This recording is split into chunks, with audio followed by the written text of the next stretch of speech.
That you miss, my mind draws a blank. I wanna go back to the early days when life was an escape. Now I just wait for better days. I lost myself in your reality, lost myself.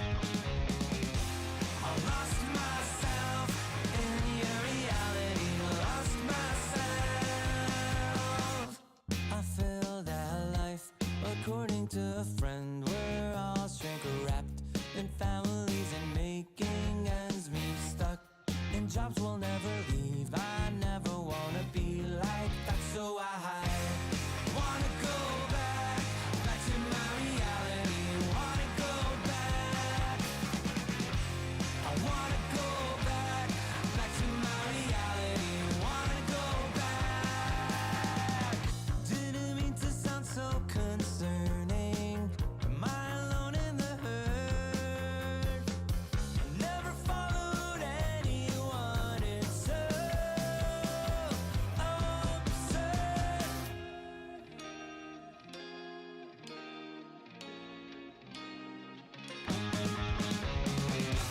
I wanna go back to my reality. Wanna go back. I wanna go back to my reality. Wanna go back. Trying to go back. Trying to go back. Gotta go back.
I'm a creature with no skeleton inside your hands. Got no home address, I come and go as you command. And it's fine with me, and it's fine. I'm a bandit that you use to keep from bleeding out. I'm the lover you don't love, but love to keep around. And it's fine with me, promise that it's fine. Maybe I'm a fool, it's not like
Good afternoon, good morning, and good night, everybody. Perp Sneeze and Crasheroni here, bringing you Dream League Season 22, Day 2 of the Southeast Asian Closed Qualifiers. Yesterday, we had a couple of 2-0s across the board, at least for us. I know T-Panda and Lizard, they enjoyed a bit more Dota than we did. Good for them. But we are into the very next day. We've seen some eliminations already. Unfortunately, we had to say goodbye to both Among Us as well as, I believe it was Execration. So I think for that particular team, Execration, it was a little bit of a heartbreaker, right? Coming through a couple of different losses, but that's just the way the cookie crumbles. Dream League Season 22 for Southeast Asia. There's only one slot here, and there are 6 teams remaining fighting for it, Crash. I'm super pumped for this series, Sneeze. I mean, I feel like there's a lot of expectations for Darling right now. Not necessarily set for, like, there's no big org with expectations for them. Yeah. But I feel like they have expectations of their own to succeed here. And Aurora, to be fair, they're a strong team in their own rights, right? This is kind of like classic SCA Dota in a way. Yeah, I think, I guess the best way to put this entire matchup in a very funny way is there are expectations on both sides, but the type of expectations are very different, right? You think about the whole breakdown with the talent, the old talent roster, when it was announced that, oh, you know, this new org, Aurora, was going to come in. Everyone's like, okay, well, they're basically going to replace Talon's spot in terms of being the top dog in Southeast Asia. Brought Amel in first few tournaments, not really performing the way that they want to, and I think there is that, like we said, expectation there that they might be one of the favorites here.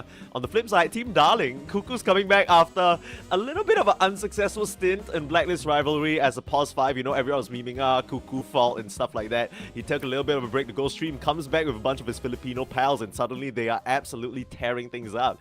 Everybody in the chat's going, you know, I came from a future where Team Darling won. You guys don't even watch anymore, so you're definitely a fan favorite. A lot of Cuckoo supporters, and yeah, it's hard not to root for this guy. He's so charismatic, and you know, there was a point in time where he was leading T1, one of the forefront Southeast Asian teams in the entire competitive ecosystem. So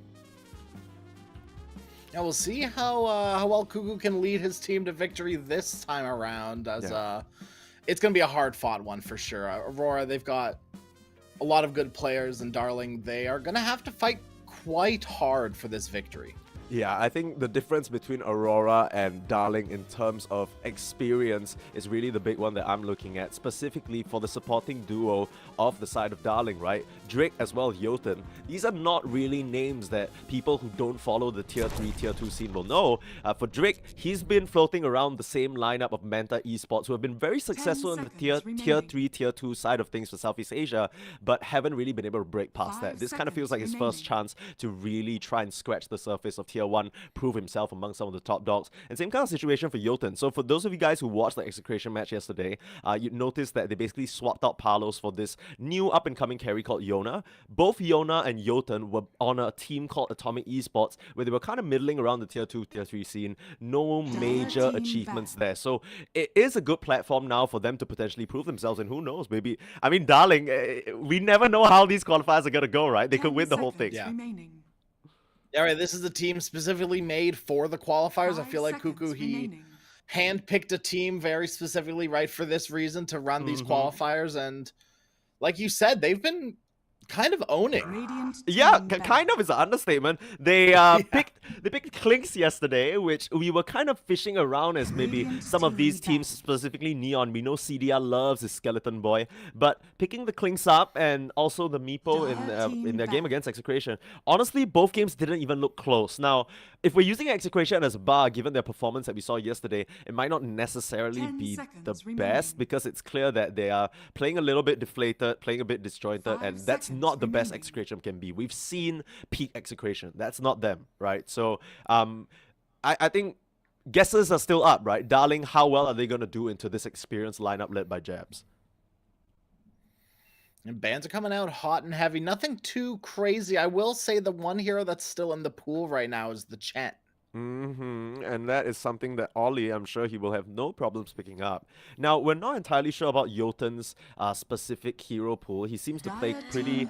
I think, I wouldn't say generic, but given yesterday's drafts, he basically was picking the Ogre as well as the Pugna, so nothing too crazy. But Bat Rider slipping through the cracks in terms of the bans, and Aurora, they'll just snap that one right up. Q loves that pick. Vengeful Spirit traded out though. I mean, I feel like picking Bat into like, oh man, it's such an easy Venge game now, right? Like you have a very clear target for swap 10 seconds every single remaining. time. And Batrider, you've got your work cut out for you this game. 5 Yeah, seconds I tend to remaining. agree. Although one thing we have noticed is that with the repositioning tools and whatnot, with Magnus and all that, Venge doesn't really work. Or maybe Venge's strength Fire isn't really team what it back. quite used to be. I think in the past people would pick Venge purely for the save, and suddenly all these heroes like the LC, maybe like the Bat, like Magnus, they feel a lot more ineffective. But now Venge, it feels like her strength is in the aura and the laning presence, ability to group up and just contribute and set up the fights. I don't really 10 think it's as seconds bad as a remaining. matchup, especially since Batrider can absolutely run rampant over her in lane. She 5 can't seconds exactly trade remaining. into this hero. Yeah, especially with the new age Batrider build, right? Gone are the days of sticky napalm. In are the days of flame break Radiant firefly. team Yeah, you just back. get popped around like a balloon. It's so annoying. It's like, you know those like inflatable beach balls that kind of float in the air a little bit and then you pop it up. That's kind of what it Yeah. feels like playing against Bat these days. He just comes by, gives you a little slap on the bum, and up you go. It's rough.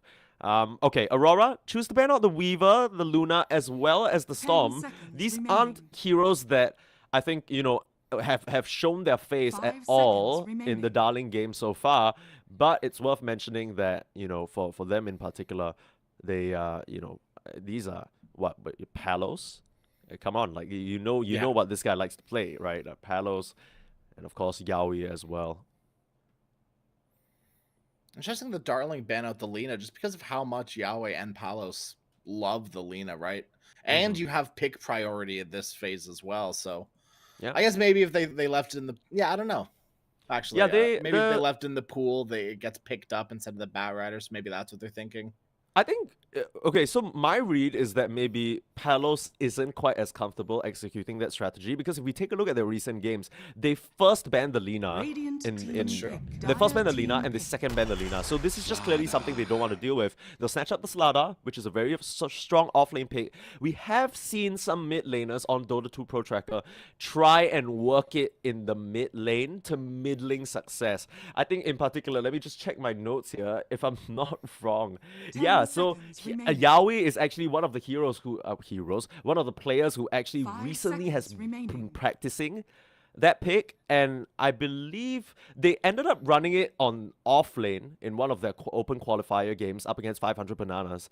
But apart from that, we've yet to see it come out in the mid lane. So mostly it's been an off lane pick for Cuckoo here. Maybe we'll see it flexed around. We don't know just yet.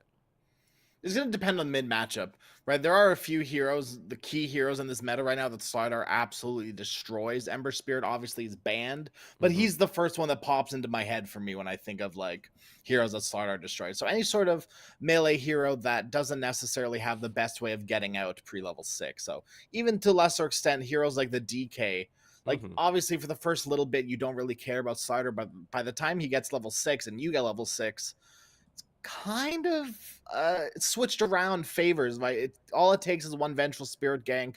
Slider, all of a sudden, you don't have any armor on the DK. That's your big buff, and you're dead. It's as simple as that. Yeah. It kind of feels awful as well because generally when you're picking the DK, you're trying to max out the Dragon's Blood and it gives you incremental armor, and then Slada gets level 6 and he's like, yeah, you're passive, it don't exist anymore, okay? Listen to me. Abaddon being picked up here, this is something that Ollie played to great success yesterday, just running in, being that safe for a squad, and it'll be very useful this game for the 10 routine seconds purges remaining. that you need against that corrosive haze. Now, one thing I do want to ask you 5 about, seconds Crash, remaining. yesterday Aurora very, very brazenly and confidently were just first picking that Pango for Amel. I understand that the Pango, you already mentioned it, right? Slada against melee, they could pivot it into the mid lane. This is something that Yaoi can do. But I wonder why they've just kind of strayed away from it completely. I thought they were going down that trajectory because they first banned the Ember. I thought that was like, okay, we're going to protect our Pango mid. Radiant And do you think there's any team reason why they've sort of, okay, well, there it is anyway. But I guess just surveying the environment before they take a dip in. Yeah, I think it might have had to do with a little bit of respect. Not to say that Aurora don't respect Bleed, but a little bit more respect coming into Darling, where they understand that if we 10 first pick seconds something like a remaining. Pango, it could get countered quite easily. And it must be quite 5 confident to seconds remaining. pick the Pango into the starter, because like we talked about, right, the potential mid matchup. won't be too Pango favorite. Obviously, he is one of the melee heroes with 2 ways of escaping and creating a gap between Slardar and Pango. So it's not too hard of a lane, right? When you compare it to something like the Ember Spirit or something like that. But okay, darling. That's a Palos Meepo. That's kind of quite in It's line very with what scary. we've already expected from them. Now, we always like to talk about Meepo in 2 different fashions. Either you're kind of playing it more like a traditional carry and really focusing on your farm once you hit that level 4, you know, sending the Meepo as a proxy to farm some other camps and amplify your EXP that way. Or you're getting active. And darling, they love to get active. They don't mind ending the game at 25 minutes, 30 minutes. They'll just run at you. And darling, they have the perfect draft to do that right now. It kind of feels like Aurora. They need to equip themselves with a bit more tools. If not, the Abaddon just can't save them all. I mean, look at all the control on Darling. All the stuns, right? Everyone has a stun except for Meepo, and he's got nets. There is so much to deal with this Pangolier, this Bat Rider. Oh, Aurora. The age What are you cooking? Nah, this is Ollie special. This is Ollie special. I don't know whether they're gonna go brazy and let Jabs run this in the offlane. No That's way. the problem. That is the problem with Jabs. He can play just about everything, okay? I mean, we still don't know yet. It could, at the very end of the day, just be an Abaddon offlane, which is what we're quite used to seeing. Can self-perch. This lineup, and this is what I'm a little scared about. When Drake on that Lion gets his shot and the fight goes on, these 4 heroes, they don't really have the best mana pools. They aren't going to be able to cast their spells.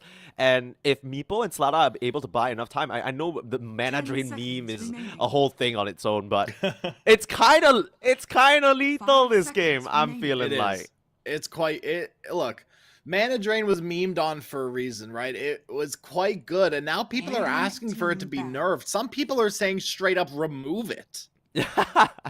No, you can't. That's such an iconic spell. But I mean, the magic immunity may be a bit too much. The fact that he's able to just tank so much. We'll have to see whether that's how it plays out, though. I mean, darling, it's very clear what their game plan is. They're gonna try and put the aggression on, and that's why I love this ET pick so much. It's a forced timeout, right? You're trying to run forward. The thing about Meepo and Slardar is they kind of need to be on top of you, which allows the Elder Titan to place his spirit very, very easily. And you're always gonna tag someone with that Earth Splitter. So suddenly, Aurora's lineup feels a lot harder to run into. It's still undecided as to how they're gonna pan things out, though. Who knows? Maybe this Bat Rider is Amel mid pick, and we're gonna see some crazy stuff. I still think it's gonna be Pango, but definitely a bit uncomfortable knowing that Darling still have that counter. They ban out the Puck, and on the flip side, Darling take out the Alchemist as well as the Morphling. They don't want to be out-tempoed here and just have a unit that they can't kill with all the support coming out from the Aurora backlines. Yeah, at the end of the day, I think, darling, we're asking themselves the question, like, which one of us is going to build the Veil or the Vessel this game, right? If they pick up something like the Alchemist, something like the Morphling, the answer is nobody. That's true. So, that's true. like, you have nothing to deal with these heroes that just amplify their health bar, whether through regeneration or through the morph, right? Yeah. There's just nothing to deal with it. So you have to ban out these carries that will just run away with the game because you don't have a way of dealing with them. So, in terms of carries that still could exist here that are decent against Meepo, I'm looking through the Aurora history. I think you could make an argument for a Medusa this game, even though there is a line mana drain. I know that kind of sounds deranged, but right now, what I'm looking for Team Aurora is this kind of frontliner that can abuse the Abaddon and the Elder Titan's auras and stand his ground and deliver against the Meepo Slardar, right? Everyone else just kind of seems like they're going to get bashed or netted up into oblivion. I don't think you can afford to run a Faceless Void or something like a Naga. No, you can't do Void. Wraith King, maybe? Or There we go. Sven? Okay. Perfect. Sven works too. Yeah. Once again, though, he's another hero with a low mana pool. But he's a hero with high damage, so he can chop line down in two Yeah, hits. it doesn't care. Yeah, I mean, Pure brought this out, I think, on Tundra just yesterday, and Tundra just absolutely ran over their opponents in that grand final. So it wasn't even. Oh, sorry, not grand finals, just a regular match, but still, it looked pretty strong, right? Pure, of course, one of the, I'd say one of the most promising carries in Eastern Europe, and it's funny that he pivoted into off lane and still kind of had that lethality around him. We'll see whether this is something that 23 can bring out as well.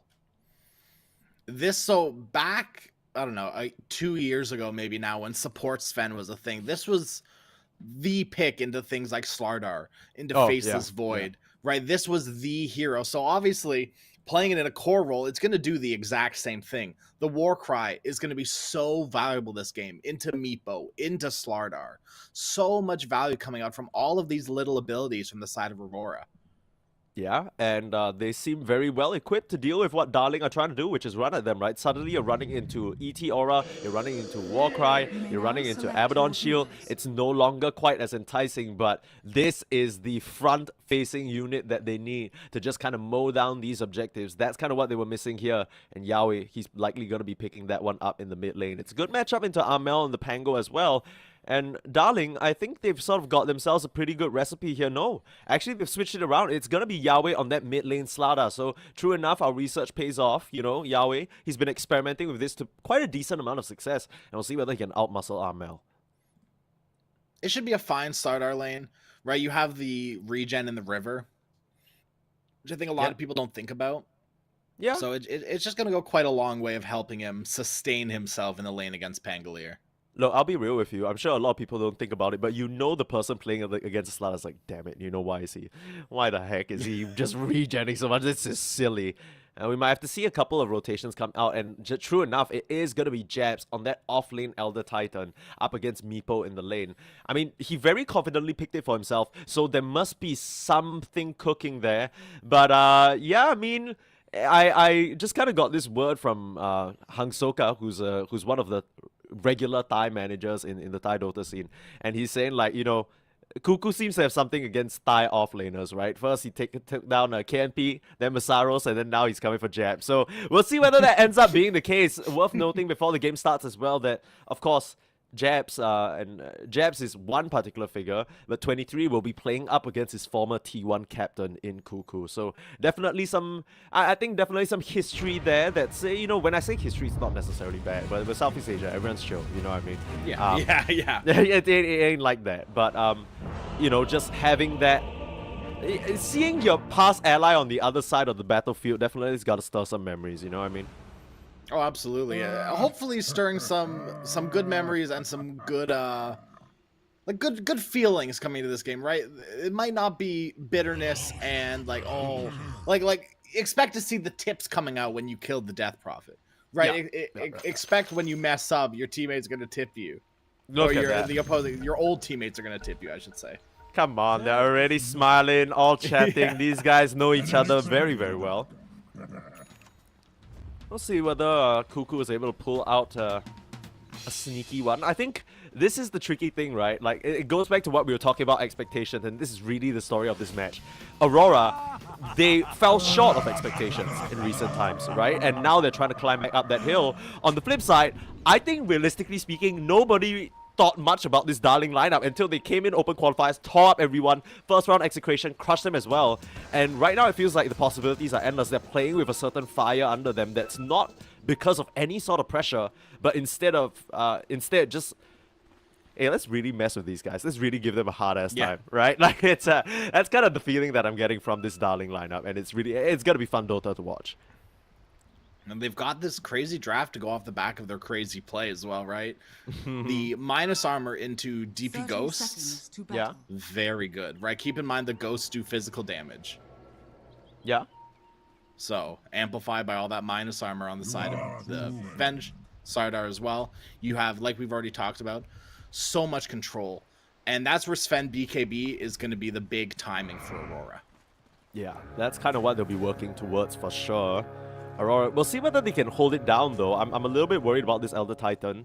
And I even, to a certain extent, the Sven lane, right? Because Ollie, yeah, you can heal him up, but he's going to be working overtime, and maybe even now, 23, taking quite a bit of damage. Forced to turn around, stun, Jotun, good discipline, holding on to that magic missile, but that's what the Photic Shield is for. Ollie keeps his carry alive, and they should be able to get him out. I say that. The last reach through Drake and Jotun. Get it done. Killing off 23 to start the game. Couldn't ask for anything better than that. We're already seeing that control come in handy. Obviously, nice first line. Obviously, the Abaddon's going to go a long way in dealing with those, like that control, where you can always just a Photic Shield off the stun. So, my eyes are going to be on Ollie a lot this game. Yeah. He has what feels like an immense amount of work to do. I think wouldn't be so pressured if he, maybe this was on the off lane instead, and he was able to sort of play that Elder Titan, but maybe their decision comes from this Death Prophet and Lion lane, right? So much harass gonna come through. Just on the fact that both of them are range heroes, and then you start factoring in all the Crypt Swarms that are just gonna come over, sweep over 23. Palos already smacking into jabs really early on. Elder Titan without his spirit isn't really the best at trading, and needs to sort of play around that timing very carefully. You talked about the Meepo using the Twin Gates. Jabs is going to be looking to use the Twin Gates as well this game. Not necessarily on his hero, but on his spirit. I think that's an important part about Elder Titan right now, is using those Twin Gates and just getting as much value out of that spirit as possible. Maybe come level 2, level 3, we'll start making those rotations through the gate with the spirit so we can lay the beat down onto Palos and Yota. Yeah, that's the whole dynamic of this lane. We already saw it happen right there. As soon as Q has a flame break up, they're both going to pop it and try and get Palos in a rough spot. But Jotun, he can't afford to use the magic missile until that happens, because if he doesn't have it on standby when they go on Palos, this Meepo's going to drop real low, right? So it's all about just kind of these funny interactions where Jotun kind of can't really aggress on his own, needs to play more like a bodyguard in this lane. Which is fine. Venge is a decent enough bodyguard. Gotta be careful though. Yeah, it's exactly like we said. You pop out that magic missile, you're gonna get burned up. Beautiful net from Palos. Grabbing that at the level 2 mark. And holding the Bat Rider in place, keeping Jotun alive there. That magic wand was the stick even. Yeah. I was looking very, very spicy. And this is the power of this Aurora lane, right? It just takes a little bit of mispositioning for them to really lay the beat down on you. Yeah. I mean, I'm just a little bit worried about 23 up here, but it seems like Ollie's been doing a fine job keeping him up and running. 12 to 12 right now. Actually, all the cores of other than Amel, very, very even on the board. And mid lane is actually one of the lanes that I'm particularly looking out for, because like we mentioned, Yahweh has been practicing this, and on paper, Slada versus melee matchup, easy clap, right? I mean, Yahweh, he should be able to run away with this, but Amel, there's a reason why he's been so confidently picking the Pango, even into the potential Slada, and now Jotun, he's caught out way out of bounds. He'll just get taken down by Q and jabs there. Good try in the Roche pit. I mean, you gotta make that attempt, right? It's the only thing you can do in that situation. Yeah. I just kind of wonder, Jotun, I don't know how many more times he can afford to die like that, because in a general game, you're thinking, okay, pause 5 death, not the end of the world, Palos still farming, sure, but Elder Titan is a hero that doesn't necessarily flash farm. Every single kill that you give him helps him propel into that early Aghanims or even the shard even quicker. Oh no, they're starting to run down Palos. Jotun, they spotted the TP out in the mid lane and they're just gonna aggress onto this Meepo. He doesn't stand a chance, he's just dead. There's that beatdown coming into play once again, right? All it takes is the Bat Rider to flame break you back right into the loving hands of Jabs, him and his big old briefcase. Yeah, I mean, really just excellent recognition. They brought in the bench in the mid lane and it was spotted out on the mid ward, so very easy just kind of conversion for the side of Aurora. Amel, a slight bit of a pickle, but not much else Yahweh can do to chase him under the tower. Trading out water runes for now.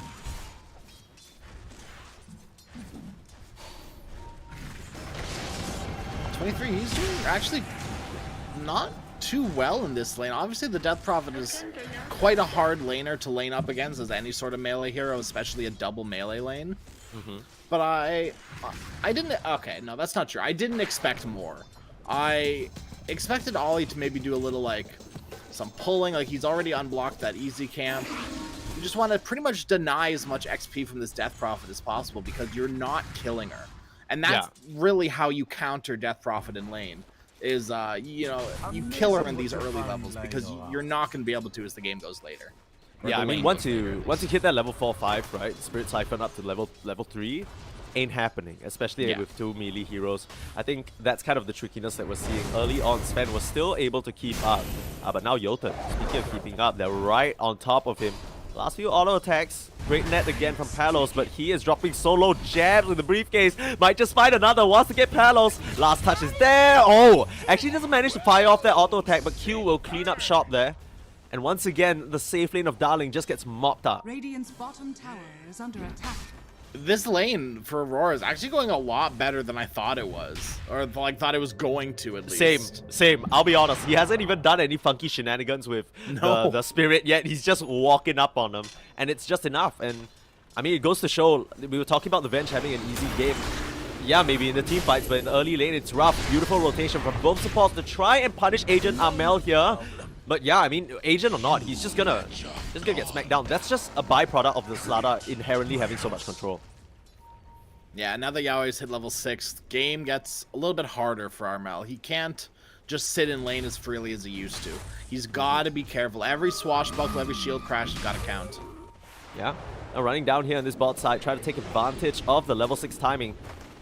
A posture for dive on the jabs, but I mean, he doesn't have any levels in the Echo Storm, sure, but this is really risky, especially the positioning. Now Q will mirror that rotation, punishing out onto Yotam. They get the rollout. Mel looking for the bounce back. Should be an easy kill. The burn and Q, he needs to make his way out of here. Yahweh can't chase thanks to that nice Rolling Thunder finisher by Amel. Crush not going to connect as well, so that should be the end of that.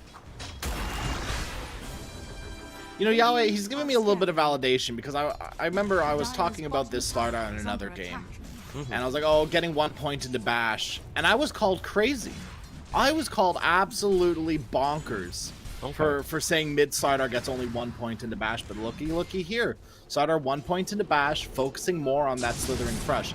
The amount of damage that it does with your level 6 is quite a lot. The Bash just doesn't supply that much, like, consistent damage. Yeah, which is crazy to say, right? Because you think about it as a resourceless, I guess, ability. You don't really need to expend any mana on a hero that otherwise doesn't really have the best mana pool anyway. But these mid Sladas, they are immediately rushing the shard after the blink, as unfortunately Ollie, blink and you'll miss it, he's dead up here on this top side. Left alone to try and set EXP and gonna get converged upon by 4 members. Make it 5 if you count Palos' little buddy there.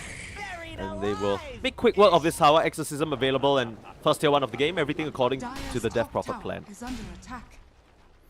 Wouldn't be too surprised to see that Exo pop. That's exactly what they do. And the tower should be good and dead here with that siege creep as well as the Exo. Yeah. Cuckoo just able to get maximum efficiency. Some shenanigans going on with Jotun walking really far up in that jungle. I think he was able to put down a bit of vision there, or at least try to, before he got chased away by 23. So they know where the Sven is, but I don't think there's much we can do about it other than just try and occupy this area. And that's kind of the thing about this Aurora lineup right now, is unless you've got, you know, big stacks on jabs and 23 ready to fight, you're not really taking towers too well. Yeah, I mean, your only tower pressure is going to be that Sven later in the game, and all tier 1 still standing other than the bot one that they traded out there to bring Armel to just get that done. Now, the Rolling Thunder is off cooldown, but it goes back to what you were saying. I'm not really sure how they can make full use of it. The Elder Titan is still trying to ramp up in his own way. Samel spotted out here. Oh, the stun isn't going to connect, just a bit wide. I don't think he was expecting that shield crash to come out, and Amel, he's looking like he wants to fight. Q's in the area, Yahweh. They have the little fish on their radar, and they want to fry him up. Q's got the barbecue sauce ready, but they just can't catch up. He's a bit too quick. They'll settle for the support instead. It's a Bat Rider. Straight up onto him. A second Earth Spike going wide there. Drake. He's just gonna chalk that one up to a bad run, you know, when you speed run and then stuff is bad, you're like, okay, you know, that life number 3, let's not talk about it. We move on. Crush up. Amel, he is backed up by the rest of his squad here. Yahweh and Jotun, they have to be careful. A lot of respect coming out from the Darling lineup, right? You recognize that, hey, we can't do this. Armel is 100% not alone. Yeah. Now feeling very confident on the Pango now, especially with his Abaddon circling the area. Notice there's nothing much to fear, especially in this early game. No additional lockdown can really mess him up, unless the Meepo shows up. But I mean, Meepo's nowhere to be seen right now. Meepo is farming as deep as he possibly can in the jungle. Yeah. I think he already has. Is that the diffusal complete? Yep. Flying out to him on the courier right now. It's pretty decent timing. And top of the net worth, no surprises that it is both Armel and Jabs, but they're quite neck and neck altogether, right? All the cores, it's really just 23 who, as a byproduct of the Death Prophet lane, hasn't really had the best of times. they're giving the priority in terms of the stacks to Amel as well. And I like this a lot. I feel like sometimes, you know, teams, they feel the need to, okay, I'm reserving all these resources for my hard carry because he's going to be the one to control the game. But in giving Amel these early resources, he's going to be able to dictate the tempo so Sven has more farm, right? It's kind of a win-win situation. Absolutely. The more space you can make for your Sven, the better that is. And it's not too crazy of a thing to say either, right? It's kind of as simple as that. It's actually not rocket science. science. You can always make more stacks, right? Correct. It's not like you can only stack one and it's like, oh, well, sorry, we've stacked our ancients 4 times. That's all we can do for now. Like, we've got to wait another 20 minutes before we can stack again. Sorry.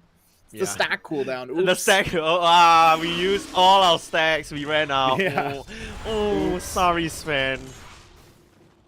Cuckoo with Veil complete, looking at the Shivas, no surprises there, but you can see he's just messing with it a little bit. I think Cuckoo just pump faked the Exo pop, just to maybe scare them or keep them on their toes, but he forced a couple of TPs. For now, they are still able to occupy this area. That's a byproduct of taking out that tier 1 top. But instead, the focus is going to be trying to flush Jabs out of this bot side. They know he's in the area, Smoke's gonna pop. This is a very, very dead Elder Titan. Easy finger of death kill for Drake, finishes him off, and Jabs goes down. Actually, like the perfect finger kill. You don't steal it, and you still get the stack. That yeah, is, just right. Drake right. is a professional, dude. Level 30 Yes. Lion, come on. Want to see if Palos wants to get a little bit aggressive with at least one of his meepos now that Diffusal Blade is complete. But maybe he's just not feeling confident enough until that Aghanim Scepter's online, and that's totally fair too. Yeah, no need to risk it, right? We already talked about how Aurora geared up to try and deal with this run at you. And, you know, the last thing you want is to derail this insane Mega Meepo timing. Drake gonna get caught up by Q again. 2 level disparity as Amel comes swooping in. The swap is there though. Jotun helps his buddy out, but you see the swap? That's an easy lasso right there. Now Palos, he's still considering whether he wants to get involved. The swash is not gonna connect and Jotun will be able to walk free. That's how the dust settles. I mean, they see Yahweh come in and they're like, okay, yeah. We're just playing, bro. We're just playing. Yeah, chill. Yeah. Why are you running at us as fast as Usain Bolt right now? It ain't like that. EXO in the mid lane though, taking advantage of positioning. I love this aggressive move from Cuckoo. Gonna try and push the issue, quite literally. I mean, you got so much armor on Death Problem right now. Like, you cannot burn her down as fast as you'd like to. Still gonna try though. Silence out Bosku. He's holding in front lines for now, but where is the backup Yahweh? Bit worried about committing into this area. The sun comes out, 23 TPing in. They have just the response though, and the swap, it's off cooldown. Jotun fishes poor Cuckoo out of there. Meanwhile, Drake still being run down and the Rolling Thunder, it's still going. Cuckoo, he might have that damage reduction, but in comes 23. The minus armor, it's pretty insane onto Amel though. Beautiful flame break to just split up the fight, but Palos, he's right there. The heals Ollie, he's keeping Amel alive, and another beautiful Stormhammer, but it's not going to be enough. Jams has finally showed up to the fight, but is this Elder Titan going to be able to change things? The huge crits onto the poor Palos Meepo. Yahweh will finish off Q, but they trade what feels like 4 for 2 there. And very successful fight for Aurora at the end of the day. Aurora are so happy with that. That has shot Sven all the way up to the top of the net worth. I can't count. It was 3 for 2. It felt like Cuckoo was dead there, but he ended up, yeah, it felt worse. It felt worse. The fact that 23 was able to participate, get a kill, and usually you kind of describe that to be the Meepo, right? The Meepo wants to get active early, get involved, but he ends up dying instead. That's the Elder Titan effect coming to play. Quite successfully as well. Like, we were kind of scratching our heads at this Elder Titan, like, oh, like, you know, he might not have that much impact this game. You can kind of just fall off. You're not so much as a farmer, but Jabs, he's getting close to that Aghanim Scepter already, and no levels into split. Like, not needed, really, right? When you can just max out this spirit and start whacking away. We're seeing some of the complications come out as well, right? Because apart from the thing of death, it seems like for now, Darling are having trouble bursting down their targets. Ollie is just doing so much work, and you couple that with the disruption from the flame break, they're not really able to fully stick on the target they're going on. Amel lived for so long there, and only a smart Palos cut off really killed him off. That I will also chalk that up to the shield rune that Armel had in his backpack. True. He was just ready with that in the bottle, but still, I think your point still stands, right? Ollie is doing an incredible amount of work, and if Yahweh stuck around, they might have been able to get a kill off onto Jabs there, but that might have been a little crazy. Oh, Drake tries to TP out. A little bit ambitious, but will give his life up. Clear vision as well. All 3 cores show up to deal with you. That's how much they hate the Lion. Better Drake than Palos. True. Palos is out. Home free. Now, Q already has his Solar Crest completed and a couple of key item timings coming out for Darling as well. The Shivas as well as the Blink. This might be go time for them, and sure enough, smoke out. They want to get a high value pick off though, and that's the problem, right? Ollie is the only one presenting themselves in the mid lane. Maybe you run all the way up to top side for jabs, where there might be a false sense of security because of those observer wards, and that's kind of your key target there. You want to slow them down with all the eggs. Yeah, if you can get either jabs or 23, any sort of hero that's in this top lane right now, absolutely. But you do have to be worried about this tier 2 tower standing, right?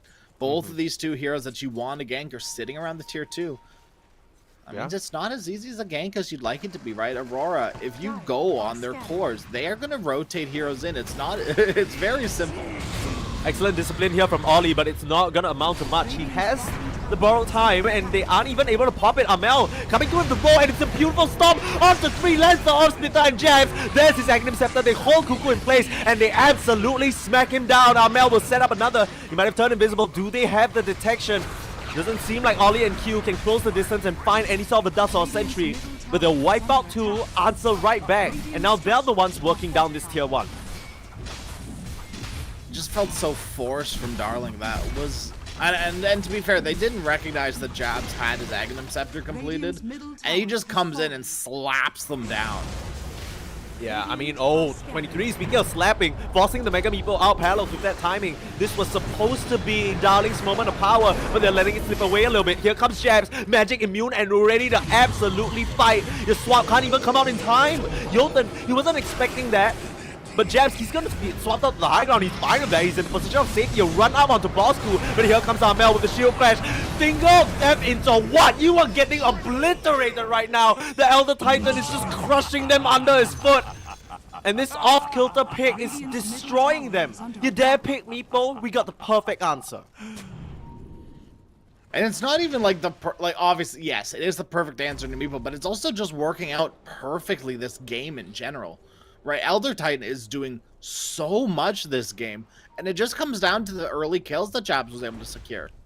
Yeah, I would completely agree with you. The fact that he's been able to get this Aghanims at a relatively uncontested timing, especially when you think the lane wasn't really supposed to go that well, and then they got like, what, 4 kills? Yeah, I mean, you gotta give a shout out to 23 as well. He did so much damage in that fight. That's exactly why they picked this fan. Now, Jabs, he's kind of farming a bit far forward. Doesn't seem like Ollie can close the distance in time and he'll get bashed down. That is a mega kill streak.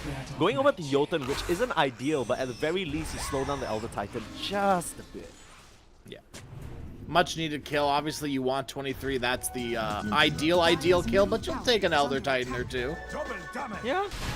If you can take an Elder Titan or 2 more, you can just walk into Roche, it seems. Yahweh taking advantage of the Meeple's prowess as well as his own corrosive haze. They'll start going for this. Aurora, they have to have an inkling that this is happening to Jotun. Oh, he's going to spot the Twin Gates being channeled. He'll offer himself up as a sacrifice. Just buy that little bit of time. But he isn't the tankiest. In comes Q, breaking it up. Now Palos in some trouble. You don't have mana on Amel to get the Rolling Thunder off, though. Ollie will pass him a nice little Lotus. That'll be enough to force them off this objective. Oh, a bit of an awkward situation. Yeah, you need to bring the full force. Roche is so low. Yeah, everybody has to come in. You need to contest for this. This is such a moment of power if Palos is able to grab the Aegis for himself, but it seems like Aurora will just filter in, pop the God Strength, clean this one up for themselves. Nothing much to can do about it. He can't. Surely not. He's waiting around. Q. Not in time, just a little bit late, and he might just pay the price for that. Yahweh. A little bit off on the timing. He's just gonna get smacked down. 23. Becoming a real god in this game now. 12k net worth, eclipsing the Meepo. And just feeling so strong, especially with Ollie backing him up. I think Ollie is right now the key hero on the map. Oh, for sure. Obviously 23 is the big man here. But Ollie and Jabs as well to a good degree as well has been really the key heroes in this game. I think I guess a telltale sign that it's not just a single carry lineup is the fact that both supports have gone for that Solar Crest, and it's going to work so well both on Jabs and on the Sven, right? They are just all they need is to be broken free from the 1 or 2 stuns that come out initially, and one thing we're realizing about the Darling lineup is they don't do well on the back foot. They can't exactly take the fight that they want while they're retreating. They're very much run at you and force you to respond to them. But if they're the ones responding, it's not that good of a look. Well, we got the Curse of Avernus for a Baden. No, compared to the Jotun shard, that's a little worse. I feel like that's safe to say. Yeah, I mean, his attack damage of 102, a little bit of a tickle there to add on to the festivities, I guess. You know, you'd love to get something like maybe even the Bat Rider shot. It's pretty... Yeah. Actually, no, I think both support shots are kind of dog water this game. It's not that great for... I think the Bat might be like a little better. Like, Probably not 0.1% better, yeah, right? Like, it's not yeah. that... I feel like this works out for Bat Rider core, where you go like Refresher, Octarine, E-Blade, Kaya as right now Q, he's just going in. Force the net up. Aggressive move, but the setup is there. Jotun should be easy pickings here. Swashbuckle comes through as Meepo able to escape thanks to the poof away. You can sense how confident Aurora are feeling. 8k gold lead up at this juncture in the game. It's only 20 minutes. And Palos, he loses that disperser on the choreo. Oh no. 2.5 minutes without the disperser. That is devastating. That is Dude. the item that you really want to be able to fight with. That's And so now important there's against no this lineup fight. as well. Yeah, I mean, Palos, he's just gonna get lassoed. Your bench is dead and there's no swap available. Palos is just gonna be easily picked off. The Aurora lineup just crushing their opposition now. Drake, the Gossamer's Cape will keep him alive for half a second. Oh man, Aurora are running away with this one. Dude. Darling, they have to slow this game down somehow, but Aurora, they're not letting up. Aurora have just absolutely exploded off of that brilliant early game from Jabs, right? And we were worried a bit about how Yahweh was going to fare against Armel, but there's a reason why they confidently keep this tango every single time. Looking like Southeast Asia Queen right now with how unstoppable it is. He just gets the work done, the Rolling Thunders always hit, and there's no response. Yeah, and like we kind of talked about yesterday, the thing about Pango right now is that his counters aren't really in the pool anymore, right? The big ones like the Grimstroke, the Bane, these heroes just don't see play. Beastmaster as well, like there's nothing anymore. Dude, Ollie reaching the front lines. Bosku tries to walk up to the high ground, but this is not where you want to be. On the wrong side of the map, my friend, and you don't have any save. I say that Jotun still manages to get the swap out, but it is not going to matter. The shield crash finishes him off, and they'll clean up the Vengeful Spirit while they're at it as well. No mana on 23, no problem. It seems like the attack damage, it's just through the roof. Plus 400. Jeez. Schnasty. Schnasty stuff. I mean, he has additional move speed with Yasha, Gossamer's Cape, and he's going for a Sanjin Yasha. Look at this tower just about to get obliterated. The observer is showing us this because we're not going to see it in half a second. Yeah. As soon as the game unpauses, he's done. Dude, look at the Elder Titan's sort of face paint that he has on also. He's pissed. I mean, I think that's kind of Jab's like vibe this entire game. He's like, you dare pick Meepo into my lineup? Are you trolling? How dare you? How dare you? How dare you? Take the prophet to see that coming. Yeah, I mean, Bosco says it best, right? Yeah, that's exactly right. I took the words right out of our mouths, right? I think the main thing about Meepo is in the past it was very much like we kind of discussed this already with Meepo's prevalence in the meta. It was very much a cheese pick in the past where you try and take advantage of the hero's explosive potential to just get the advantage over your opponents. But in this day and age, it functions very much like a normal carry with normal, sure, amplified timings, but you know, the age-old counters still work. Elder Titan, one of the oldest school counters as far as Dota goes, to this Meepo, and they confidently bring it out on the offlane. Not every offlaner can just bust this out, but this is Jabs you're talking about here. Yeah. Always expect the unexpected with Jabs, right? That's safe to say. I'll be honest, I can't even think of any, like right now, off the top of my mind, I'm thinking of Southeast Asian offlaners. Which other offlaner could just randomly bust something out like this? Yeah, I don't know. That successfully? I don't know. I mean, Gabby, maybe, but he's kind of very different style of offlaner as they try to push out onto the high ground now. Q in some trouble, Solar Cresting himself, and Ollie, no mana to save him. So he might be in some trouble now. Aegis, here comes Jabs, though you gotta be so careful of that man. You know he's standing on business.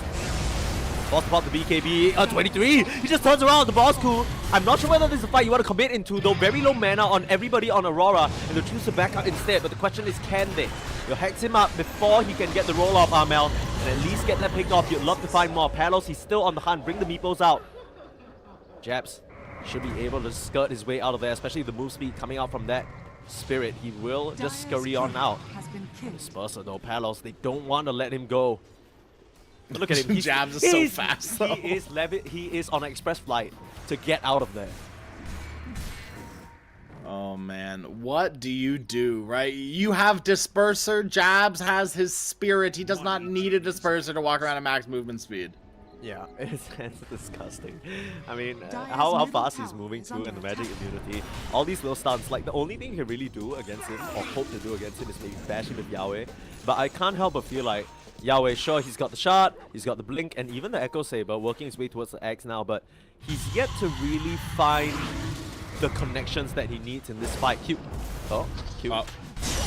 It doesn't matter. It's fine. It's fine. They got like 2 ways to pull him back, and Cuckoo dies up here in this top side, feeling a little bit too comfortable.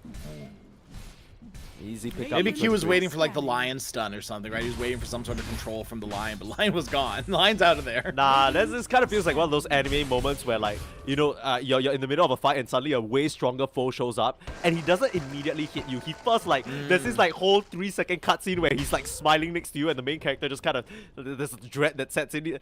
Q just walked up there, he's like, I don't know how to break this to you, but you're about to get lassoed, and then bam, he's dead, right? Like, yeah. You gotta deliver the killer line first. Whisper in his ear, "You're toast, buddy," and then just get obliterated. Dire's bottom tower. But obviously it's Bat Rider too, so he's got like a twang to it, right? Yeah, he's like going somewhere, Death Prophet or some shit like that. Never again, please. I can't do a Bat Rider accent. It's fine though. Aurora, accent or not, they will be putting their own sort of twang to this game. 10k gold lead up. Regardless of the off-meta sort of adaptation with the Elder Titan, they have made it really, really work for themselves. And this Sven last pick really just seals the deal, I feel like. Yeah, it's just great here to cleave down the Meepos. You can't bring them together. You have to pretty much stay in Mega Meepo, or else Sven Elder Titan is going to destroy you. I think this is kind of one of the cool things about very experienced drafters, like Jabs. You know, he's been doing this for a hot minute. Sure, you can say the same about Cuckoo, but both of them bring that element of experience to the table. In Dota, there are counters that go back tales as old as time, right? And as a maybe newer captain, newer drafter, you're sort of more inundated by the meta. You're thinking about, okay, what meta hero can I pick that would still be fine? For them, they have no issues bringing out some of these older picks as well, or older sort of thought of counters, to try their hand at what you're bringing to the table, and they have the experience and the skills to do it. And that's exactly what we see with Jabs here, taunting away on his little, what I don't even know whether that you call that a briefcase. The shape is a little bit strange. I don't know how many weird in it. How are you even going to fit the documents in there? They're just going to get bent. Very carefully. Yeah. That's a little origami action. In a bind. Yeah. Already in a binder, maybe. Yeah. Yeah, Mel. He's doing himself there, starting to pump up the Rolling Thunder just for funsies. See, that doesn't give me as much anxiety as pump faking RP, because I feel like you have a lot more time to cancel the roll, you know what I mean? Oh, absolutely, yeah. It's a whole thing, right? You gotta get information. Yeah. RP feels like you snap your fingers and it just flashes in front of you and you're done. Yeah. And it's like, oops. And it's like, oh well. Okay. This game, I feel like as it slows down, as Roshan is going to be spawning, it has to favor Aurora, right? Although, to be fair, Darling, it gives them a little bit of time to recover, but Roshan #2 going the way of Aurora for free means that it's high ground time. Yeah, that's kind of what I'm thinking as well, because it almost feels like, we were talking about it, Darling kind of needs to slow the game down, and even though it might not necessarily be ideal, because Aurora don't mind taking it a little late as well, I do think that they stand a better chance the later this game goes, because that's where the solo pick-off potential on the side lanes of this Lada can come into play. So that's kind of what I'm more thinking about. Sure, you can argue the same thing for the Bat Rider, but for now, it is going to be the second Roche going over to the way of Aurora. Did Roche just roar twice? He really wanted to let Darling know that. Yeah, he does roar. Yeah, it's got like a cool, it's like the Lincoln's block. It has an internal cooldown when you click on Roche. Yeah, It's like the first cry is like, ow, they're hitting me, guys. And then 10 seconds later, they're still hitting me. Anyone want to come He's do like, something? no, they're really hitting. No, like, I wasn't ow. lying. I'm not crying wolf. Yeah. Please come take this ages. But that's not gonna matter. 23, he is so strong right now with that Assault Cuirass, BKB, Harpoon. Looking at the Daedalus needs to really just do it to him. And look, okay, Meepo is going to be building Butterfly, and that's cool and fine and all. Uh-oh, hold on. I might have to hold that thought as Cuckoo in the mid lane. Amel with roll up, but doesn't actually have any way of linking forward. It's a nice swap. And honestly, more than anything, great positioning from Cuckoo to position him, just pop himself right below that high ground. The Rolling Thunder is going to work against you there, and Jotun forced to sacrifice his life again. But Mr. Cuckoo is safe. President Cuckoo is safe. Yes. Yes. Okay, Meepo, Butterfly. Very Yeah. cool. Very good, right? It's going to help his survivability tenfold this game. Yeah. Meepo, still an agi hero. Very good, right? Butterfly works out very nicely. Sven don't care. Sven will cleave through you anyways. He doesn't need to be hitting your hero. Yeah. If you're mispositioned, you will still die on the Meepo. Sven, he's not anywhere close to an MKB, and even if he wants to build an MKB, who knows? Yeah. I think it's Radiant's bottom tower has fallen. it is the right item this game because you're dealing with such Yeah. heavy hitters, right? Who both don't want to build MKB. But your point completely stands. They still have so much AoE potential. We haven't even really mentioned the swashbuckle and that damage that can come through across all the Dire's meepos. top tower So is that's under just attack. an annoying thing for them to deal with. And I think this game really goes back down to the amazing games that Radiant's Jabs has, bottom and on the tower flip is side, under maybe attack. not so amazing game that Yahweh has, right? This mid Slada hasn't really worked out, especially in these higher echelons of play. 23 just gonna pop that God String and start laying into the tower. Force Radiant's the glyph out. structures are fortified. Now they are on the high ground and they need to watch out for the swap though. That's something that could catch them off guard from Jotun. But you can't swap 23. Yeah, it doesn't feel necessary, yeah. They start dragging out Drake, doesn't stand a chance. Meanwhile, Amel doing the Amel special, literally controlling everybody else on the team. Now Bosco in some trouble, pulling back, and he doesn't really have a way to stop this. Where's the save? Jotun, he's being forced completely out of the fight from Amel alone. That's our guy right there. Started to slice up onto Yahweh, forced to buy back out. Bosco trying to come back into the picture, but there's nowhere for him to be in. The family photo's completely full. You're out of here, Bosco. Slice down. That's a dieback. The Death Prophet's out of the fight for what feels like forever. And they don't stand a chance, darling. I wouldn't be surprised to see the GG. There it is, Palos. yeah. He taps out. Aurora overwhelmed their opponents in this game number 1. Radiant's I think it's safe to say we're probably not going to be seeing the Meepo again. And if we do, it's going to be in a big ol' Elder Titan band. But I feel like Gotta. Aurora, they have a lot. They had a lot to deal with the Meepo this game, Yeah. right? And they will continue to have a lot to deal with this Meepo. Meepo just feels like he's still kind of a cheesy pick, right? You can't pick him so early on in your draft. Absolutely. And they didn't even pick him that early. It was like 3rd pick and stuff. And it just so happened that they picked it into an Abaddon. I'll be honest here, Crash. As much as the Jabs Elder Titan really stole the show and 23 went crazy mode on that Sven, you can't give them Abaddon. Ollie's too good on it. I feel like every single Yeah. time, all those early game aggressive moves would have just worked if there wasn't a meddling Abaddon there to give a little bit of miscall, a little bit of love. And I don't think you can let them have that anymore. Letting the Bat Rider through also was somewhat of a gamble. They were thinking about, okay, we have the Venge and we have the run at you, and Bat Rider can't really do anything about it. But Flame Break is such a great defensive tool, especially when all your aggressors want to get in melee range as well. It's just like we said, beach ball mode. Bye-bye. Bye-bye all your yeah. meeples. Bye-bye Yahweh. And this Lada just really couldn't connect, and that concludes our game number 1. Crash, what do you think? You know, when obviously, even if we see the Meepo, we're not going to see it in the same game as the Elder Titan, potentially the Sven. Do you think they can sort of run it back and just adjust the bands, or do you think we need a whole switch up altogether from Darling?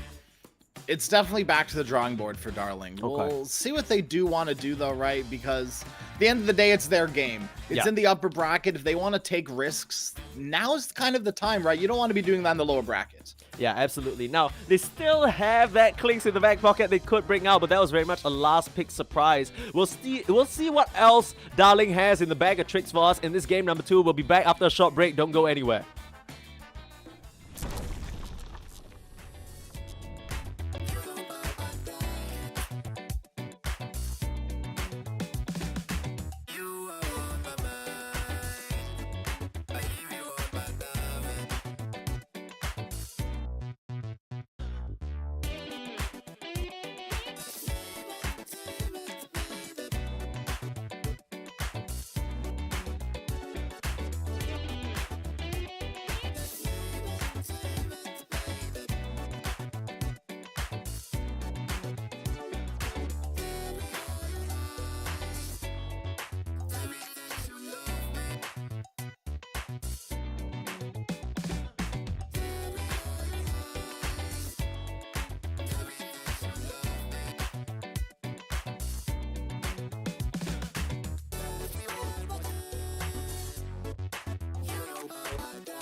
A very warm welcome back to Dream League Season 22 Southeast Asia Close Qualifiers here. Crasheroni on my left, that beautiful, beautiful man. And of course, I'm Permasneeze. We've been bringing you the action Aurora versus Darling. I think one of the hypest matchups in this bracket so far. But it hasn't really lived up to it just yet. I think everybody coming in, we already talked about the overall series, what's at stake, right? It feels like there are a lot of expectations, but it's a bit different on both sides. And game number one, I feel like Darling didn't really live up to that. They kind of came out with a draft that looked like it was going to start swinging, and then their arms kind of just deflated and they fell flat to Jab's Elder Titan.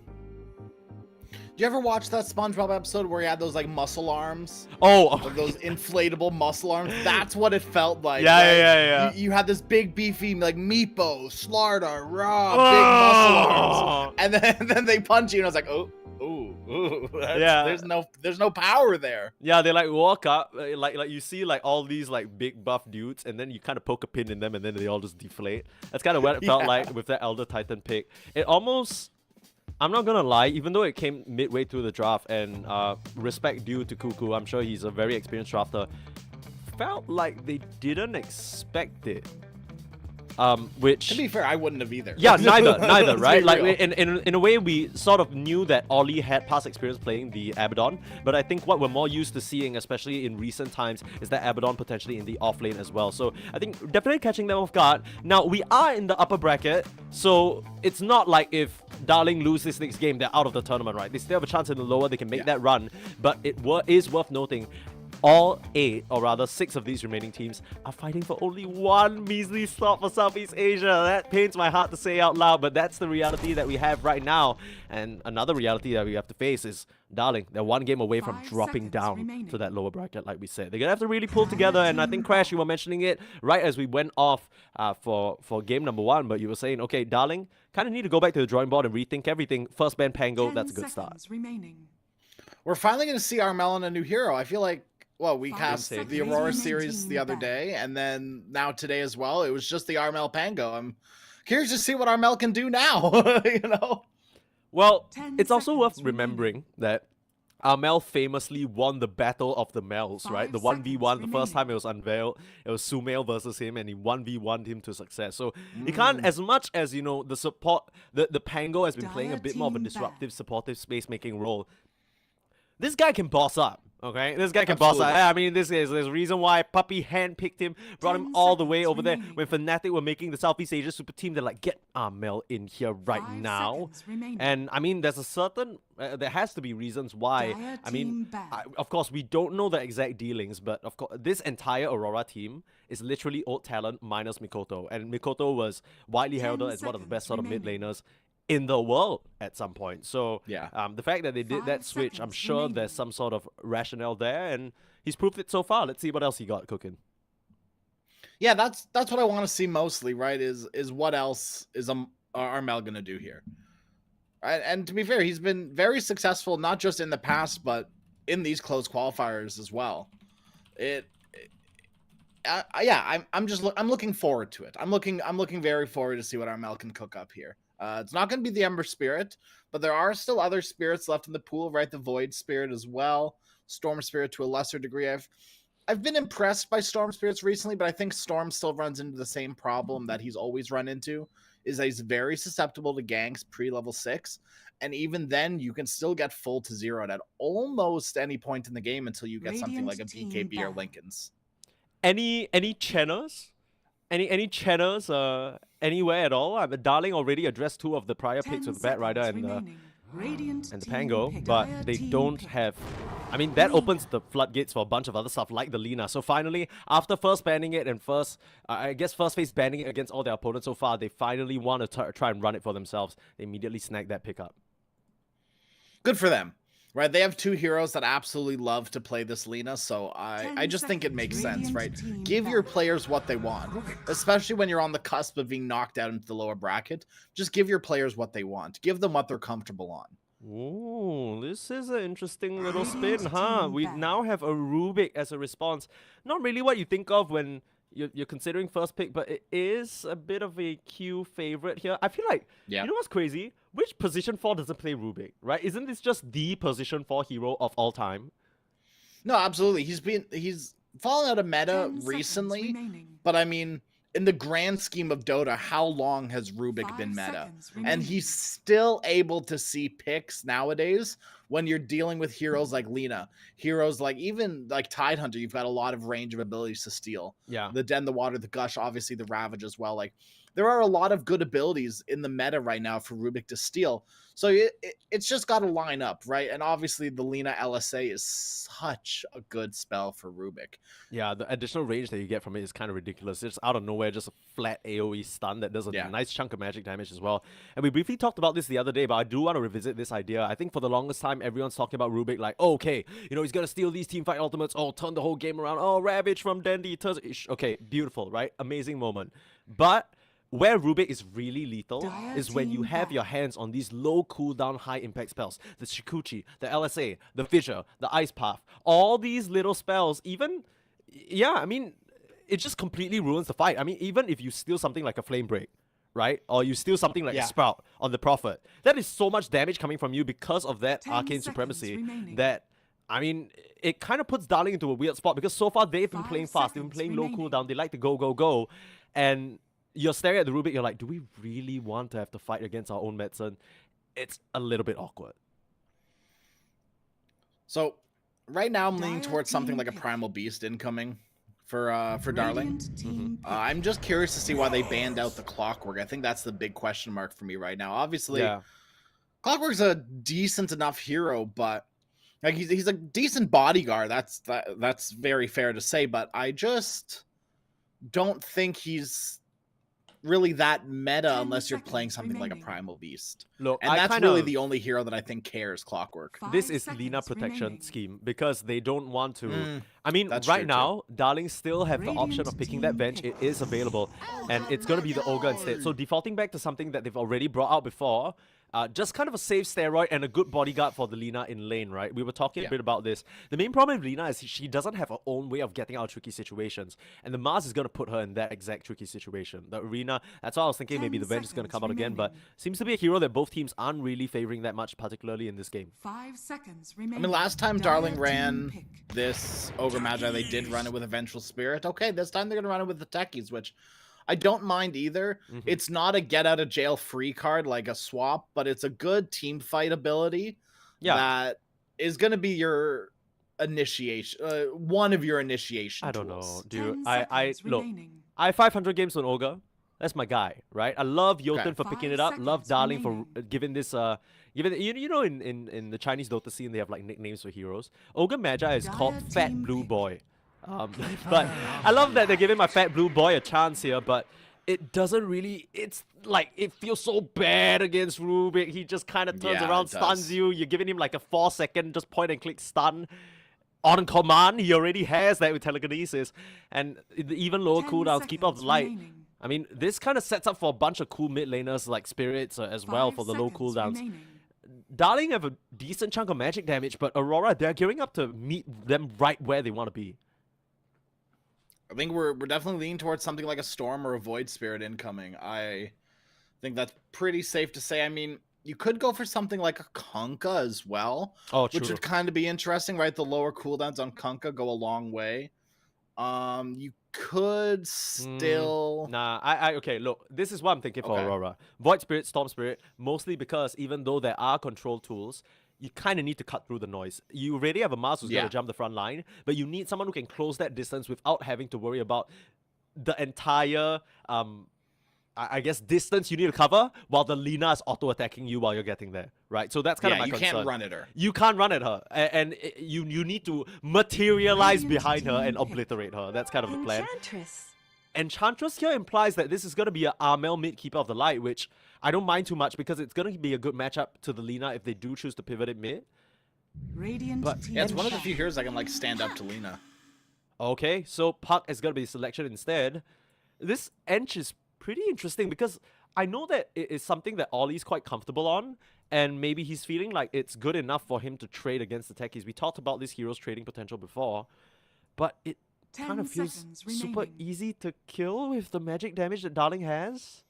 5 seconds Yeah, remaining. no, I completely agree, right? One Techie's blast off and like not even 3 mines, probably just 2 and you're a dead Enchantress. Dire Right? You're team very Yeah. dead. ban. I mean, you just put one mine down and the orb comes out from the puck and you're basically toast. There isn't really much the Eng can contribute once the puck starts getting going. You're really relying a lot on your Rubik and your Mars to set up for the team, where the Keeper of the Light and Eng can't really contribute in that same regard. Now, I do wonder what the build is going to be 10 from Amel, right? seconds I feel like remaining. it's almost mandatory to get the Spirit Vessel just to kind of keep the 5 tempo seconds going. remaining. Yes, But apart absolutely. from that, I Dire don't know, maybe team like an back. Atos, maybe an early Axe we saw yesterday from DJ, which worked out super well for them. What do you think? Orchid. Yeah. No, actually, wait, this game. Yeah. Hold on. Yeah. Hold on. Actual good Orchid game. But that's where they lose most of the time. When we think it's a bad Orchid game, then Radiant suddenly it looks team amazing. back. Yeah. That's kind of how it works. But yeah, for Yeah, now, a little bit. banning out the Medusa, who they think Aurora are going to snatch up for themselves. And I don't disagree. I think right now, Darling, they're missing that initiator, which is why we see the Centaur as well as the Slada being taken out of the pool. This is something that I believe Kuku was very 10 comfortable bringing seconds out, remaining. specifically the Slada. And be very good against this Aurora lineup. I'm trying to 5 think what the seconds Aurora remaining. hero is, though. Could it be a Faceless Void? Does a Faceless Void even survive against such overwhelming magic damage burst? Well, even if it could have been a Faceless Void, he's banned, unfortunately. Oh, I'm dumb. Morphling? Yeah. Thinking? Morphling's a possibility. Once again, Mhm. you're dealing with all of this from the trees stuns. LSA from the trees, blast off from the trees. If you get caught without being able to strength morph, you're done. Yeah, I guess the reality is that I'm just thinking about Morphling because I feel like Morphling is one of those heroes that can materialize beside the Lina, turn into her, LSA stun her, get that Fiery Soul Strike, Yeah. and start going absolutely machine gun Radiant mode. So team pick. they choose to ban the Slug instead, which I don't mind too much Nice. as well. I feel like, Yeah. Slug shots off just about Team everything pick. they do. The choice is going to be the Tide Hunter. So that makes a lot more sense now, right? If you pick the Slug, if you pick the Tide Hunter and you're up against Slug, it is curtains. Yeah, absolutely. Okay. We'll see if Aurora want to go for something a little off kilter here once again. Obviously, there are 10 still seconds remaining. I'm still thinking more Morph. I'm still thinking normal Morph. heroes in the pool. 5 I don't know. seconds The 23 remaining. Savage loves his Morphling. This seems like a pretty decent game to go for it. Yeah. There are a bunch of silencers, but we've seen in the past that hasn't really stopped proficient Morph players from bringing it out That's when true. they feel good about it. Let's see what else. Could still so troll. You could, but yeah, actually, I mean, the main problem is that then you'd have to work through the Darling lineup bit by bit instead of getting to the back lines on the Puck and the Lina. Doesn't really bring So a... to that, I say buy a blink. True. Right, That's we fair. saw it You're a right, little you're bit right, you're right. ages ago when Troll was meta. True. Right, the Swift Blink is still a very good item for Troll Warlord. There we Choose go. your hero. Keep up the There's tempo. another Blink hero, a more normal Blink hero. The Look, Alchemist. suddenly the Enchantress pick makes a lot more sense if that's what they were gearing up for. The Alchemist not only will get everything that he wants and more out of the Tide Hunter Techies lane, shouldn't be under any threat whatsoever with Ollie bodyguarding him. And it's, I mean, Aurora, they kind of set themselves a clock for this particular game, right? It feels like in the later stage of the game, I'm not very sure whether they can keep up in terms of scaling. But yeah, I mean, not a lot of control onto Yahweh's puck though, so I'll be watching Kim to see what he can do.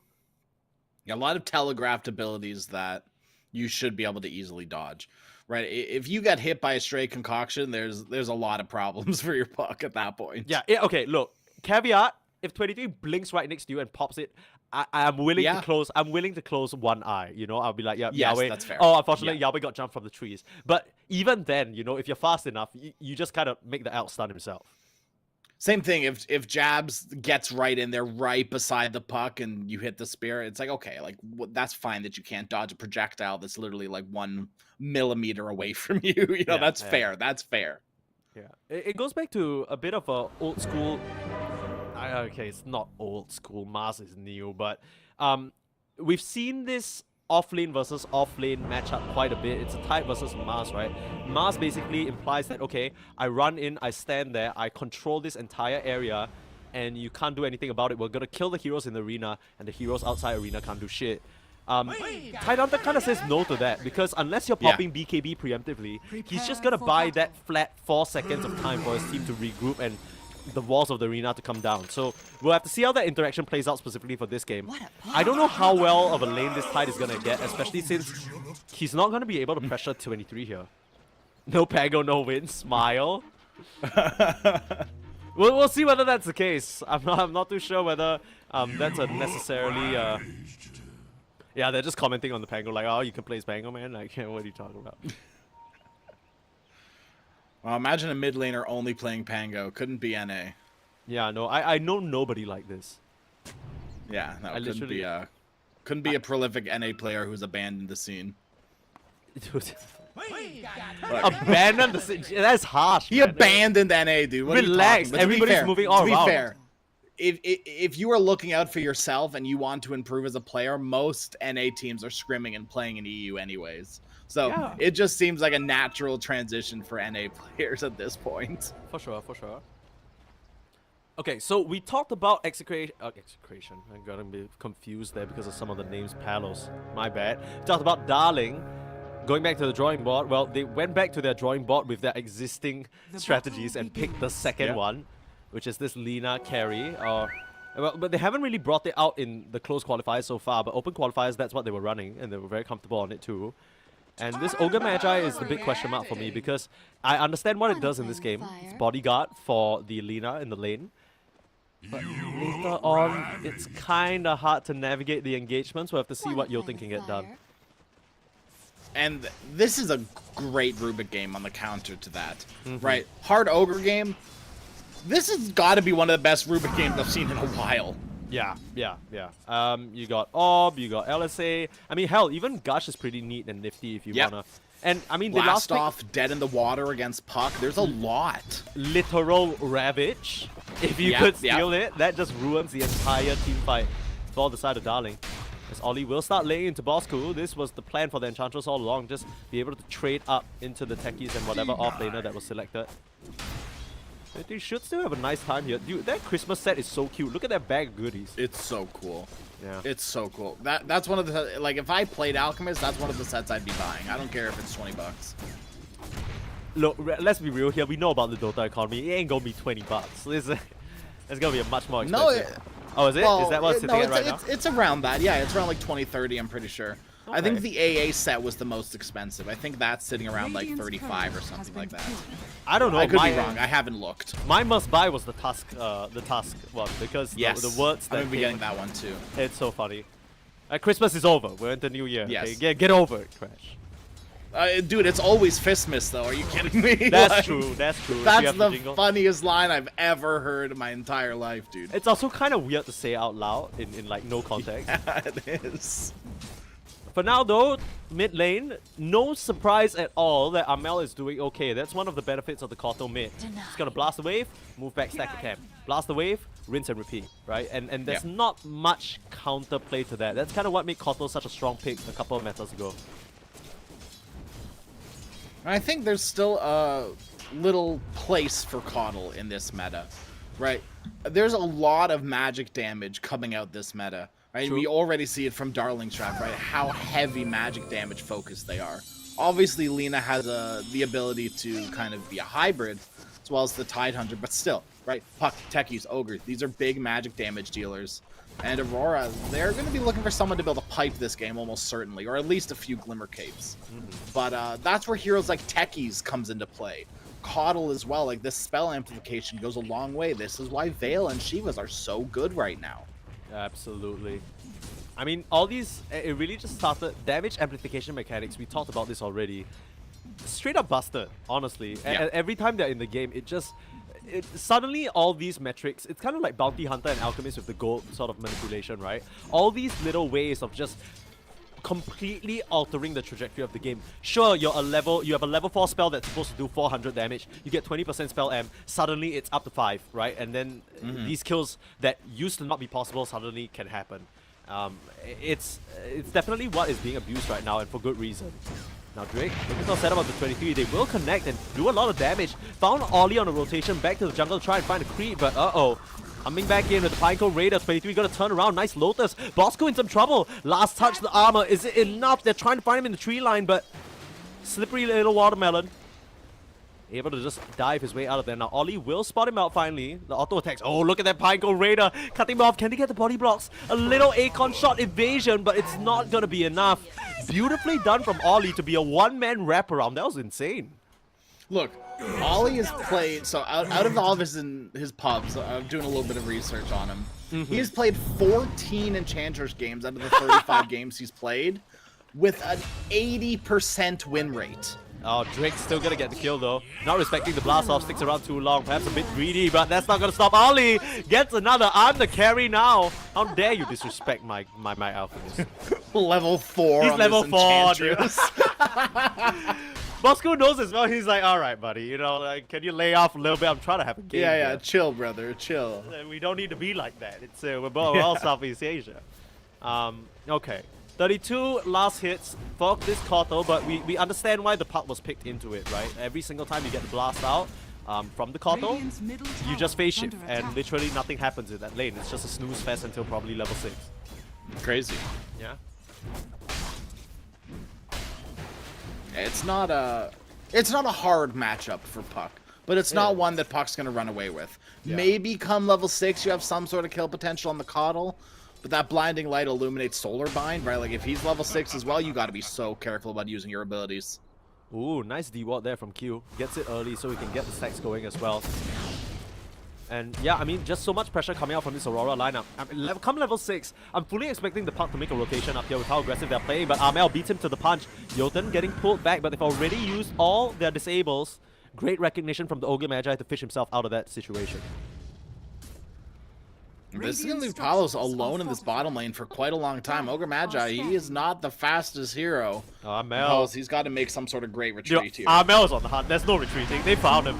LSA up the Koto, but they have the blast available. It's not going to connect, but it doesn't matter. Amel finishes off Palos. They knew he was going to be too greedy to leave that EXP behind, and honestly, you can't blame him. He's level 4 right now. You don't want to give Jabs that level 6 2-level disparity, and then he just arenas you and you die. I mean, Enchantress is almost level 5, heaven forbid, right? You need that XP on the Lina for sure. Radiant are scanning. Dude, the fact that Ollie's coming down here and sapping is crazy. Like, yeah, it is, isn't it? Like, so this is the thing with the Coddle. Oh my god, Armel, he's just rushing Dagon too. Holy crap, dude. Nice. What a Chad build. What a Chad build. Holy moly, dude. Yeah, I mean, okay. Aurora, they came to play. They were messing around. They're like, all this talk about Cuckoo crushing the qualifiers, we ain't having it. Yeah. Well, this spot is ours. Okay. Cuckoo, he's gonna go for more traditional build. No Dagon rush for this Tidehunter. He's just gonna go for the old standard Vladimir's, which... Did you just say Dagon rush for Tidehunter? Has that ever been done?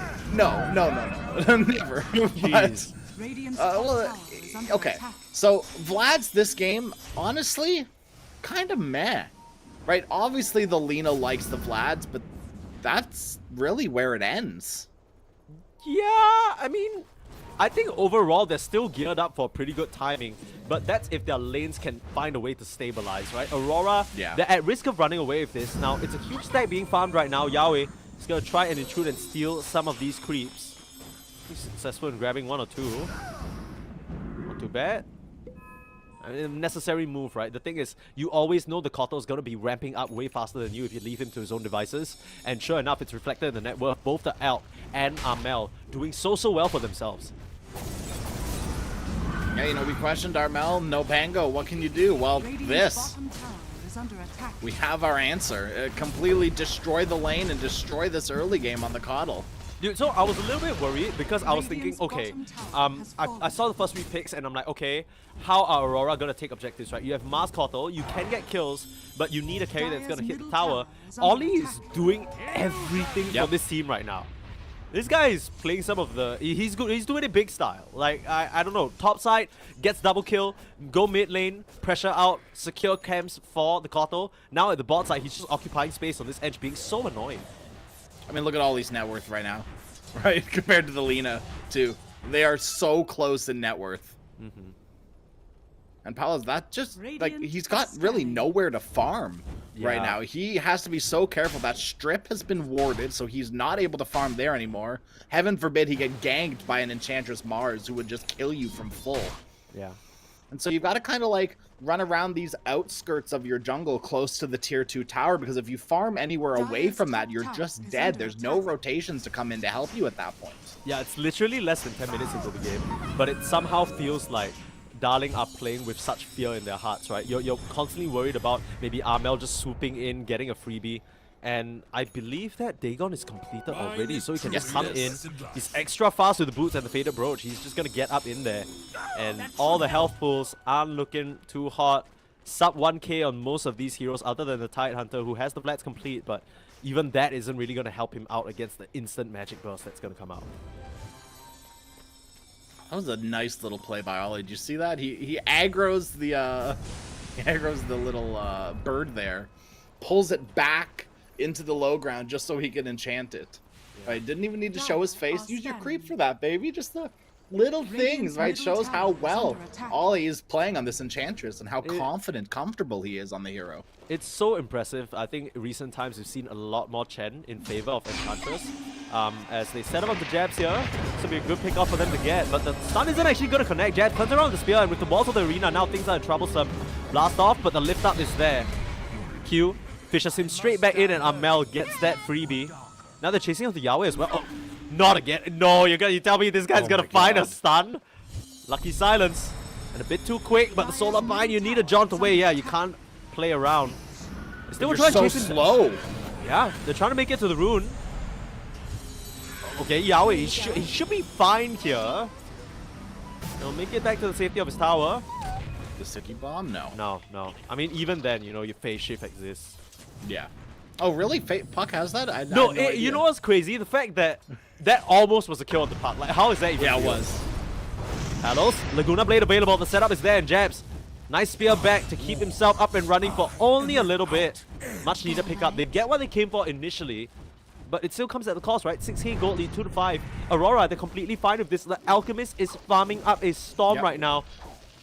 Does he have the Almost relic? Has the Radiance. Almost. Yeah, the Relic coming. Almost has the Radiance. My goodness. Thousand Evasion just a little bit further away. Yeah, you know very how scary. You know how baller of an Alchemist you need to be to get the Radiance, and then you're like, I'm farming so fast, I shouldn't even bring the courier to me just yet. I'll just bring the full Radiance. Yeah. That's Who needs the Relic, right? Yeah, that's Boring. crazy. That's crazy because I'm gonna hitting creeps anyway. This is a lack of efficiency. Yeah, exactly. Jotun just got his boots at 11 minutes. That is rough. Oof. It's not Nature's Prophet we're talking about here. No Nature's Prophet. No. Yeah, smoke out, like you mentioned, Aurora on the hunt. They want to keep up this aggression with that Dagon pickup. And they'd love to get themselves a juicy Palos closing in on his own. Maelstrom spotted out by a beautiful deep ward planted. This man is in some trouble. Jabs will try and play it cool, you know.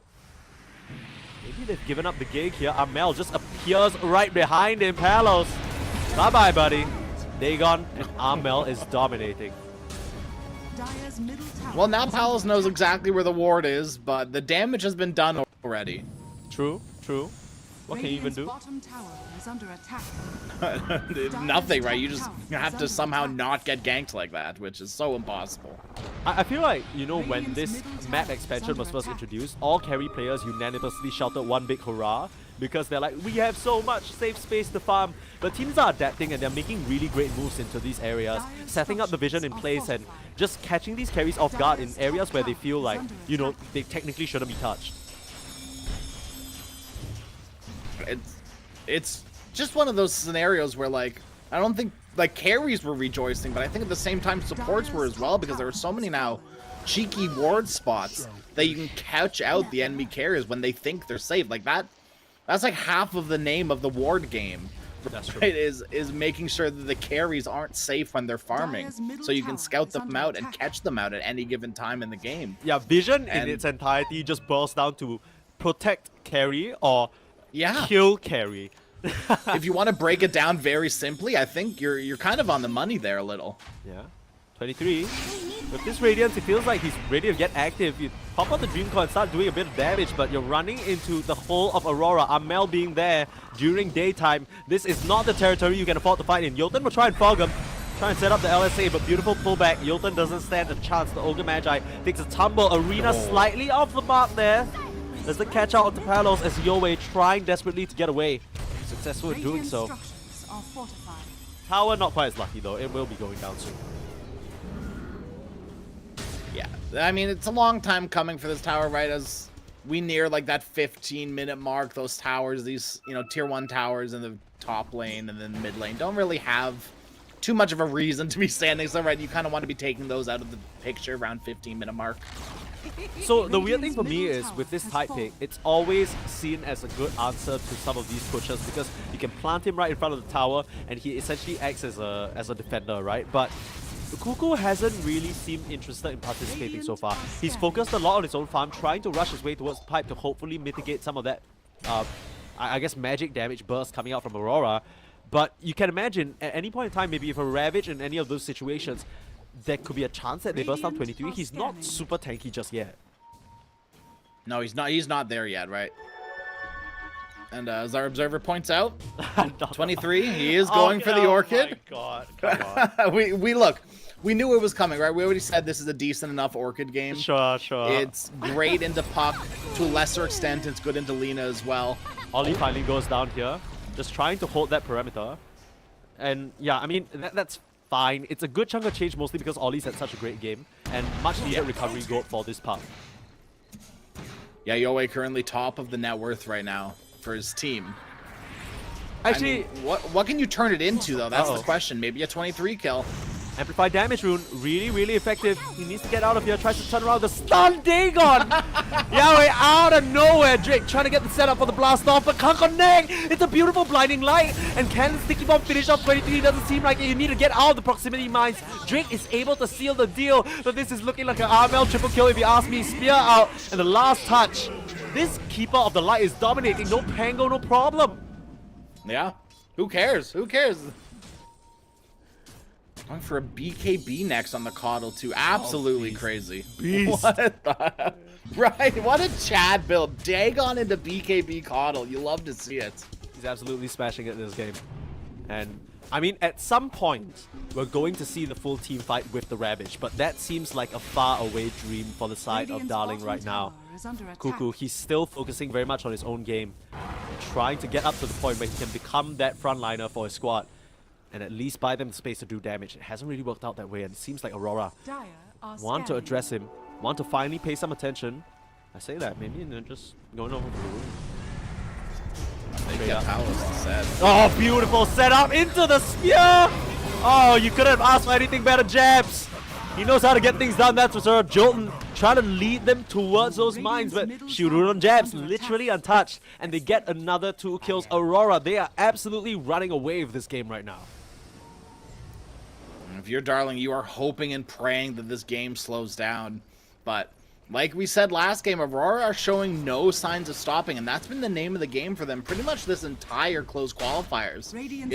Right, they're playing heroes like Lone Druid, Troll Warlord. They're playing run at you heroes, take your towers, do the damage as early as possible. Dude, and this is where Aurora's comfortable. This is so cool because it almost feels like, remember the talent of old, they would always be favored in these long games. They drag it out, they play a late game, and then now Amel's in the team, and then they're just like, okay, Amel, what's the plan? Like, what do you want to do in this game, or how do you want to function in this team? And then Amel's just like, yo, let's just win. Like, let's just win or something, guys. And all of them are just like, come on, 23, stop farming. Let's kill everybody on their team. And then 23 is like, okay, everybody. And then it comes in at the out. It's a really cool sort of refreshing look to this lineup.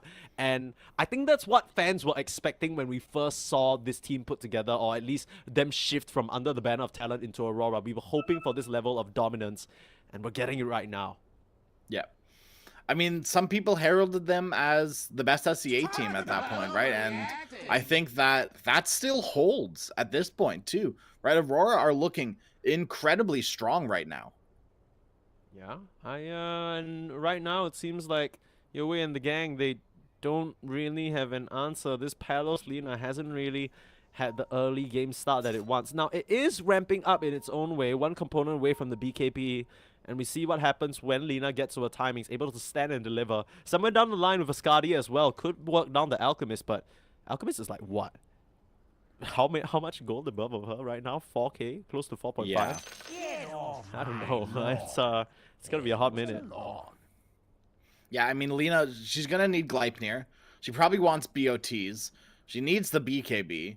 She probably, yeah, you're right, wants a Skadi as well. Like, it's just great this game into all of the heroes on Aurora. But it's a long ways away. Yeah. Not sure what they're really talking about here. Seems to be A little bit of friendly fire. Yeah, I got nothing, dude. Me. Don't ask me. pop Dude. into. You get John X Fire in here to help with the Yeah, there we translation, go. man. That guy's a specialist. Yeah. He'll word for word live translate the chat and be like, these guys are, and explain the inside joke. Like, this guy's a agent in the Filipino scene for sure. I wonder what the name alludes to. That's kind of what I'm curious about. Like darling. Like I mean, if we sort of take it in an English context, we can kind of see maybe it's a play on the word darling. Okay, so Drake having some troubles, unfortunately, with his connectivity. Hopefully that gets sorted out in a little bit. But yeah, I mean, usually these kind of things is like, you know, you just do a little router reset, no big deal, you know, sort it out. I mean, look, Drake, he's probably one of the most important heroes in this game right now for Darling. Obviously, like, without a doubt. Like, yes. Lena's important. Yes, Puck is important. But Techies is your kind of your big setup and what's going to amplify your magic damage. He's the hero that's going to be getting things done for you. He's building a mech, for Christ's sake, right? He's going to be the hero that gets in there, sustains your team, and does as much of this early damage as possible. Yeah. For now, though, I feel like more so than just the hero's importance, it kind of feels important for this player as well. This really is the first time that he is, I guess, in a way, getting the chance to showcase himself on a larger platform. He's no stranger to these qualifiers before, but, you know, they haven't really been successful, right? So I think same goes for Jotun. We talked about this loosely already. It's funny that usually it's these veteran supports that bring in the fresh young talent that have and give them a chance. And for Team Darling, it's been a little bit of a different story where these supports are getting an opportunity to play with some of the biggest cores in Southeast Asia, period. Right? So there is a certain element of importance that you gotta sort of feel for Drake here. I mean, I sure hope he's able to sort out this issue, but at the same time, it's like if you lose your chance like this, it's gotta sting. Like it's cool. Just mess around. You can pause if you want. Like just messing with them. I think come on, yeah. Give her 1 minute to Team Darling. Okay. No. 23 says no. 5,000 peso per minute. Crazy.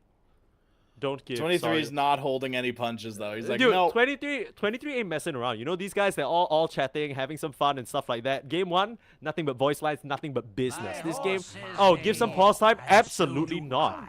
Hell no. Hell so no. cheap. 5,000 peso, man. Okay. A little bit more of an extended pause than we would have liked, but Drake, unfortunately, without any internet for now, just going to take a pause from the game, and you can see our beautiful faces here instead. As kind of boring looking at just a Dota screen. You look at our beautiful faces instead. Look, actually, I don't know, because I'm reading this in-game chat. Kind of goes hard. I'm sure the viewers might appreciate that. They're still talking about what kind of exchange they want to make for pause time, whether it's Gcash or whether they want to, you know, get some kind of transfer going. What's Gcash? It's just or you can just assume like an e-transfer. Yeah, come on, it's still a deduction, man. Got okay. Well, it could be anything. I don't know, dude. Like, what's G Fuel? I don't know. Like, hey, gamer cash. You know what I mean? Yo, we only drink. hey, shut your mouth. We only drink monsters on the stream. Okay? Yeah. Show some respect. As Aurora, they are very well positioned to just kind of sweep this away, continue their run in the upper bracket. And while we're here, in case you guys didn't catch the other match, funny situation. Blacklist versus Neon. Everyone's like, oh, Blacklist, they're just gonna crush them. The boys in Neon are kind of doing it. Smashed away game number 1, and they're looking to be doing very well in game number 2 as well. So might see a little bit of upsets here and there, but well, you know, that's on the other stream. You can catch that if you want. But we should be right back in a bit. There's only a bit of pause time remaining. They're still kind of jostling around in terms of the in-game chat. Just messing around with each other. I mean, these players know each other well, right? Yeah. Do you think there's any... Oh, do you see that? Do you see that? I'm finally living up to my name. It's sneezing. Oh, the sneeze. Yeah. But someone's cursing me from somewhere, that's for sure. Yeah. Someone said your name. And you're like, oh. Yeah, someone's like, this guy's so dumb. Again, yeah. Do you think there's any world where Jotun plays the Techies instead of the Ogre Magi? You might just have to, right? There's 4 minutes left, and while it will be an unfortunate way to end the qualifiers. Rules are rules, right? And you kind of Dude, you guys are missing out on this in-game chat. Cuckoo just said, because there's 4 minutes left, and Cuckoo's like, yeah, we're gonna replace this pause 4 soon, don't worry about it. I don't know. See you That's later, it. Drake. We've got the insider knowledge. Nice try, Drake. You gave it your best shot, but your chance is over now. Cuckoo has no remorse. This guy's a stone cold killer. He got business to get down to. Okay. Yeah, let's see. Okay. To be fair, right, Sneeze? This is not the end for Darling. Yeah, right? yeah. If they go down here, unfortunately, if they go down here to the internet problems, it's not the end, right? They still have the lower bracket run to make. Dude, can you imagine the funny ass storyline if Darling dropped the lowers, and basically Cuckoo loses to 23, right? And Jabs, like basically Cuckoo and Jabs, I think gotta be some of the most prolific Southeast Asian captains. There's not much else, right? And you think about that, they lose, and then they go to the lower bracket, and where everybody expected Neon to be, there's Blacklist, Cuckoo's old team that he was captaining, that didn't really work out for him on the pause 5. That would be an unfortunate way for Team Darling to go out for sure. Yeah, it would be quite unceremonious, but like we said, they've still got a chance, right? They've got a good head on their shoulders in the form of Cuckoo. Yeah. They got a big broad back in the form of Palos as well, so damn. Right? They have I guess, yeah, I guess so. They have the tools to, they've got the skills to pay the bills and the tools to break the rules. Damn, wait, did you come out? I feel I've heard that before, but I don't. Maybe. Okay, chat is letting us know that Drake did not pay for his electricity in time. Unfortunately. Cuckoo just said we can unpause. I'm bored. I'm bored. Oh my god, they're actually unpausing. Yeah, they're actually just going. They're just probably gonna control Drake. I mean, we're back in the game, ladies and gents. This is just yeah, Cuckoo's just damn. That's kind of chat though. My respect for Cuckoo just went up by a long shot. He's just like, yeah, I don't care. I'm bored. Please, let's continue. No, we can make a lower bracket. I came in and played Dota today. I don't know about you guys. Aurora will take this opportunity. They know it's a 4v5 and just continue crushing it in the mid lane. Amel picks up another easy one. I mean, between him and Ollie, they've just been playing so well this game. I mean, Ollie recognizes that too. He's rushing a Mage Slayer on the Enchantress. He's I mean, we knew this from the minute 4 mark, right? He's the carry, literally. I don't know what you're talking about. Step aside, 23, right? I'm the carry now. 23, you just hit creeps. I'll win the game for us. Don't worry about it. Yeah, I'll hit the heroes, you hit the creeps. Deal. BKB complete for 23 now, flying out on the courier and looking at the AC next for that potential high ground push. No Orchid? Are you kidding me? Disgusting. Boo! Unbelievable. No, but this is the point where, you know, they're down one hero on the side of Darling. Literally, like, it's not like he's dead, but he might as well be at this point. He's disconnected. He's also sitting AFK, Trick. They're ganking him. I don't think they know he's here. I mean, the main thing for Drake is that you just kind of need to look at him every 20 seconds, place a proximity mine so that if they dive that area, they're in trouble. Speaking of trouble, Guosku getting a blast to the back of the head. The blinding light pulling him back into their clutches as well. Still is very tanky, but they should be able to work him down. The stolen fire blast and the last spear Jabs will kill off his counterpart. Come and pick that one up. Yep, captain's rights. Yep. 23. Oh my god, was that a solo No Orchid kill? needed. No Orchid needed. How has he found that? That must have just been a jump forward after the orb was used, because Yahweh, there's no way in the world that he kind of just gets caught out like that. We talked about the instant stun when you appear right next to him, and that might have just been the case. Yeah. It happens. It happens. Look, okay, I'll be honest. Okay. This kind of feels like Darling are ready to go to the low bracket, right? As much as you know, they're still in the game, they're still playing, they're not just GGing out because of sportsmanship and everything. They just kind of want to get their hands warm maybe for the next game coming up. But I don't know whether they genuinely see an angle to come back. The way that they're playing right now, it doesn't really feel like there's a plan. Maybe they're just buying time until Drake comes back, and that's where they start formally sort of giving it a shot. But 16k gold lead is kind of rough, and all these players seem to be focusing largely on just getting their own game up. Yeah, right now I think the focus is it's not playing to win. It's specifically not playing to lose. Right? It's holding on for as long as possible, seeing if Drake is able to make his way back.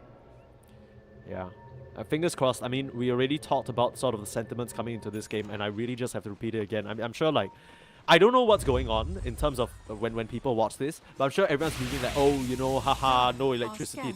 But that's gotta be heartbreaking, right? I mean, all these players coming out from the tier 2 scene, they're just trying to make a name for themselves, and I'm sure Cuckoo's just joking around, but the fact that you might lose this opportunity just because of something like this just it is unfortunate. Is an understatement. And speaking of unfortunate, Yahweh, another kill, the Dagon, it's so strong, and you don't have the HP to survive against it. No, and that Deso amplified damage on jabs as well was absolutely massive. He's shield crashing for like 900 damage. Yeah. That's all of Puck's health pool when you pair that up with the Dagon, right? That's it. Yeah. Aurora, though, not messing around. We see some teams get a bit too comfortable. They are, as we established in game number 1, standing on absolute business here. And just straight into the Roshan. Time to hit some towers. No messing around. Just, you might run into a minefield that was set up by Drick's Shadow Puppet, though. You gotta be careful. Yeah, whoever's microing Drick. Yeah, I don't know. I would assume Jotun. I would hope so, because if anyone other than Jotun is microing him, I don't know what Jotun is doing. Like, you're telling me he needs like 200 APM to bloodlust people? I'm an ogre player, I know. We don't need to pretend. Well, maybe that's why Yoey's been dying, actually. It's because he's been microing the techies. Yeah, Yoey's in the mid lane trying to plant a mine, and then he just gets obliterated by 23 before he even sees it. Surely, that must be it. Yeah, that's the narrative I'll push, for sure. Couldn't be a mistake from the Puck. Absolutely not. I think as much as everyone sort of coming into this matchup probably favored Aurora, and I think we did too, right? We're thinking, okay, darling, you know, are they really all that? Everyone's talking them up. Sure, half of them are the Cuckoo fans, but, you know, they did look pretty dominant. They had some pretty good showings. I guess, you know, even if it was going to be a 2-0 at the end of the day, for it to end this way, you're always going to have that bitter feeling. It's not just doesn't feel good. It's if you lost and you got crushed, you can accept that you got defeated. But right now, there's that lingering feeling of, if we had 5 players, would things have been different? Would we have been able to mount a comeback? Would the script just be completely flipped? We talked about it from the start. How crazy would it be if Darling were able to somehow reverse sweep Aurora? But that possibility has just completely gone down the drain, it feels like. Yeah, I mean, how easy is it to play a 4v5, right? Like, it's incredibly complicated, right? There's a lot more going on into just we've lost a hero. Yeah. You've lost another set of eyes on the game as well. Yeah. You've lost someone who, as a support, is able to kind of take a step back and be like, hey, they're ganking. Hey, I'm going to set up vision. Like, there's a lot of little things you lose when you lose a support like this. Yeah, especially a support like the techies, right? Somebody who can just give you so much info with the mines and make plays happen. He's the key setup, like we mentioned, on top of that Tidehunter. But so far, we have not even seen a single Ravage. Not even one. And no. Honestly, as much as the meme lives on, it's not Cuckoo's fault, this game. It really isn't. You know, that lane, it didn't go the way that they wanted it to. Ollie just absolutely beasted on them, outplayed them to such a mind-boggling capacity that the Tide spent most of the game just farming up and making sure that he can actually stand on the front lines. But right now, there's no front line to even hold. You're desperately trying to defend up against 23, who's on your high ground with this Aegis and BKB. You're just going to pop that Chemical Rage and just not care about really right now the damage coming out from Darling, because it's not there without your techies. Okay, for what it's worth, they did get him down to low HP, like half HP. Drake, whoever's microing him is doing the best job that they can, but Armel with the range on that Dagon, it's a bit too strong. 23 still with that Aegis, still with that BKB, just waiting for his team to come join him, which they finally are now. They've gotten the kill on the techies. They've got what they came for. Yeah. They'd love to get the tier 3 tower too. Dude, okay, realistically speaking, 23, even with his insane amount of regen from level 3, he does have to be careful because the burst potential is there, right? You still are dealing with the Puck and the Lina, and we didn't talk about this from the start, but Pucks nowadays, they like going for this Aghanims just auto-attack type build. Later down the line, the Bloodlust is really going to help Yoey in this regard, right? The attacks coming out from the Dream Coil potentially as well, just going to pepper in, and 23, even though you have the AC, Alchemist notoriously low armor. Yeah, that's what the AC's for, though, right? There is some way to help him out. Another pause, coming out 2 minutes. Looks like we might be seeing Drake come back. Good news coming. Okay. Bosku got the page. 2 more minutes. He's no longer bored. He's like, fine, I'll give you 2 minutes. Now your fish food. Getting some education now. I believe the correct pronunciation is Yui. Okay. So we're both very wrong for a very long time. Got it. It's fine. Okay, it's not fine. All the fans, all the Yui fans. I gotta say it 3 times fast just to really melt it into the brain. Yui. He's back! Let's go. Yeah. Oh. Nah. Just a little. He was just making sure they were good. Yeah. He's like, Drake, you for real this time? Yeah. Okay, Drake. He's back, but you gotta feel that pressure. You gotta feel that almost disappointment set in. Is this really how we lose? 4-17 now, 20k gold lead. In the time Drake has been gone, Aurora have just been able to mop up everything they want on the map. And 23, Aegis will be expiring, so I don't know if they're going to feel too confident to push high ground without an Aegis. At least mop up the last tier 2 tower. Yeah, they might just take it a little chill, right? No harm sort of, continuing to farm up. Your gold growth is still exponentially insane as compared to your opposition. At the same time, I kind of feel like the longer of a time you give this darling lineup to recover, might get scary. Bosco finally confident enough to stand on those front lines, not really bothered by the asset spray. Look at Yao. No, can't mess this up. Yui is cutting the creep wave magnificently. Dire's middle tower is under attack. And that's pretty much all you can do on the puck right now, right? Yeah. It's so hard to just stand and fight against all of these stuns. Oh, they found the Lina in the mid lane. Palos, boss pop the BKB. Can he get out of here? Too much damage. Stolen Laguna. That is not what you want to give over to Q. And they'll just melt you down. Palos out of the game for 60 seconds. You need to make a move on the side of Darling. But where's your Tidehunter? Nowhere nearby to drop a Ravage. Finally shows his face coming in now. Finally, first Ravage of the game only onto Q. They're trying to burst down the Rubik, but he's completely fine. The bombs come down, but Drake goes down as well. Bosku, he's in the middle of all of them. They need to make a great escape. Hidden away into the fog. It is nighttime and can't spot out their opposition. The stragglers on Darling, they're able to escape and continue trying to address these waves. Bosku, you can imagine that he's probably going to stick around and try and cut 1 or 2 more while 23. Nothing but business. We said this from the start. Straight onto the towers. He wants this done. Radiant's middle tower has fallen. Gotta be careful. There's a lot of mines in this area. Minesweeper mode. Ollie sending in the... That's what the creep's for. Yeah, Frost go... Oh, Hamel. Oh my god. Okay. Respect the mines, friends. Respect the mines. Yeah. I mean, can't 23 walk it? Like... yeah, you totally can. He's just like, I'm busy. Sorry. Uh-oh, Japs getting set up by Yue here. And seems should be fine. I think they'll be able to finish Japs off at the very least. Cuckoo gonna try and come through and get it done. Lotus fed to him by Ollie.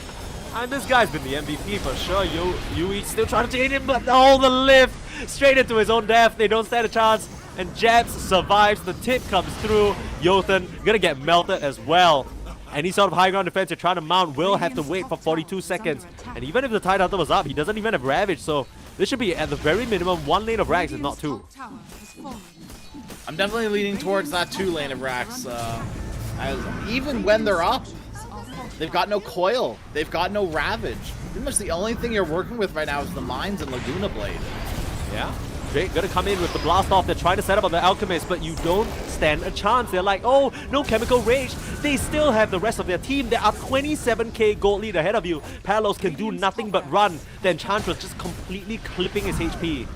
Can't help but feel like this is the beginning of the end. I mean, it's honestly felt that way for a hot minute already, but they're really putting the gas in the tank now and driving it forward now. Yue has reached the point where he's doing a lot of damage, right? He's built the Parasma for himself. He almost was able to kill Jabs off solo.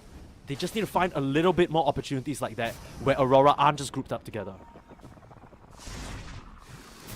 This might be the opportunity where 23 is on the high ground alone, but nope. Seems so quickly to respond. So is Palos. The Abyssal reveal, and Palos is out 1 minute. The timer grows ever longer. You might have a Ravage, but you can't even pop it. This game's over. Yeah, it's it. GG. Yeah. You can respect the grit there, joking or not, you know, everyone loves Bosco because he's such a funny character, but you know, you gotta imagine that for this team, they would have loved to try and put up a bit more of a fight in this game number 2. Unfortunately, not really a possibility with some of the electricity issues, and we were talking about it as well. If they just kind of plain and simply got lost, there's a lot more to think about in terms of what is the strategy moving forward, right? Where did we go wrong in this game? But right now, it's completely diluted by this entire electrical issue. It's not really what we want to draw attention to or just kind of highlight, but that is the reality, right? As a player, you know, you're going to feel a certain element of disappointment, but for Aurora, this was a very clean-cut victory. 2-0 and moving on in the upper bracket up against potentially Blacklist or Neon.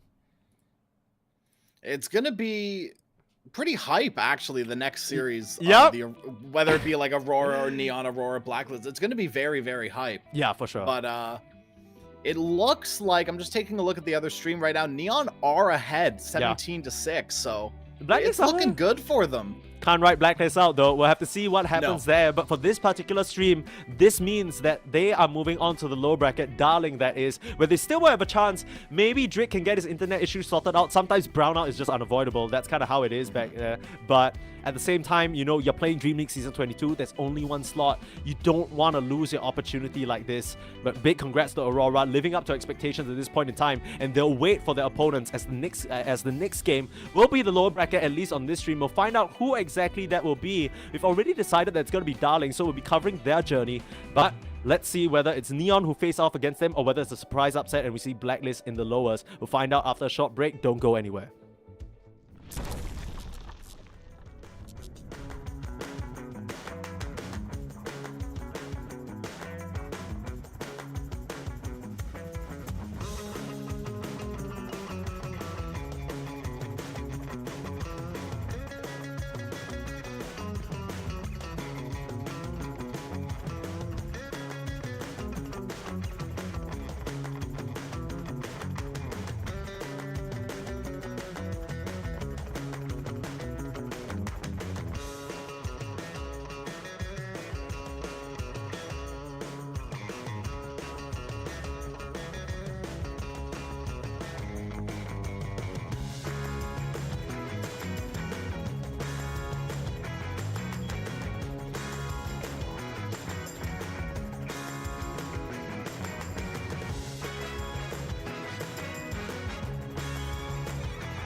It starts with this, a person that you miss. My mind draws a blank. I wanna go back to the early days when life was an escape. Now I just wait for better days. I lost myself in your reality. Lost myself. I lost myself in your reality. Lost myself. I feel that life, according to a friend, we're all shrink wrapped in families and making ends meet, stuck in jobs we'll never leave. I never wanna be like that, so I wanna go back to my reality. Wanna go back. I wanna go back to my reality. Wanna go back. Didn't mean to sound so concerning.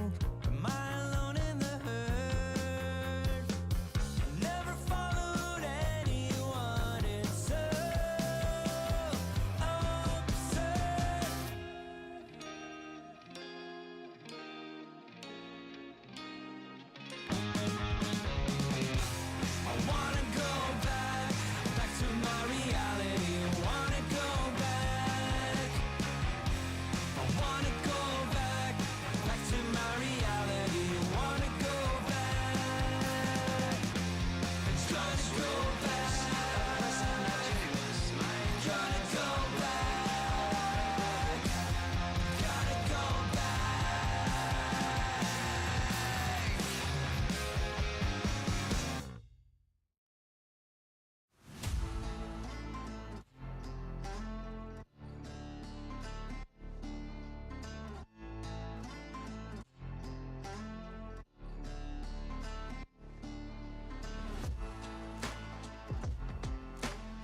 creature with no skeleton inside your hands.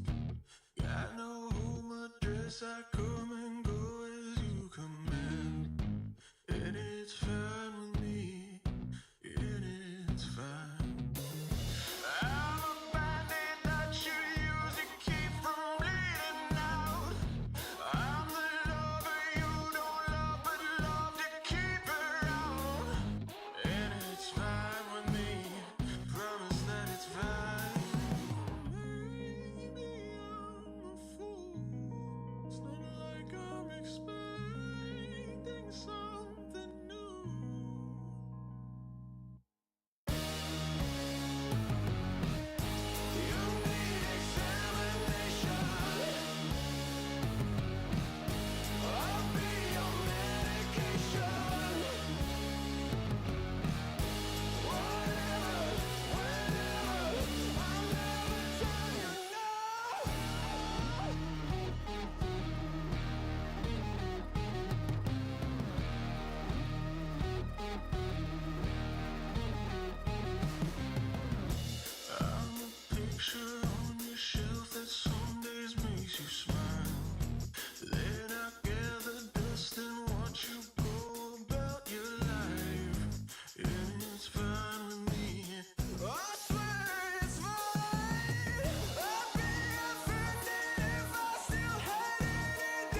It starts with this, a person that you miss. Mine draws a blank.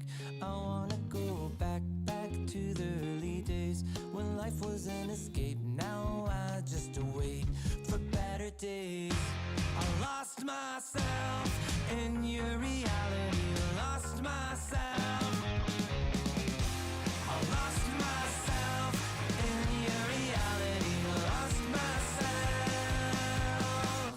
I feel that life, according to a friend, we're all shrink wrapped in families and making ends meet, stuck in jobs we'll never leave. I never wanna be like that, so I wanna go back to my reality. Wanna go back.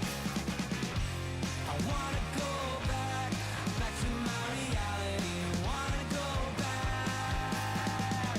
Didn't mean to sound so concerning. Am I alone in the hurt? Never followed anyone. It's so absurd.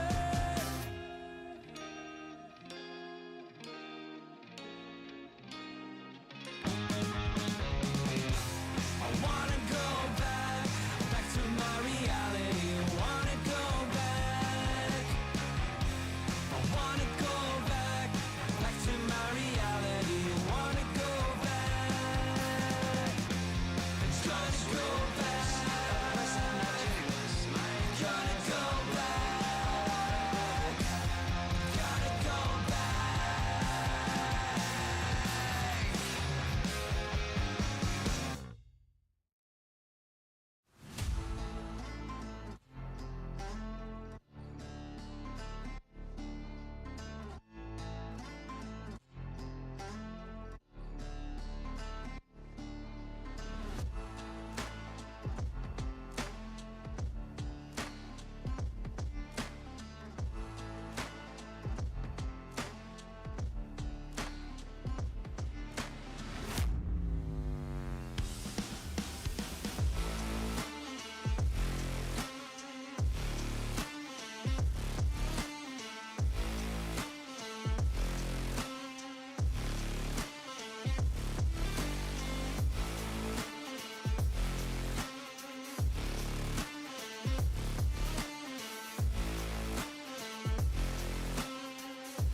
back.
I'm a creature with no skeleton inside your hands. Got no home address, I come and go as you command. And it's fine with me, and it's fine. I'm a bandit that you use to keep from bleeding out. I'm the lover you don't love, but love to keep around. And it's fine with me, promise that it's fine. Maybe I'm a fool. It's not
It starts with this, a person that you miss. Mind draws a blank.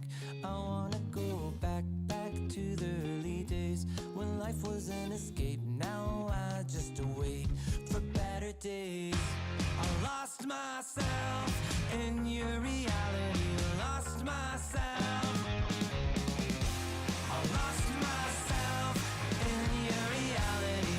Lost myself. I feel that life, according to a friend, we're all shrink wrapped in families and making ends meet, stuck in jobs we'll never leave. I never wanna be like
picture with no skeleton inside your hands. Got no home address, I come and go as you command. And it's fine with me, and it's fine. I'm a bandit that you use to keep from bleeding out. I'm the lover you don't love, but love to keep around. And it's fine with me, promise that it's fine. Maybe I'm a fool, it's not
It starts with this, a person that you miss. My mind draws a blank. I wanna go back to the early days when life was an escape. Now I just wait for better days. I lost myself in your reality. Lost myself. I lost myself in your reality. Lost myself. I feel that life, according to a friend, we're all shrink wrapped in families and making ends meet, stuck in jobs we'll never leave. I never wanna be like that, so I wanna go back to my reality. Wanna go back. I wanna go back to my reality. Wanna go back. Didn't mean to sound so concerning.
A warm welcome back to Dream League Season 22, everybody. Crasheroni and Permasneeze here bring you the action. I know at the end of that previous series, I was like, let's go for a short break. It was just 2 hours, okay? Everybody calm down. We're back now, and the matchups couldn't get any spicier. That's to be expected. After all, we have 6 teams fighting so hard just for one measly slot, and right now, we might just have to see one of them go home. Not really the names you're expecting. Blacklist rivalry knocked down to the lower bracket by Neon, and they're facing off against Bleed Esports here. I'm gonna call it what it is, Sneeze. A little bit of an upset. A little? Yeah, I don't know. But give Neon credit where credit is due. I feel like if you were watching the Neon games, it's only a little bit of an upset because Neon have been performing incredibly well. Not just across these closed qualifiers, but in a lot of other tournaments as well. They're always topping the group stage. Yeah, I think the most important thing to remember about Neon that people always conveniently forget is that Chuan, literal TI2 winner, has been coaching that lineup for a while, right? He's had a good track record of whipping these players into shape. A lot of very successful current Southeast Asia players actually had a brief stint on Neon. It's kind of like a little training arc situation. And I mean, I don't know what he did to JG in the past 2 months leading up to all these qualifiers, but JG is on fire. Kind of went from a bit of a shaky offlaner to somebody who's dominating these lanes, dominating these games. Had a brilliant performance. I mean, Neon swept away Blacklist 20 minutes in game number 1. Now, game number 2 was a bit longer, but Magnus high ground, it's always going to be that way. Speaking of the Magnus, it's something that Blacklist, once again, value quite a lot. Like a lot of these teams, but going Orchid first, Gabby, not really the recipe. No, we've seen that fail in the past, like, frequently. Masaros did a little stint on the Orchid Magnus as well, and it did not succeed, right? The only time we saw Masaros succeed on the Magnus is when he went this Blink Echo Saber build. That was the only time we've seen the Magnus succeed. Yeah, absolutely. I think these teams, they are picking up the Magnus because it's a strong hero, but like we already mentioned, the base execution level you need to have to make it work is so damn high. And it's funny that we already mentioned JG and Gabby because that's actually my featured matchup. It's the offlaners, right? Gabby, he is this notable name from Southeast Asia, even went for a bit of a world tour, did mercenary stints on T1 for qualifications, went to Entity for a little bit there, showed up big time at TI in my opinion, but just it almost feels like he's on a little bit of a Pure arc, where Pure at the start had a little bit of shakiness transitioning into that role, and now has fully come into his own. Kind of a similar situation with Gabby. Feels like he's like 90% there, and he's facing off against a young, polished talent in JG who's really showing his stuff this... no, sorry, not JG's on Neon. Yeah, he showed his stuff, JG. Now it's up against Masaros, right? Who's also kind of been a bit shaky, but at least now he builds Echo Saber on Magnus. Yes, yeah, so stable, like, okay. Stable when he builds the right items. Unstable when he's got, like, an Orchid on Magnus and you just can't do anything at that point. But, maybe stable as a player, but not stable as an itemizer almost, you know what I mean? Yeah. I think for Bleed, it's very clear that the stable anchor in their lineup is still none other than Jackie. And that's no surprise there. You give him space, you give him farm, he will deliver the game to you on a silver platter and bring Bleed forward. It's just the problem of whether Masaros and Mikoto can get him there, right? In some of the games, I think yesterday when we saw Bleed not look too hot is when Mikoto was put in what felt like an impossible Magnus game. Starting to feel like this Magnus is more of a bait. Yeah, it could very well be. I mean, we've seen, like we talked about, we've seen Magnuses fail in the past. 5 seconds remaining. And we will continue to see them fail, I'm pretty sure, because teams are starting to, you know, at TI10, everyone was like, okay, you know, pick Rubik, lift him up, it's all about the Horn Toss skewer. Now it's a very different sort of situation where just the Harpoon skewer is enough. You don't need to angle for this sort of shard situation where, or even now it's on the Aghanim Scepter, you're not even there, right? It's a very different story. But people have gotten really good around playing around that, I guess, skewer mechanic and how you respond and how you take a team fight, whether it's just overwhelming the Magnus, denying him vision, cutting down the heroes that try to give him vision instantaneously. And Bleed, I'll have their fair share of knowing what makes a Magnus tick, because they played it basically almost every game yesterday. But we're not going to be seeing a Magnus Blacklist. They're going to ban it out themselves. Yeah. They're not going to pick it. They're not going to give Bleed the first pick Magnus, which they've done pretty much every game so far. Yeah, respect on Masaros' name there. Had a couple of shaky performances. And even in the one that he was landing killer RPs, it's still, you know, there was some slip-ups here and there, but yeah, overall just did the job that he 10 needed to. seconds remaining. Chen Ban, the Nature's Prophet taken out as well. Stuff like the Techie's Lion 5 and seconds remaining. still in the pool. Let's see here. What have Blacklist been liking to start their drafts out with? I mean, they went... the past few games in particular don't really count because they just went straight into Gabby Magnus every single time. True. Haven't It's really been it's been a lot of the position 5s or their offlaners first. Yeah. Maybe Edge, Dire which is team still in the pick. pool. The Shadow Yeah. Demon taken out. Radiant team That was pick. something that Tim's was playing up against the Luna earlier on, but the Bat Rider. Yep, there you go. Start things out Fair strong enough. already. We saw Q have a brilliant performance on it. Yeah. Tag teaming up with Ollie, right? Just being able to deny so much of these melee cores. Even if you have Disperser, just being bumped back is so 10 annoying. seconds remaining. We're gonna see the Elder Titan to pair up with the Bat Rider. No, That's no, my no, question. no. That was a Meepo Unless, special. unless Blacklist pick a Meepo. Look, Jeb's Elder Titan, hell yeah. Masaro's Elder Titan, Who knows? I remain. Question I mark. don't. Yeah, I don't know. Big unknown Yeah. there. We're not entirely sure. Interesting. I guess the main thing for me is a bit of a head scratcher with regards to Shadow Demon pick because I know that Tim's has really liked this in his previous games, but that previous game it almost felt like it was a direct response to the Luna instead of something that's first pickable. Sure, it's a very strong hero, but I don't really see the value there. But we're not gonna see it this game. So Venge is the selection. 10 seconds So Bat Rider picked remaining. into the Venge last series, and this time it's the other way around. 5 Now, seconds Abaddon is still in remaining. the pool, right? That I think is probably one of the harder counters to Bat Rider. The question is, do Blacklist want to get both Venge and Abaddon, right? Sometimes when you put too much into your save basket, sometimes too much save is a bad thing. Yeah. Right? You kind of got to find the balance. Like it's like sweets. Sweets are nice. Like they taste good. They're very good, but they're not necessarily the best for you if you have too many. So also interesting to note that Blacklist Rivalry haven't actually picked up the Abaddon at all. They just Dire haven't team really, back. not on the off lane for Gabby, not on the safe lane for Carlo. Tim's not even really favoring that hero, opting for other options instead. So probably not really something that they're considering at this point in time. I mean, there still is room to be surprised. We don't know what strategies they have cooking. And now with your backs against the wall, potential elimination 10 on the line. seconds remaining. It's time to bring them out. But for now, it's still pretty stock standard, right? The Techies bans, 5 maybe we'll see seconds Phoenix bans, stuff remaining. like that as well. I fully expect Blacklist and Bleed to maybe snap up their offlaner a little bit early because some high priority runs already taken out of pool.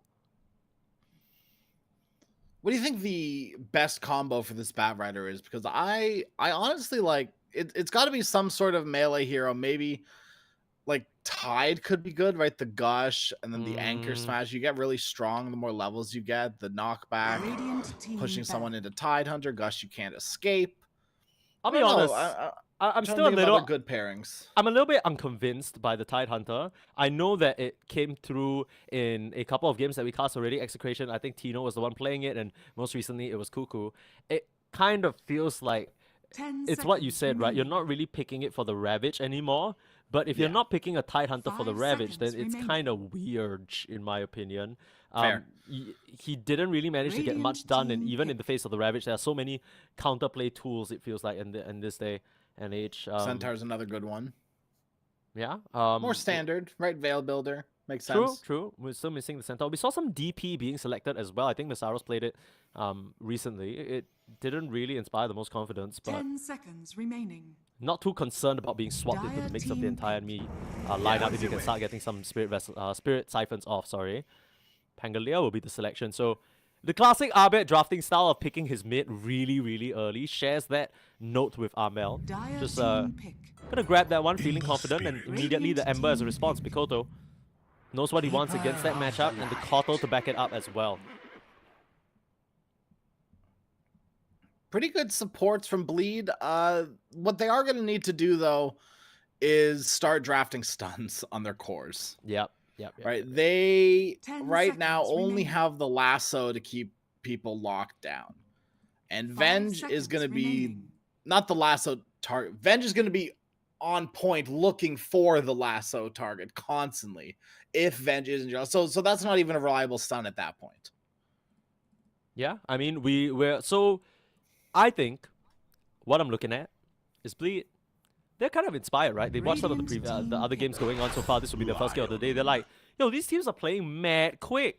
we can do that. Keeper of the Light Ember, really great combination. I mean, even if you run around with Keeper of the Light Bat Rider, you can just kind of slow people down and keep them in the flames. It's going to be quite annoying to deal with, but there's Lion picked up. So honestly, we're starting to fall into a standard sort of flow of the draft, right? We're seeing these high priority supports, whichever one slip through the cracks, and more often than not just snagged up, just for, you know, how much value they can bring to the table. The Lion draining away at the mana, sure you might have Chakra, but being able to stand your ground and all the control as well, just to follow up on the Pangolier and whoever he's going on. Dire team pick. Absolutely. It's instant hex for the Ember for the Bat Rider as well. Okay. What do you think about this Naga Siren hero? It's something that Bleed have brought out already in their open qualifier games, but it didn't actually succeed in the one game that they brought it out in. So they lost, I believe it was Team Darling. Remaining. This makes things interesting 5 because it seconds is, remaining. I can understand why, right? It's pretty good at playing the map. You're running around with 4 to 5, maybe 3 members, the Pango, Lion, and the Venge, and you want your Naga Siren to be cutting 2 lanes or at least splitting farm and stuff like that. Yeah. I don't know how I feel about it. I don't think Ember is that great of a Dire counter team anymore, bad. but they do already have a lot of good AoE magic damage, and that's the instant response. That's the Pudge right there. We saw that direct interaction come out beforehand. It didn't really work because Pudge is such a janky hero. I don't know how I feel about this. I feel like this is a bit of a bait on the Naga Siren. It worked in lane, but it didn't work in the game 10 overall. seconds Absolutely Right. no. And Blacklist, they've got a great 5 Naga Siren. seconds remaining.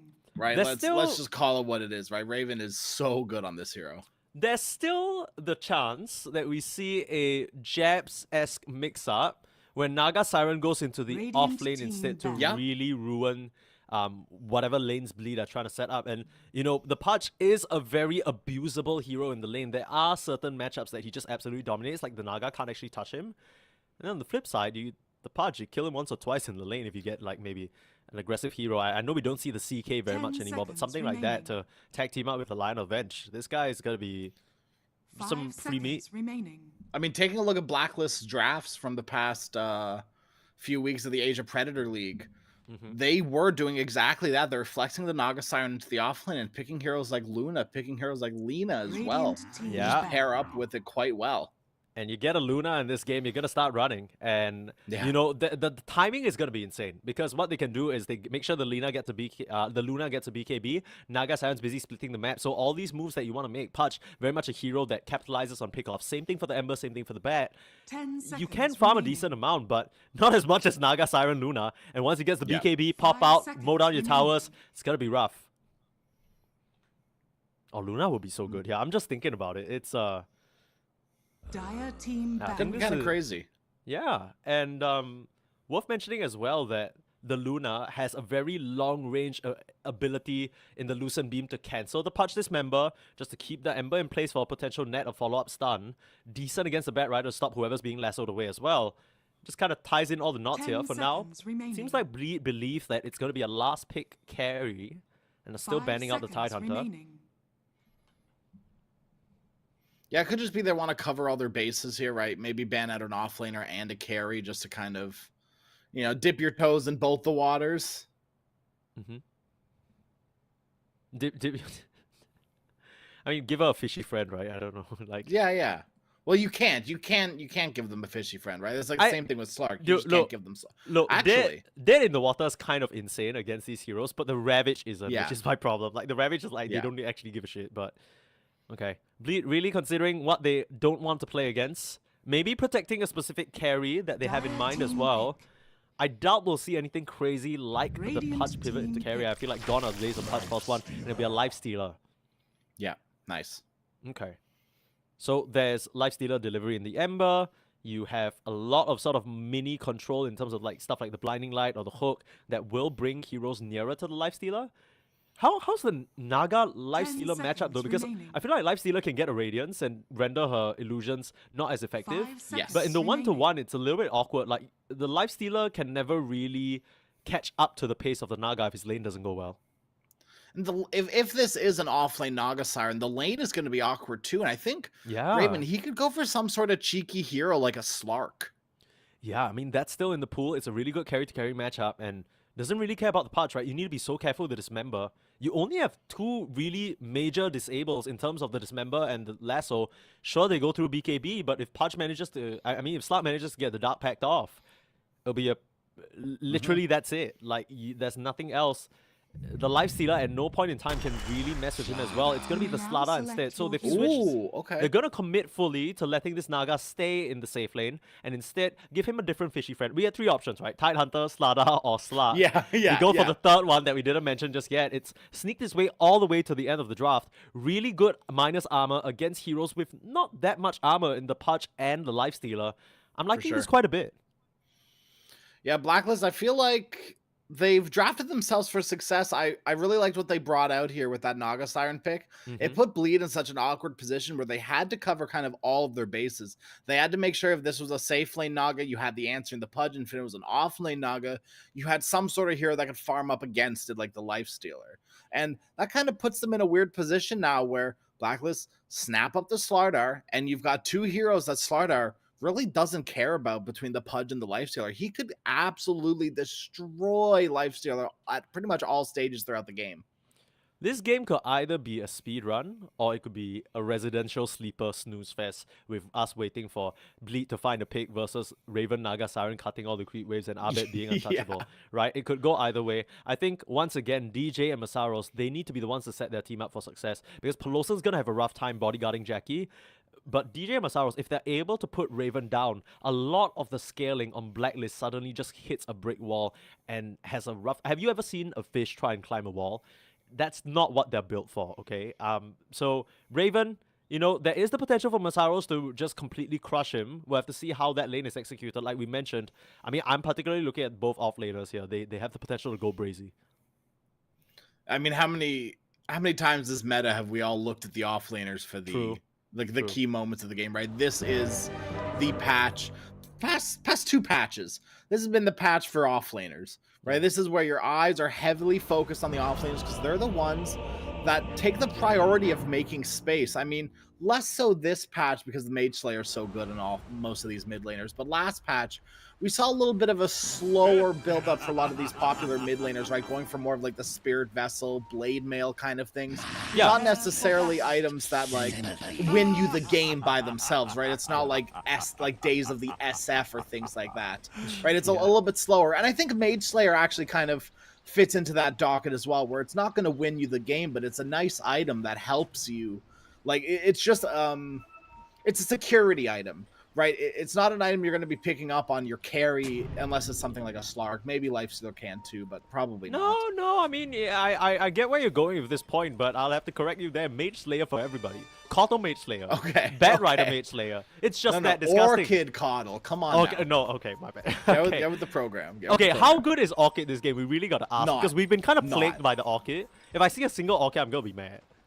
It's not good. Yeah, Orchid game, absolutely. for sure. Big fury coming up from both Awful, of us. when we see an awful. Orchid. Oh, Masaros gets the hook. Oh, bye, The nice Carlo. high ground vision. They find Carlo. That's exactly what you want on your Pudge. They'll give it over to Mikoto as well. Perfectly done. They will know the ward is there, but it's such an easy, just instant deny from Bleed. Now, the question is, I think they saw the ward being placed on their cliff as well, so you know, it's only a matter of time before Bleed come back in there and get that out of the way. A great start for them here. Yeah, first blood going towards your Ember Spirit and a flesh heap for your Pudge. Why not? Easy. Retroactive. Yeah. Thank God. If it wasn't, I feel like this hero would be more dead than he normally has been. Yeah. I think the only And- reason this hero's good right now is because of Veil. Yeah, the tricky thing about Pudge is that even if he has a dominant first 10 minutes, it always reaches a point where it feels like you come in, you're about to really mess them up in the mid game, and then they all have like 1 to 2 items. They don't die to a singular hook and dismember, and then they just focus you down, and you're not quite as tanky as you imagine. That's been the Pudge conundrum so far. We'll see whether DJ is able to power him up or whether he's able to play through Mikoto and enable the Ember that way. You've got to enable someone if you're a Coddle, right? You're not winning games on your lonesome unless you're Armel. Now, I'm just wondering what the strategy or what the itemization will look like, because I'm sure that Masaros will angle towards a Aghanim Scepter somewhere down the line just for that intense AoE rod damage. But after the Veil, you know, it's up in the air. Thinking something like Veil Blink Blink, you probably think? on the docket for Masaros. I think Blink is going to be super important in this game, right? Veil- Just because. Is Veil enough armor though? I mean, there's Corrosive Haze, Wave of Terror, and the Naga just ripping Yeah, you to you shreds. A might lot of have to physical. go full Shivas. Or just go the opposite direction and just Ghost Scepter it up, right?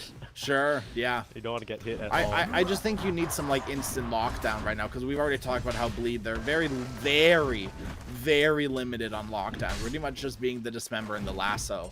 Yeah, So, I kind of I have a think the feel Blink like is key. I kind of feel like if there was a game for a Kotor Abyssal play, Yep. this might be Absolutely. it, because I'm thinking further down the line where if Raven's given a relatively free time, he's always going to be able to meta Song, and there isn't really anything you can do about it. Even if you catch him with a Blink Lasso, Blink Dismember, unless you're bursting him down 100 to 0, he's always going to be able to get that off. So it's set up for a good trajectory here. For now, still doing pretty well on the CS across the board. Gabby, once he gets those higher levels in the Bash and the Crush, he'll be able to contest the Lifestealer a bit better. But for now, just push under his tower. Whose house? Who down? This bottom lane is actually like Bleed, they're not too sad about this, right? They really just want to focus on getting their level 2, level 3s on both of these heroes, and then you're going to start going. We're going to see a big ramp up in this bottom lane as levels start accumulating on Masaros. Yeah, level 2 Rot is where it really starts to sting, and these illusions are going to be dropping like flies there. And now Raven will enjoy the early game security that he has, Radiant's just middle contesting for this tower hard is camp. under attack. Quite a nice bit of extra income for that Naga Siren. It really is just all about staying alive in the lanes, it feels like, for these bleed calls. I think specifically for Lifestealer and Pudge, you're not really thinking about, okay, I'm going to really crush this lane and outplay my opponents. It's more so that persistence there, right? You want to be able to soak as much as you can. Because these heroes don't really do well in terms of farming creep camps or jungle or anything else.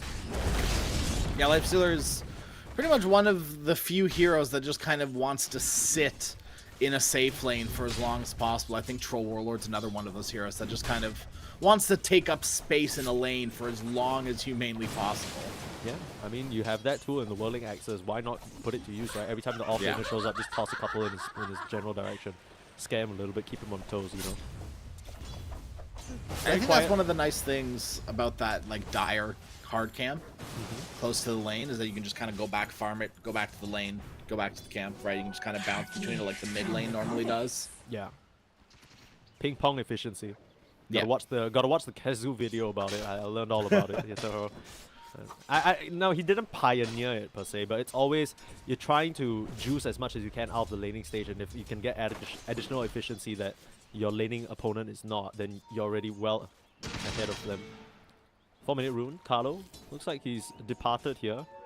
Actually, heavy emphasis from both the blacklist supports to secure the water rune. Maybe Abed calling for a little bit of help here in the mid lane. I mean, Mikoto did get that first blood advantage, but it hasn't really materialized into anything just yet. And Abed, to be fair, like, for a second pick Pangolier, still doing quite well in this lane, right? Pretty much uncontested in the game as well. Saros left out here. Carlo holding the stun for as long as humanly possible, but the Flash Heap just reduces so much damage, and he's completed the helm as well. This man's got armor. Yeah. You can't tell because his nipples are hanging out, but it's on there. It's like female armor in video games, right? It's No, not my very. God, I don't even wanna. It's not fully covering, but it does the job, I guess. Okay, I had this thought the other day, which I was really, really mad about, right? So you know how recently they buffed Bounty Hunter to have like 9 starting armor? Sure. That guy looks like a shrimp, man. Like, I mean, you gotta give him like a... I don't know. I know visual updates are difficult, but like, just pop an additional helmet on him or something. Like, it looks like if you flicked him on the forehead, he would pass out. 9 armor? You're telling me so much of my physical damage being resisted? That's... Be for real right now. I saw that the other day. I was so annoyed. I'm like... like, you auto-attack him and he's just like... Heh.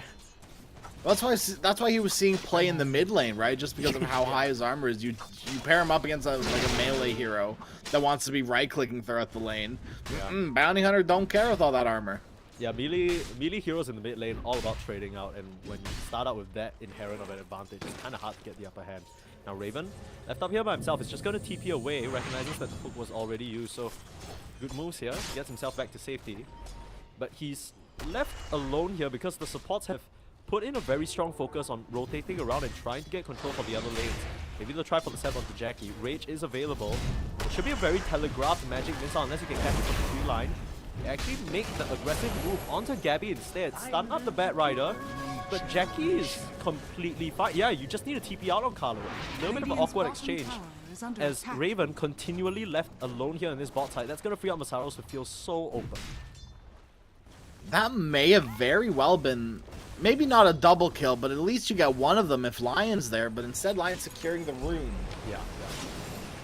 Which, you know, arguably may be more important in the long-term things, but and the immediate feels kind of bad. They're trying to get multiple things done here on the spots, and you can't really blame them, right? Like the Tim's line is going through because he's managed to hit that timing, and then Gabby's saying, "Oh, you know, it looks like the Lifestealers here alone." I don't think they knew that Peloson, sorry, was still in the area and ready to help his buddy out.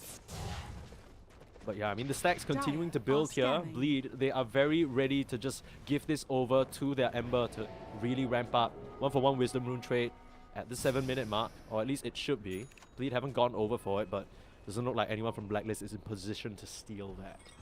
No, they're pinging it out. They Okay, how'd it know. go? Nope, never mind. I thought Pudge was going to make it mosey on over there, but he's got a creep wave, so... Yeah, he's gonna He has block. priorities. He's got This priorities. guy's a big man's need to eat, you know? Don't Yeah? deny him of that. Okay, this unironically has been such a quiet early game for the heroes that they picked. I fully thought that they just start bashing heads with each other. But I guess when your tournament life is on the line, or at least your chance for even qualifying for the tournament is on the line. Oh, huge stack. If they can steal this away, DJ with the blast. You need to finish this off, and most of it cleaned up by Abed. Only one stray creep DJ's gonna snag. So lucky there, just in the nick of time. Yeah. Yeah, it could have gone a lot worse for Abed there. That... Oh, for sure. I mean, I don't think he's in any danger to die for quite a long time. Like, potentially for this entire game, I wouldn't be too surprised to see Abed never die. That's wow. That is a loaded statement. How many pieces of bread are you willing to bet on that? Is under attack. Back to the always with the and look bread. at Oh this. no. Dude, they're like, hey, you know, stealing hard game stacks kind of lit. We're gonna try that ourselves, but now Masaros ready to defend it. Half of the creeps already gone though, but Mikoto is here, and that means Carlo likely doesn't stand a chance. Tim's as well, just gonna get rotted down. They pick up 2 for their troubles. I mean, what? 4 to 5 hard camp creeps versus 2 support heroes? Seems Dire's fine. bottom tower is under attack. And at least Coddle, DJ, he may have only gotten 1 creep in that last stack, but he's gonna get a nice little chunk of change for that one. Makoto as well. And even though the CS favors some of the Blacklist calls, specifically the Slada and the Naga Siren, net worth-wise, we can already see that it's Bleed who are eclipsing their counterparts here. It's not by anything too crazy, maybe 1k, slightly less, but the fact that you're already building this early advantage against heroes like the Naga Siren, that's got to count for something. Radiant's bottom Absolutely. tower is under attack. If you're not getting an early advantage, you're not going to be getting the later advantage against Naga. Right. She's going to be able to farm pretty much the entire, like, half of the map at any given time, like, the same exact time, right? You can farm 2 waves and the jungle at the same time. There's no other hero other than maybe a Meepo that can do something like that. Or Art Warden, perhaps. Yes, yeah. Or Lone Druid if you get the egg. Okay, now we're getting technical. Well, no, Lone Druid can't farm 2 lanes and With a eggs. jungle. Yeah, you can. Well, no, he's only got 1 bear, dude. You drag him with the Radiance. What are you? Ooh, Did you only okay, start okay, playing okay. You Dota like- you like when put them together? when Okay. what's wrong with you? No, you're right, you're right. That's the whole old school thing. You just run the bear around and then your support, and then you see this guy cutting like 3 creep waves at the same time, and you just sigh to yourself and just wait to lose. Yeah. No, you're right, you're right. It's just been a while since I've seen something like that. Radiance Bear, I Yeah. feel like the days are long gone. No, sometimes I play pubs, and the people I'm playing with, I feel like I'm back in 2016 or something. And the funniest part is it works. Yeah, fair. And then it just makes me scratch my head. I was like, okay, you know the meta literally doesn't matter. Starting to run down onto Gabby, bumped back with a nice flame break. Gabby ready to defend that area of the high ground. Easy access point for the rest of Blacklist to come in and support as well. And not gonna continue that chase. So a smoke move though. Blacklist rivalry, Abed as well as Carlo, they're on the move. They wanted to ride out this Pudge. They were pinging him out earlier, but couldn't quite find him. There may have been that ward that gave them the vision they needed to, you know, dodge that smoke. Yeah, I mean, also, no Blacklist heroes showing, and nobody was keeping up the top side. You don't want to just be giving 1 for free. There's a Hex available, but Tim still doesn't have the Finger of Death. You see what that does to Embers with Mage Slayers, but he doesn't have it just yet. Yeah. We're gonna be able to walk free from that one. Just nothing but a little bit of harass these teams. I mean, it's a 3k gold lead going Bleed's way. I can't help but feel like you're pretty satisfied with this. Once you start hitting your first or second item timings on Bleed, you're gonna be more than ready to start aggressing even further. And Lifestealer, he's gonna be going for this more earlier build. He's going for the Maelstrom instead of the Radiance. So right, Armlet Maelstrom, still able to deal with the Naga Siren illusions, right? You don't necessarily need the Radiance. Yeah. I mean, the thing with the Radiance is it doesn't really kill Naga Siren illusions. It just makes them ineffective. They'll finally start getting the touch of the Masaros, who's left up here. Mass DP is coming in from Bleed. The Flesh Heat, level 3, actually resisting a lot of damage, even as the Seas of Serenity popping that down. And Masaros is literally fine. He just walks that one off. So much armor on this bad boy, and he'll just heal back up on the creep wave. That was Rolling Thunder committed. You come in with the Song as well, and 2 TPs, and Masaros is just straight chilling.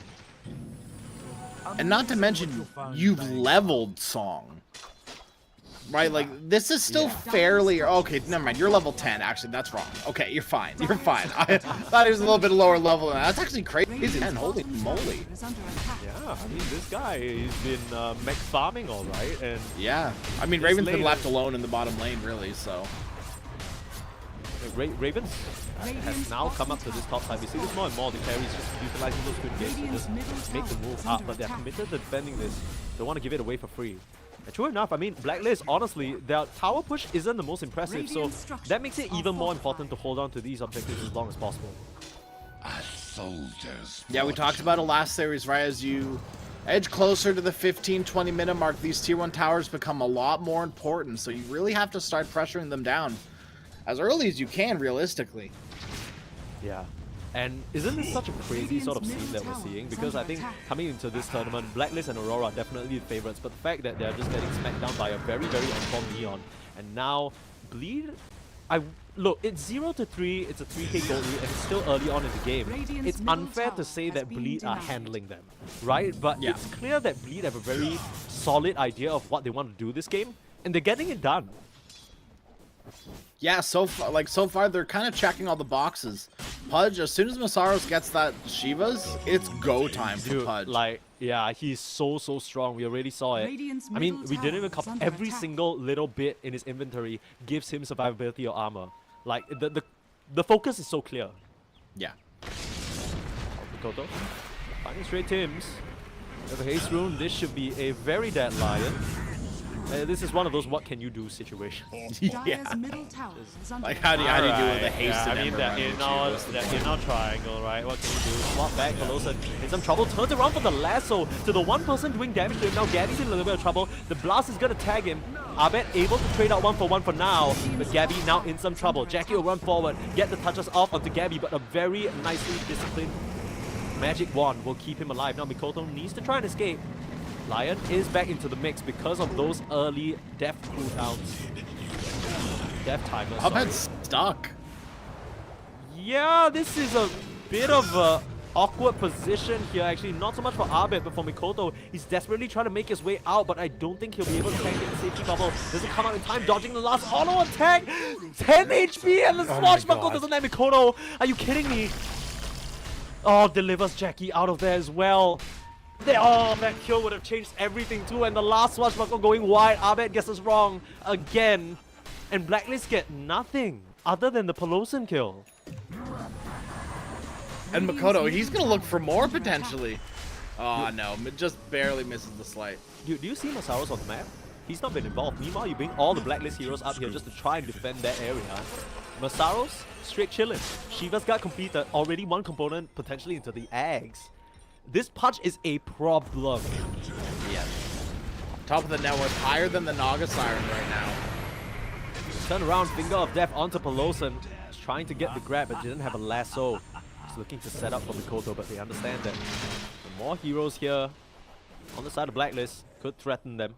Nice vision set up as well. That ward right in the middle of the hard camp will spot them out.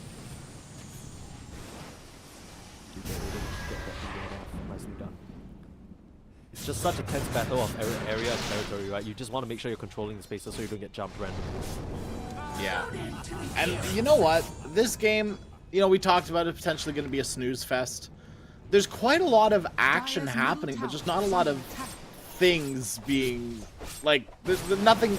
Stuff is happening, but nothing's happening, right? Like, sure, you rotate 5 heroes. There's a fight. No real kills. You're gonna rotate 5 heroes top to defend the tower. Potentially no real kills. That's Once the swap. again. That's the counter. Talked about it in the draft already. Carlo able to just TP out. Beautiful stun placed by the Lion to fish Carlo out of there. Stop Masaros from closing the distance and getting that dismember off off. Smoke's gonna break on Mikoto, but he can't get around the tree line in time. As Blacklist, they're able to evacuate, but that means bleed. The onslaught onto this tier 1 is coming. I mean, just as I'm talking about it, we see another example of it, right? You bring all these heroes top, but you don't get anything out of it other than a tower going both ways. Yeah.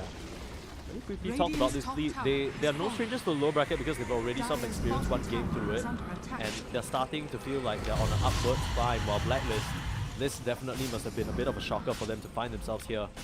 They need to make sure that they're not losing their grasp here in this game number 1.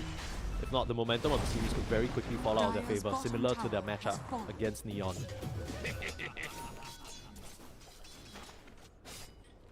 Okay, so Slardar, he's got a Mage Slayer actually.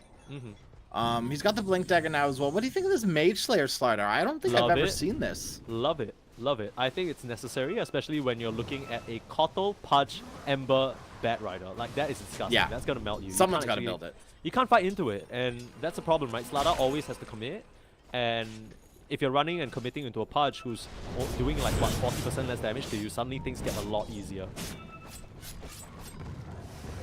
I wouldn't be too surprised the Abed build 1-2, to be fair. Yeah, I mean, the thing about this early game is that it's clear Blacklist, they missed any sort of early potential for aggression, so they're like, okay, you know, even if we rush the Blink, it's not like we're really looking for any, I guess, engagement, but now, Gabby, he's in now, Blink reveal, and instant splatter. The battlefield where Mikoto was, there's nothing but water there as they mop up this tier 1 while they're at it. Nicely done, and great Blink reveal from Blacklist Rivalry. Just as you're talking about not wanting to necessarily do anything with the Blink Dagger, they find the perfect opportunity to do something. Oh, right? I was talking about the earlier part of the game. Okay, okay. Yeah, saving now it's go there. time though, right? Like you've got Absolutely. no, but you're right though. You have your items, you have your levels on your heroes, right? Lion has 6, Venge has 6. Obviously, it's 20 minutes. Of course, they have level 6. Yeah. But right, like these are the things you want for your supports. You don't necessarily have the items on the Naga Siren quite yet, but you have now the ability to take Roshan. You're about to get an Aegis on your Naga Siren. Items don't matter when you have that second life, and I am still a bit unconvinced that this will mean anything other than some potential tier 2s. They actually put the Aegis on Abed instead. Okay, so that kind of signifies to me that they still want to keep this aggression up. Because sometimes we see the first Aegis become more of a farming one instead. Masaro's going to break that smoke post Aegis pickup for the side of Blacklist. The nice rolling thunder, Abed breaking up the fight, but they just haven't been able to kill Masaros off yet. He's still standing his ground, and now you're forced to song. 4 members of the side of Bleed still standing strong, and DJ actually forcing forward. He wants to look for more. Yet set him up to Abed. This is not how you want to lose your first life. But he gets cut down. And they have a big problem. They have no way of dealing with these tanky cores between Masaros and Jackie, just standing their ground. Even the Seeds of Serenity helping so much. And boy, oh boy, Blacklist, they just lose their advantage in an instant. I don't know about giving it to Abed there. I feel like you just kind of give it to your Naga and you use it as a farming Aegis, right? Maybe Raven thinking that they're ready with the Manta and the Orchid, right? It's kind of go time at the Naga at that point. You're dealing with an Ember Spirit. If you don't kind of catch him early with the Orchid, he's just going to build an item to deal with it, hopefully. Yeah. I mean, we've seen the Embers just apply. We've seen Embers not, yeah. Pretend it doesn't exist method, which is has failed a few times in the past. Now, the one upside is that Raven has been able to finally find his place at the top of the net worth. That's where Naga Siren should be, right? But the fact that I feel like the Pudge and the Lifestealer are kissing right below her is a little bit of a problem. We're already seeing that the fact that there's no Spirit Vessel builders, no Skadi on any sort of horizon. Masaros is 300 gold off this axe. Not being able to kill him is one problem. Not doing enough damage to him is one entire side of the coin. When he starts melting you like butter, I don't know how you deal with that. Mage Slayer is the only thing that you can really do at this point. A Pipe of Insight a little bit later on will be key as well. I don't know who builds But it, right though. now, there's not much you can do. I mean, Raven, he's going to be building an Eternal Strata, which is going to go quite a long way as well. Yeah. But Pudge is definitely going to be a problem as soon as that Axe comes online. We're seeing this Eternal Shot build come up from the Naga Siren a bit more and more. And honestly, I'm not too sure what to make of it. It seems good on paper. Do you think it's good this game? I mean, it has to be, right? I'm here for it. Okay. Right, you kind of needed this game against the magical damage from Bleed. Obviously, they have a nice split of physical and magical, but Naga, she's a hero that gets quite a lot of armor, so you're not, you're not building things like AC Shivas on the Naga Siren, really. Right, you're building the Agi items, you're building like Orchids, Bloodthorns, anything to let you deal more damage. Yeah. You need to buff up those illusions and make sure they're effective for clearing out different areas of the map. But now Abed has also gone for that Mage Slayer like you called out. And working towards Manta for that easy dispel. The chains are just so annoying for him to deal with, so you need a quick way to just shrug those off. But for now, Jackie, Aegis or not, he's still feeling confident enough to just punch away at this tower. Full force of his team backing him up. Keep this one going here. Bleed, they're just going to rotate heroes. They don't want to trade this. Oh, the hook instantaneously onto Gabby. You have the swap available, and Carlo once again will have to sacrifice his life. But also would like to look for more, but very heads-up play from Carlo there. You might have glossed over your head, but as he's dying there, he turns around and makes sure to auto-attack Peloson, the one person with the potential for a chase. That small little ball of energy saves potentially another pick-off onto either Gabby or the Naga Siren. And that would have been the crucial pick-off. Obviously, losing Venge sucks in its own ways, but this is the lowest net worth hero. At the end of the day, just losing your support, saving your core like that, who cares, right? You've done your job. Yeah, I mean, no complaints about that. Everybody's saying, like, good job, Carlo, right? I mean, if you think that's a bad play, you might not understand how to play position 5, I'll be honest. Yeah, and he's already alive again. You literally lose nothing from that. Yeah, the only sort of issue with how bad of a game that Carlo's been having is that he hasn't actually made his way towards his first item, right? That Solar Crest would go such a long way in preserving some of his teammates. And that's what's missing right now. We're already at the 20-minute mark. Now, the goal lead hasn't changed a lot, but I can't shake this feeling that Bleed, they are more than just in the driver's seat. I don't think Blacklist are anywhere near a vehicle. We get some info with the Bat Riders Courier flying away. The blink up crush to the high ground. Uh-oh. Peloson doesn't stand a chance there. Too much physical damage, and Gabby is looking very strong. The completion of that Solar Crest working out for them here. The Saros is starting to get tighter around here. Abed with the Rolling Thunder now to the high ground, but Jackie actually popping that BKB, the fresh pickup for him. Carlo with another beautiful spot, gets Gabby out of trouble, but Tim's the entire time he's training away on the back line. They try and finish him off, but Masaro's finally going down. They've managed to buy enough time, and Raven's here to play, starting to silence up and chop down onto DJ. Nice ball stuff back onto the high ground, but Jackie is still standing strong. The Naga Siren, the 3 calls, they're still fine here. You're gonna chop down, try to finish off DJ. The pesky Koto still healing himself. You finish off the Slada, and Jackie stands supreme now into Mikoto. It's a 1v2 situation. Abed needs to get out of here. The Slight is gonna miss though. And Mikoto doesn't have any way of getting vision on that high ground. It's at the end of the day, it's a 3-for-4 exchange, and I can't help but feel like Bleed, they're completely fine with that. Yeah, a little disastrous for Blacklist there. They use everything in the tank, and they don't get nearly enough of what they wanted. That felt like as best of a fight as you could have asked for, right? You start off killing off Peloson, so he's a non-factor. Then you're able to bait out Gabby, kite Masaros for so long, finish up the Pudge on the sidelines. If Blacklist can replicate that a few more times, they might actually be in a position to mount some sort of comeback or at least get even with Bleed. But for now, the fact that Jackie's able to just stand his ground and deliver, it's a big problem for them. Yeah, that's the biggest thing right now is Lifestealer surviving as long as he did, and as long as he has in general. Hasn't really been under any sort of threat this game. I mean, it's a very heads-up BKB pickup as well, understanding that, you know, as soon as that rage is down, he is susceptible. He's not going to give them any such opening. DJ on that Tormentor, you gotta it's dude, the Tormentor's always such an ass-clenching situation. Like, you always feel like these I don't know. I'm a support player, so like, I feel ethically like I'm not doing my job if I'm not split tanking with my core. But at the same time, I'm like, I'm gonna die here, dog. Like, I don't. Yeah. There's a certain level of trust you have to have in your core to not feed you to the Tormentor. Yeah, but that trust, it's great that you mentioned that, because that's kind of been the hallmark of Bleed's gameplay in this qualifier so far, right? Trust in Jackie, give him that be-all end-all carry that he can solo the game with and just create space for him, right? Mikoto, he has the potential to go pretty crazy on this Ember Spirit, but we've also seen Bleed just have a key focus on making sure that Jackie is untouched, unscathed, flourishing in his own lane, thriving. That's exactly what's happening in this game. Hopefully we're going to see a smoke out from Bleed. That's exactly what they're going to do. Everyone rotated up. They've got a BKB on their Ember Spirit now. Let's go. Bleed are ready to push their advantage. Dire are scanning. Carlo, he's had such a rough game. He do so much, but it's not gonna get any easier. Easy blink out, post Aghanim Scepter. Now the Roach isn't responding for another 20 seconds. Bleed would have loved to just walk up to that pit and claim it, but the timing remains to be seen here. Blacklist, you know they can't give up too much ground. They might just mount the defense here. Silence starts trying to finish off Masaros. Instant buyback onto Carlo as well, but they're able to double force stomp him out. Abed still on the chase. Nice infest from Jackie just to return Masaros a little bit of their HP, and it's doubly effective on a hero like the Punch. With so much resistances, they'll continue the chase on. That's a buyback as well as a Rolling Thunder used. And they Nice don't get a illusion room thing. from Abed. Yeah. Narrowly But gets out of trouble. You don't get anything.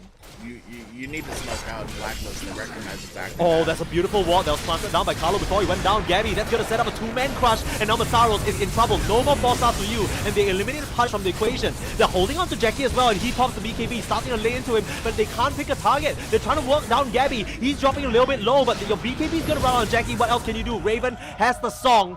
That's going to buy him enough time to potentially get out of this situation. TP's out. A successful evacuation right there. Things looked a little bit dicey for Bleed, but still Jackie, once he's able to pop that BKB, he is essentially unstoppable. And Makoto's doing a lot these fights too. Oh, The amount of damage yeah. Ember Spirit is doing is Dire's kind of middle crazy. tower is under attack. I don't know, like Radiant's Mikoto's top just tower basically is under free, right? You're attack. focusing so much attention on Masaros and so much attention on Jackie that he's just sliding and sliding and sliding. Nobody's stopping him. Precious bounty. In the stage of the game, Bleed. So this long Roshan is going to favor Blacklist because this is going to give them time to get their ultimates back up, which they desperately need to fight. But Bleed, they are hoping and praying that Blacklist don't know and don't care about this Roshan after that lost fight again. The main issue that I'm seeing is that even if it does buy you some time to get towards some items, Bleed, like the Punch is gonna have a BKB. Mikoto's gonna go into that Kaya Sanj, and that's just gonna amp up his survivability and damage by a long shot. And we don't even need to talk about Jackie. This guy's middle building an tower AC. is under attack. All you have on Blacklist is physical damage. Jackie just waits it out. As soon as the row spawns, he's already right on it. And Blacklist, they're not ready to fight just yet. They have to get this one up. Yeah. No, they're not. They shouldn't be willing to fight after another lost fight like that. You've lost too many fights in a row. At this point, you're kind of hoping and praying that they run into your high ground and defeat. And I mean, there is a pretty decent high ground defense for the side of Blacklist, right? Some swaps, some hexes could catch heroes off guard. But with how these calls are shaping up, they are looking monstrous. And DJ, I think he's done such a great job in terms of positioning his blast, because just when you think you get a kill or just when you think you're getting someone low, suddenly a huge surge of HP just comes back in their way. Deadly Gabby sweet. has the Aghanim Scepter completed though, but he's once again venturing into this area. It might not be as safe as he thinks. I'm not sure whether that Dire's ward bottom spotted him out. tower Doesn't is seem that under way. attack. Just Hit on the barely outside. not. Yeah, he's done a good job to basically stick to the wall like a bug. Like a Dire's fish on a middle wall. tower is under attack. Yup. Like, Dire's structures are fortified. which wall have you seen a fish before? Are you Have talking you about ever seen the singing Radiant fish, are dude? scanning. No, what the heck? What? What do you mean? Like Dire's middle tower The is under singing attack. never, like- Are scanning. Yeah. I mean, like- I'm like a looking at it right now. Are you talking about Raven? Can you show some respect? He has a name, okay? Jeez. No, eh? it's like a fish, usually like a fake fish on a plaque, and you push a button and it sings. I swear, it's a real thing. And I mean, I'm hoping that this fish can sing right now, but right now it looks like it's just dead. So Masaros grabbing another. Carlo was trying to come in close for that swap save. All he'll find is his own death. 2 easy pickoffs. Masaros has really turned it on this game. Well, he's looking for more too. Dire's bottom goodness, tower is under He's attack. ravenous. He can't be satiated. He just wants kill after kill after kill. And I mean, you kind of He's need a to play like hungry this on boy. Punch. Yeah, big boys gotta Radiant are eat. scanning. Yeah. You said it once, you might as well right. Like you're right. I'm gonna you're say it a third. absolutely I'm gonna right. say it a third time. Big Yeah. boys gotta eat. You want to say it one time just for the kids? Yeah, Big Boy's gotta eat. Big Boy has got to eat, and Bleed, they are hungry hippos, might as well be. The way that they're playing this game, there's a tenacity there that it feels like Blacklist, it's almost like they've lost sight of. We didn't even get to mention this, but Blacklist, they come into this tournament fresh off a Asia Predator League win against Execration. But similar to their opponents in that league, they haven't really been able to replicate that success in this DreamLeague qualifiers. Bleed are looking phenomenal. At this point, you have to be careful about giving Masaros a lot of heroes, right? Like, we already see him heavily banned out with the Doom, the Magnus. They've even banned out his Centaur a few times as well. But we're kind of seeing his hero pool slowly expand, and as this tournament goes on, Masaros is getting better and better. He's like a fine wine. Yeah, but I mean, the thing is, I once again sort of go back to the draft. It's weird to say because if you just look at Blacklist Rivalry draft, no context, you're like, that works very well together. So much synergy, great game plan.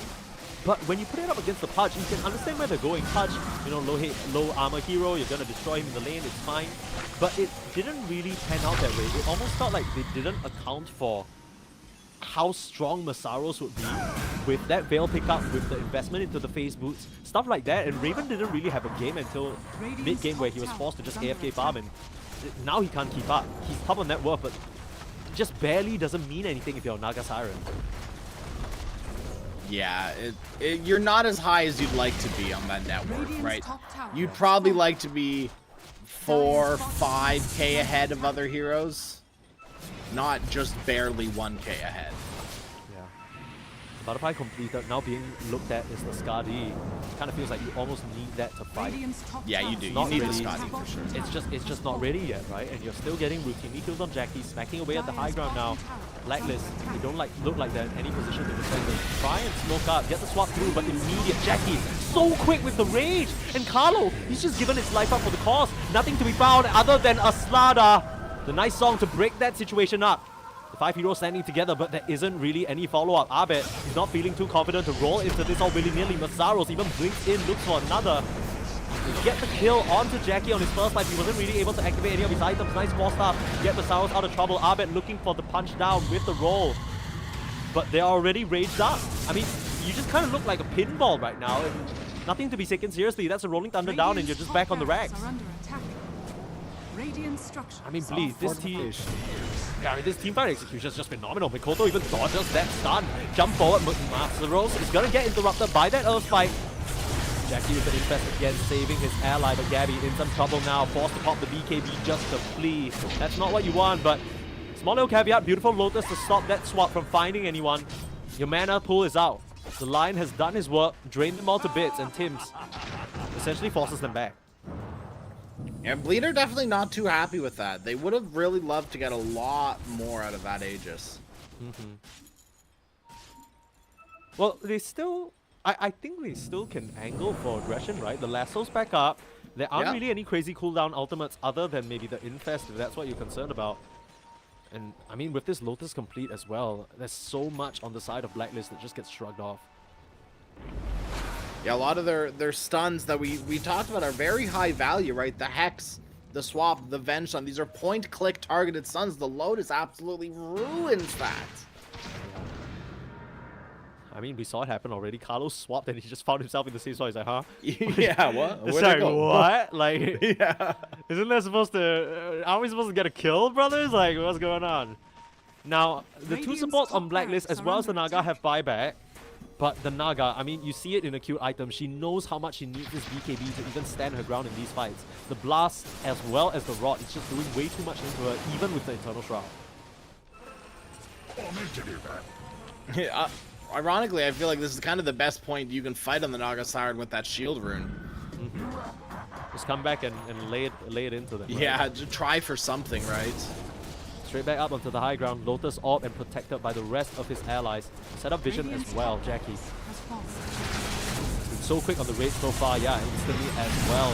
To get the net through, but the 4-stars again, Lead have been so on point with them, not allowing any one of their allies to fall prey to that jump. And one thing we haven't talked about is not just all this coddle heal, but Saros, he's got his shard from the Tormentor. So he's able to eat Jackie up if he gets in trouble. Yeah, it's a classic life stealer punch situation. You eat me, I eat you. Yeah. Pokemon. He's a hungry boy. That's not how it goes. Everyone's hungry, I believe, right now. Radiant's top tower. But what a hit to make sure they're fed, right? I mean, I don't know what. Takes care of pretty well. Okay, come through. Force the BKB from Gabby and a nice swap from Carlo. The Loki Talk can't stop that. Raven on the sidelines. He's considering if he needs the song, but already the bench is dead. Lost the buyback somehow. Must have bought out for a certain item. Peloton might be in trouble. Crushed down. Overwhelming damage. Commits a bit too deep on that Batrider, and now it's a 4v4 situation. Ikoto popping the BKB just to not get bumped around as well. Oh, this is like one of the longest light of chains I've seen in my life. Silence up as well. Oh, here comes Masaros forcing the buyback now from the bench. Raven pops the BKB, that's a reveal, but Jackie, he's just running you down. Kim's gonna go down, force the buyback. This feels like the last stand from Blacklist, but all they have is a song and a low Naga Siren who needs to reset. You can't take this fight anymore, especially not with Gabby. They'll still show that respect though. Bleed. Back up momentarily. He's stopping Jackie from just waiting for this wave to come into the mid lane though. Bleed. They're just going to look for more, right? There is nothing that is stopping them right now. They recognize there's no more Rolling Thunder. Slardar is out of the picture for 50 seconds. Potentially no buyback. They have no idea. I have no idea what killed Jackie's courier, but not having the open wounds there is going to sting just a little bit. I'm sure he's not entirely bothered by it, but 3 minutes without that is kind of... Now there is a buyback on the Slardar at this point, but oh, it's a huge wraparound. The smoke move. They know they need to tap DJ, but they've already been caught. Peloton is in trouble, but able to get forced out the way and yields himself up. The side of Blacklist are in big trouble. They'll finish off Peloton to start not even. Gabby has to commit the BKB for it, but you've already lost Raven, and your Naga Siren's out of the picture. How much can Gabby do? This is not the fish who can bring it home for the squad. And no more singing for you, Blacklist. They'll tap out of game number 1 as Bleed completely obliterate their opponent. No song to be sung that fight at all. I mean, we're going to be singing praises for Bleed right now.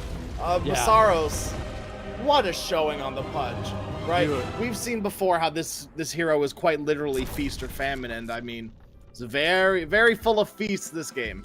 This guy didn't just feast, he went to an all-you-can-eat hot pot, brought the whole family, called the extended family from Thailand. Hey everybody, you know, it's time, we're gonna eat good today. Blacklist Rivalry is on the menu. And boy did he just lick his chops and get to work. That punch was unstoppable throughout every point in the game. I think the one sort of moment where we realized, I think Blacklist was realized as well, they looked at each other, they're like, we're in trouble, is when they brought 3 members to the bot side. Masaros was alone. We're like, oh, you know, nice pick off, great smoke move. And he just stands there, turns around, looks at them like, sorry, what are we doing here, gentlemen? What is going on? I still have 500 HP that you can't cut through. And that's just kind of the story for the rest of the game. They tried so hard to focus him down with all that minus armor to no avail. Perfect punch pick, which is not something you can say every day. So I'm really relishing in this moment. Absolutely. The draft from Bleed was phenomenal. And to be fair, Blacklist had a great draft in their own right. It's just the execution wasn't quite there. Yeah. And I think the execution wasn't there because of the draft from Bleed, right? Yeah. Like you take Blacklist draft into isolation. It's very good, like you mentioned. Yeah. But Bleed, the Pudge pick was perfect. Yeah. Yeah, I mean, everything just came together for them. I think especially DJ as well as Peloton. Peloton had a really hard job. We barely talked about the Batrider, but being able to secure the lane for that life stealer up against a terrifying offlane duo of Gabby as well as Tim's there. I mean, that was phenomenal work. So getting his calls off to a good start, and from there, you know, give Jackie a bone and he'll bring it all the way home. That's what they say. Yeah. Bleed. They're just 1 game away from knocking out Blacklist. Is this gonna be a day of upsets in DreamLeague Season 22 Southeast Asia Qualifiers? Or are Blacklist gonna put up a bit of a fight? We'll find out after this short break. Don't go anywhere.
It starts with this, a person that you miss. Mine draws a blank. I wanna go back to the early days when life was an escape. Now I just wait for better days. I lost myself in your reality. Lost myself. I lost myself in your reality. Lost myself. I feel that life, according to a friend, we're all shrink wrapped in families and making ends meet, stuck in jobs we'll never leave. I never wanna be like that, so I wanna go back to my reality. Wanna go back. I wanna go back to my reality. Wanna go back. Didn't mean to sound so concerning. Am I alone in the hurt?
We are in for a day of potential upsets here. Purposely and Crash Roadie bringing you the action for Dream League Season 22 for the Southeast Asia Close Qualifiers.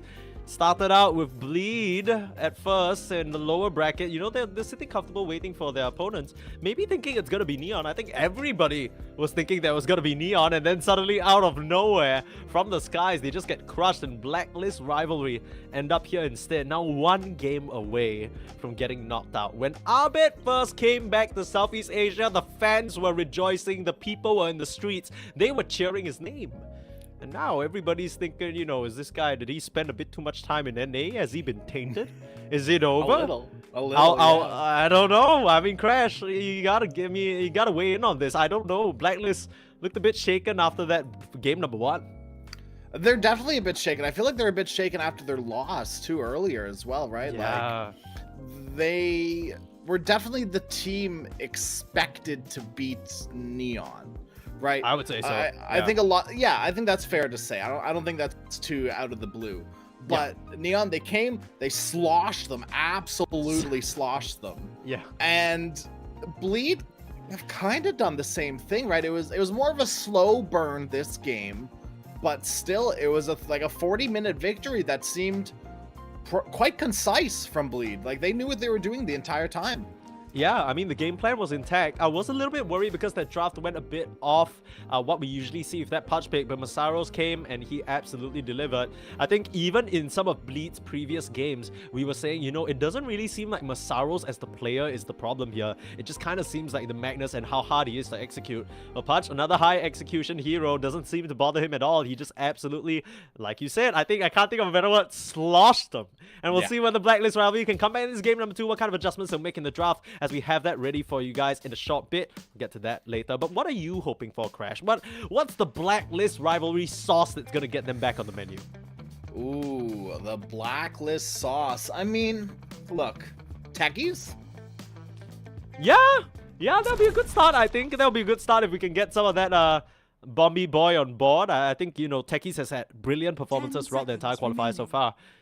And I mean, the key thing for me, Blacklist, that game, 5 seconds I just think remaining. there's a reason why we don't really see the Naga Siren. And actually, there was a point that I was making that I kind of lost in that previous game that I want to complete here. I was fully expecting the Naga Siren to be pivoted into the offlane. Because I didn't see a world where Raven would be able to, if Masaros had a good game, I didn't see a world where Raven would be able to output enough damage to kill him until Raven is 6 slotted. Right, so and this isn't even something foreign to Blacklist. Like Gabby, ex-carry player, he can run it just well. It's been successful. So to see that not get switched up, it did leave a little bit of a scratch on my head for sure. We'll see whether things change up here for Blacklist. Gonna ban out the Venge themselves. Both teams still prioritizing the, I guess, disposal of that Magnus, not wanting that to be in the game. Yeah. It's just to make or break, right? Like it's one of those. If it's a good Magnus game and you're a good Magnus player like Masaros is, you can either run away with, like, it's worth banning your team because either Gabby's really good on it, Masaros is really good on it, or you just don't want to pick it because Masaros is a meh on, right? Like the Echo Saber good, Orchid bad. So yeah, it just makes sense to get it out of the pool. It's just not worth it. Timbersaw making his way through the bans for what feels like the first time this whole qualifiers. We've rarely seen this hero, even though there were opportunities for it to get picked up. I mean, the teams actually did pick it up throughout the open qualifiers. I think it's a very different story now. There was a moment in time where we saw this Timbersaw actually at certain points go mid, but I think it's very much cemented its place as an offlaner now. Yeah. And some of the key heroes that they've been pairing up this Timbersaw with, they've been pairing it up with the techies. They've been pairing up with like Bat Rider, which we're not gonna see the Bat Rider Revenge, but they've also been pairing it up with that Pango and Luna. So really run at you, go cores. Obviously, we're not seeing the Pango either. They just banned that out. So, but yeah, half their draft that they've been pairing up with this Timbersaw with is already gone. They've also done it with the Night Stalker Void. Once again, just kind of run at you, kind of Dota. I mean, less so than the run at you. I think similarly to Centaur War Runner and how he sort of focused his attention in the laning stage to more magic damage bursts. That's kind of Timbersaw's bread and butter now. Gone are the days of standing still and reactive armoring and AFK immovable object in lane. This is like I will move you by slicing you in half and 5 forcefully seconds ejecting remaining. you from your safe lane. That's kind of the plan now. Gabby, he's found success on this hero in the past and maybe trying to relive some of that. They definitely need it now more than ever. One game away from elimination. I feel like I keep having to say that because it's unreal that we Radiant found ourselves in team this pick. position. Dire team. Yeah, I mean, both of these two teams, right, being one game away from elimination's kind of crazy. I mean, I think between Blacklist and Bleed, it especially with the recent changes to their roster, you'd think maybe Bleed need a bit more time to form up, get into shape. But oh man, I mean, Misery whipped them real good. 10 I think after that seconds loss or something remaining. like that, he probably just did a little bit of Masaros, Orchid, 5 seconds enough. remaining. And then Masaros like, yes, boss. And then it never happened again. Leave the Orchid to DJ, thank you very Yeah, much. please. Isn't he the dedicated Orchid builder? What are you, new here? Masaros like, yeah. Yeah, I am actually. Yeah, I mean, I haven't been on this team in a while, man. Can you give me a break? But yeah, I mean, they're definitely shaping up in a big way here. The Rubik selection as well. We already talked about how this pick can really flourish Dire team. when it's faced off with fast Dota, right? Low cooldown Dota. And Grimstroke, haven't seen that boy in a hot minute. Yeah, where'd he go? Like, I feel like he didn't become a bad hero. Yeah. I mean, wasn't there a slight nerf in the most recent patch, if I'm not 10 wrong? seconds remaining. Was there? 0.5B? Yeah, 5 wasn't seconds there? remaining. I That was the don't whole- think he was touched in 0.5B, but maybe in Radiant team 0.5 pick. itself. Okay. It's been I'll a let while since you. I saw. Yeah, I'll let take a you look, figure see. this one out. But Blacklist draft looking more like a 0.5 than a 0.5B right now, right? Revisiting some favorites, the Grimstroke and the Pugna. I think back in that sort of ESL-KL patch, it was all about these two heroes. The Pugna 10 was such a seconds great remaining. backliner, keeping his cause alive and filling them up with mana as well, similar to the Keeper of the 5 Light. seconds remaining. So that could enable. I mean, it already enables the Timber Saw, can amplify the damage that you're doing with the Decrep as well. Like this combo very much. Yeah, Pugna is my secret gain MMR hero. Obviously, I don't play ranked a lot, but Okay. he is my secret gain MMR hero. I feel like you can do so much on the Pugna, right? There are multiple games where I have been healing for more than 45k. Radiant team. That's incredible, right? Obviously, it was a long game.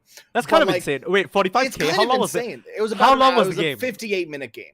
Okay, that makes. But a lot that's more still sense. a lot. That's That's still insane, a yeah. lot of healing, right? It Like is, this it is. hero, once he hits level 20, which once again he's a support, but if he ever hits level 10 20, this seconds life drain, remaining. 20% life drain heal talent is bonkers. Nasty. It is nasty. paired up with the remaining. timber saw. I don't know how you're gonna kill this timber saw.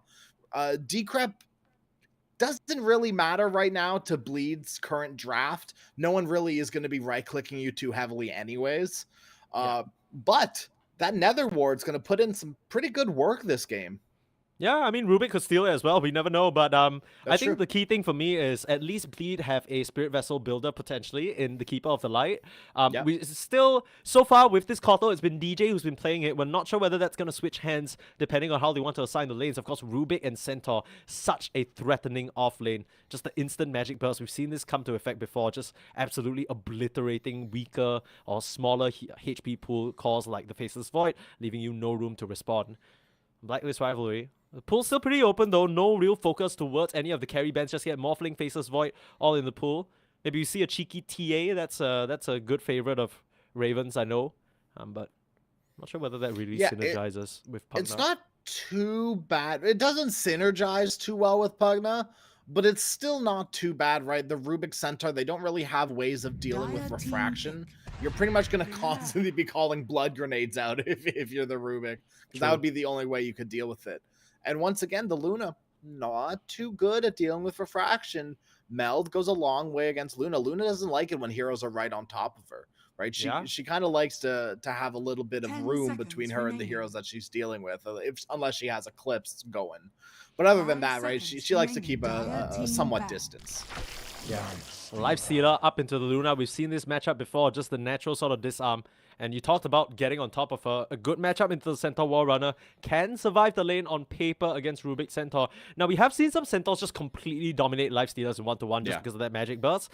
But, 10 like we said, seconds on remaining. paper, looks pretty decent. I mean, Jackie kind of styled on them last 5 game a bit, so they seconds want it for remaining. themselves. And it's proving to be a pretty strong hero here. Doesn't really have an infest delivery. I don't think the Timbersaw really counts because you're playing different parts of the fight, but another hero that the Inkswell can help out. Absolutely. And like once we talked about, like it doesn't have the most synergy with the Pugna, but as the game goes on, he is going to be a great target for you to be life draining. And this is a Raven Classic. I mean, at this point, I feel like so many carry heroes are Raven Classics. He's been around for what feels like ages, has always held the title of what feels like Southeast Asia's big carry, but I feel like in recent times, he's yet to sort of attain the same success as he did in the past.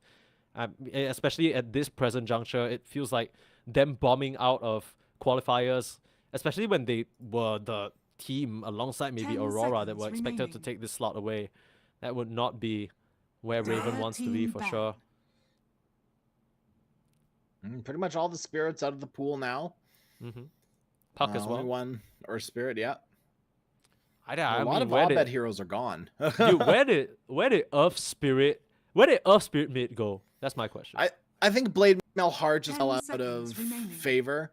So you're kind of forced to go some sort of Spirit Vessel Octarine build.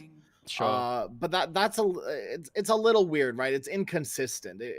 Long gone, well, not quite long gone, but gone are the days of the Blade Mail Heart meta.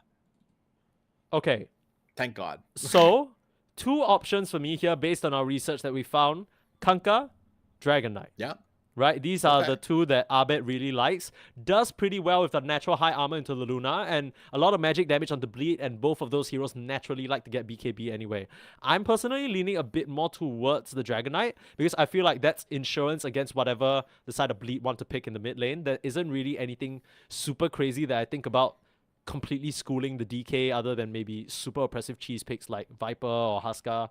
And we've seen how Viper last pick goes. It's not the best.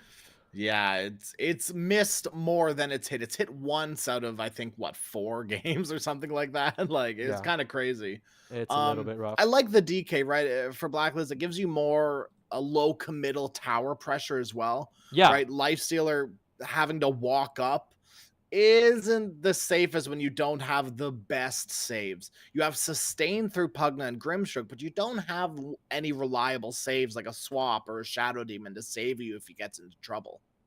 Yeah, I'm trying to see what else that, Abed could have on the docket here. They choose to ban out the Shadow Demon instead. So maybe potentially expecting it to be a mid Keeper of the Light. That's still a possibility that we haven't mentioned just yet. The flex potential. And I mean, if you had Thompson on your team, maybe the Rubik could be mid, but I feel like that Thompson's the only one doing that right now. In the Blacklist rivalry history, I mean, the Dragon Knight last pick isn't something foreign to them, but they'll opt for more convenient delivery, forgo some of that tower pressure, and try and amplify their presence on the map instead with this Spirit Breaker last pick.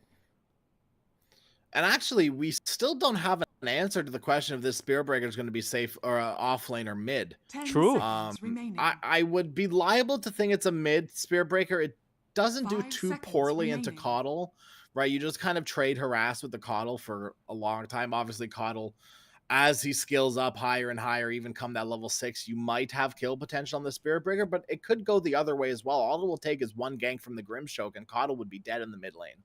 I can understand what this Spirit Breaker is meant to do as well in terms of ganking and creating pressure on the map, and there's the Mikoto Arc Warden that we saw him practicing in pubs. Very, very scary lineup now, but it's just going to be run at you, Dota, quite literally now with Gabby piloting that Spirit Breaker up in the offlane, Abed bringing the Timbersaw back mid. A bit of safety there against the Arc Warden, never really going to be under any threat. But on the flip side, I am a little bit worried about Gabby. His lane is going to determine so much. It's Pelosin piloting up the Keeper of the Light now. So if Gabby and Tims can sort of run it back to one patch ago where they're able to just crush and use that Inkswell to their advantage, smack down Jackie early on. I mean, Jackie is the core of this team. We've already established that. And I don't know. What are you thinking? Blacklist, I kind of like how they ended the draft, but this Arc Warden does throw a spanner into the works. I think one of the most notorious games that stick out to us, Sneeze, was the game where Luna was like level 4 at like 10 plus minutes. We could have the potential to see that again here, right? Grimstroke Spearbreaker is still such a strong lane. Yeah. And Jackie's got his work, right? We've already talked about how Luna doesn't like when heroes are on top of her. Spirit Breaker, Lifestealer, even to the Timbersaw now. These are heroes that get right on top of you and could cause you trouble in this game. Yeah, it definitely, I won't say it's a gamble, but it is a sign of confidence that you're like, okay, I know I'm good enough to not get caught. Now let's see whether it actually is the case, right? Because the second you get on top of the Luna or the Arc Warden, it kind of feels like they're gonna be toast. I'm not too sure whether there's any counterplay or save, there's Blinding Light, sure. And one more sort of thing that we didn't mention in the draft just yet, they've opted to go for this Spirit Breaker in the off lane, which means that his farm is not going to be as much as he would if he was mid, right? So that means a slightly slower Shadow Blade, slightly slower Axe or BKB or whatever he wants.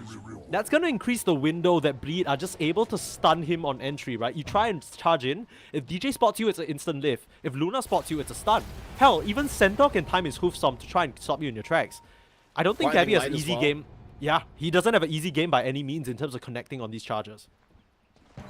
This is one of the games where you're rushing a Shadow Blade on Spirit Breaker. I think you're kind of right on that. It has to be. If not, you're just going to be interrupted every single time. Or you just have to really find those weird angles. Ooh, okay. We're gonna go for the urn, maybe the vessel on Arc Warden. So this kind of leans into the aggressive Dota that Bleed are gonna be playing. Yeah. I like this a lot. I mean, we've seen some experimentation. This isn't anything new to us, right? This isn't the first Arc Warden Spirit Vessel. Especially when you can just kind of collect charges with the clone. It's yeah. Very and convenient. use charges with the clone. Yeah, convenient stuff. Yeah. How does it work? What if you use both heroes and press the charge at the same time on two different heroes? Does it split? I don't think no. They probably I have it don't know down if the other uses the charges. What? I literally don't know. Like Okay, I'm okay, telling well, you, I don't know. Okay, you need we'll keep an eye out. We'll keep an eye out. You're for my this game. analyst. Your eye better be wide open, man. You need to figure this out. It's going to be for sure. I'm going to be watching this. If that's the case, that's kind of insane. Because like I'm thinking of it right, like when you spawn it with the Midas, it's off cooldown, right? Yeah. And you use it, and it doesn't put your Midas on cooldown. It also begs the question that when you summon, because it always treats the cell or the Tempest Double as its own hero, so it has its own native Midas cooldown. Does it then also natively collect its own charges that are independent from the hero? Interesting. Yeah, yeah, that's interesting. I actually have we'll keep an eye out. We'll keep an eye out for sure. I'm sure one of the 209k players in chat will let us know, but for now, for us, we'll have to wait the delay or at least spot it out in the game. Masaros, a bit of trouble trying to contest for this rune. Will have to hoof stomp his way out of there, taking just a bit of damage to start things off. 3 for 2 actually. Bleed able to get the better of that economic exchange. Yeah, I mean, at this level of Dota, right, a little bit goes a long way. This could be the the end of it. Yeah, it's over. Okay, wrap it up, everybody. They lost the runes. Hey, cut it. Sounding like someone with like 2 behavior score or something like that. Like, you just spam ping. Bro, why didn't you click the runes, man? And then you just run down mid, right? Like just straight down. Like he just starts dropping his items. You're like, oh boy. Now, the one upside to this Spirit Breaker, as we see Carlo taking some pressure, one more Fable is all that's gonna make the kill happen. No. Very conservatively held Fairy Fire. Carlo stays alive. And yeah, I mean, Raven, he's just gonna have to act like a pseudo bodyguard, right? Punish them for walking up like that. If not, Carlo's just gonna be toast. Yeah, Carlo's gonna be the one in the main danger in this lane. Right, I feel like Raven should be relatively safe. Unless you got maybe level 4 on DJ and Masaros, then maybe you have kill potential on Raven. A little bit awkward there. Nobody saw anything, so we won't discuss that little fumble with the Fable. Yeah, didn't happen. What are you talking about? I have no idea. Masaros. Great Centaur set, by the way. No, okay, I'm just finding something. Okay, so let's take a look at the trajectory of this game, right? It's clear that with the Luna, you're trying to hit a certain tempo. How does that sort of pair up with the Arc Warden? Because we've seen some Arc Wardens play a little bit more greedy, some play a little bit more upscale.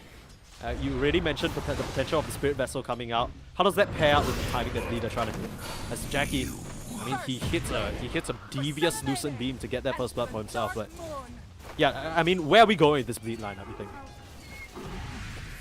So, we could see a very low greed Arc Warden build, right? If you're going to put all this pressure onto Jackie, which they have in the past, right?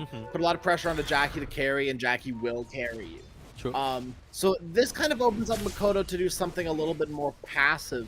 Get the Spirit Vessel, or I guess active in a passive way, in a less greedy way.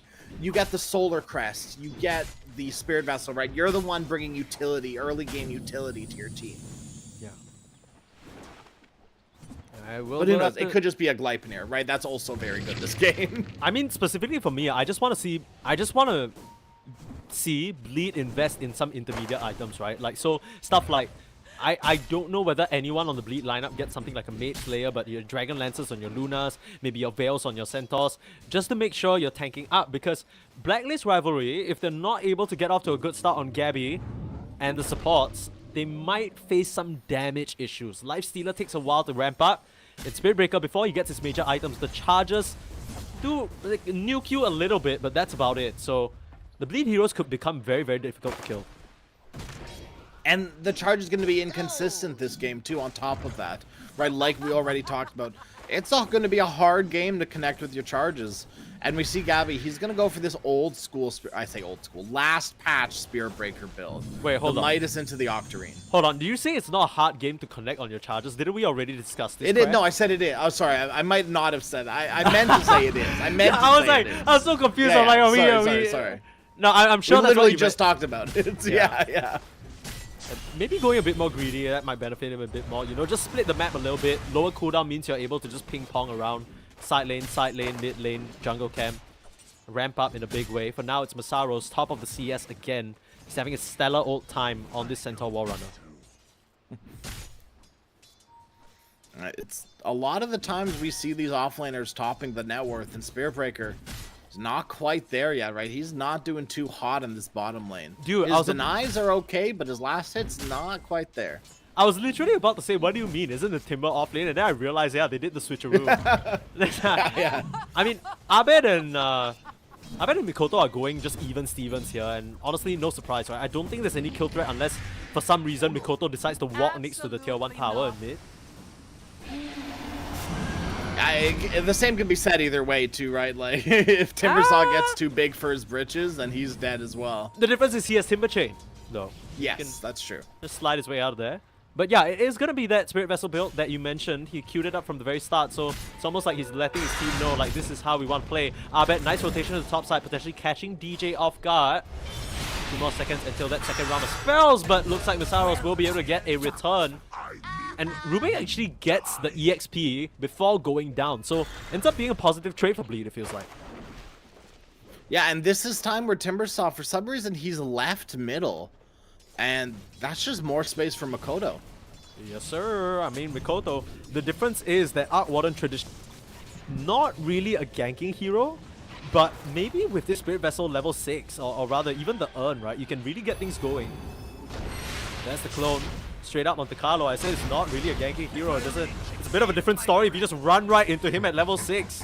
It's an easy first charge for the Arc Warden. That clone change it actually still like boggles my mind why they did that. I think that was a huge buff to the hero that he didn't necessarily. Maybe he did need it, but I think maybe buffing his other spells would be a little bit better. Although that's kind of crazy thinking about it. His other spells are crazy. I don't know. Maybe that is what you needed to do. Maybe I'm talking myself in circles here. Maybe that is what you needed to do for our course. I personally thought that there was a period of time where the Axe Scepter was just insufferable. People were even playing this on position 4.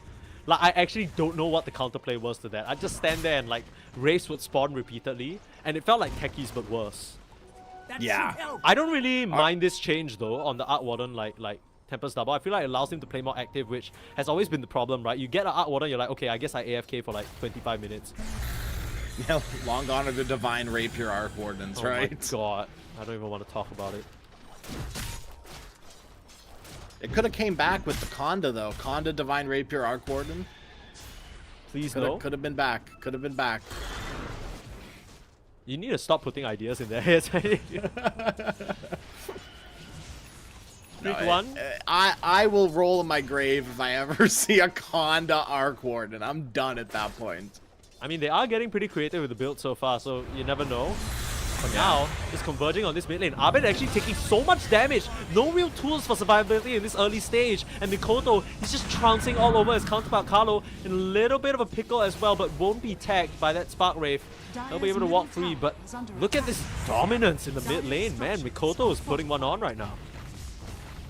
And we've already talked about how Mikoto, he's been practicing this Arc Warden in his pubs, right? And he's ready to bring it off onto the stage here for the close qualifiers. He is feeling very confident and looking very good on this Arc Warden. We're going to bring 3 supports, or rather 3 heroes from Blacklist to try and defend this. No more Tempest Double. The Inkswell helping Mikoto out, but what do you have other than that initial stun? Nothing to stop that TP. Gabby wasn't charging on the same target. They're trying to go for more, and that green is going to come back and bite them. They at the very least repel the bleed aggression, but all they get is Peloton for a 4-man rotation. And this is how last game started out, right?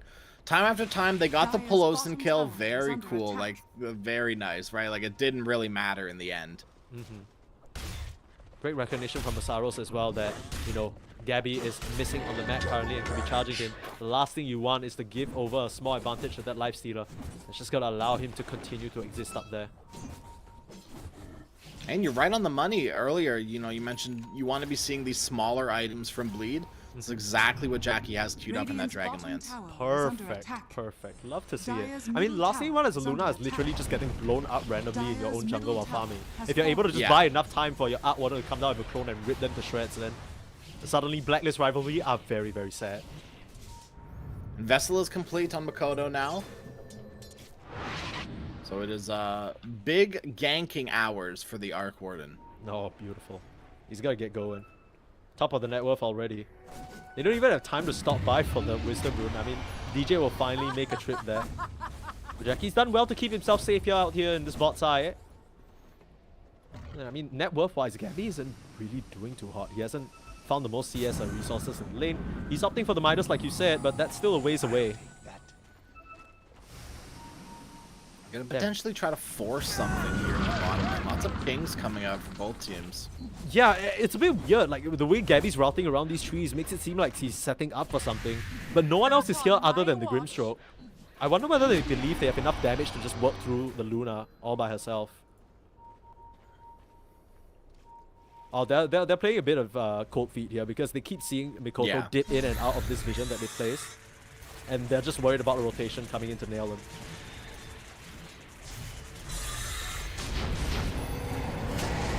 Straight on into Mikoto. Gabby coming into the mid lane and a much needed kill. The lift can't come in time. DJ will get a return onto Carlo though, but the stolen charge. Ah, that looks so silly. DJ, with the help of the Stampede, he'll get out of trouble. Radiant's middle tower is under attack. And yeah, the Spirit Okay, Vessel. Sneeze. I have an answer to our Spirit Vessel conundrum. Okay. So the Arc Warden double spawned with 2 Vessel charges. Yeah. And then used one of them. Yeah. And Arc Wardens didn't go down.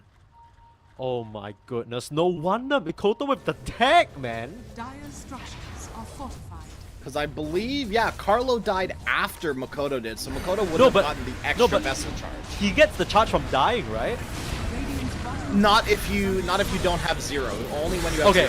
Hold that thought. Mikoto is dead on our screens again. It's beautiful execution from Tim's, sending him in with that Inkswell, but Jackie, he's still standing tall. Works down Carlo. They finished off the Spirit Breaker as well, but Abed is cleaning up shop on the back lines. 3-for-2 exchange, and Jackie can't continue to stay here. They might look for more, yeah. Jackie, he's got to run.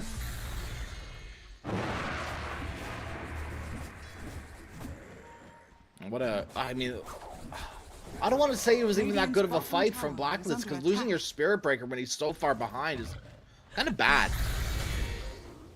Yeah, look, he's kind of fallen into a bit more of a sacrificial role at this point. I mean, he's just gonna play a bit poverty mode, go farm the side lanes, and just try and get that Midas. At the very least, Abed's doing well for himself, right? Has now eclipsed Mikoto, a couple of chain kills onto him, and he might not be feeling quite as confident to play that aggressive anymore.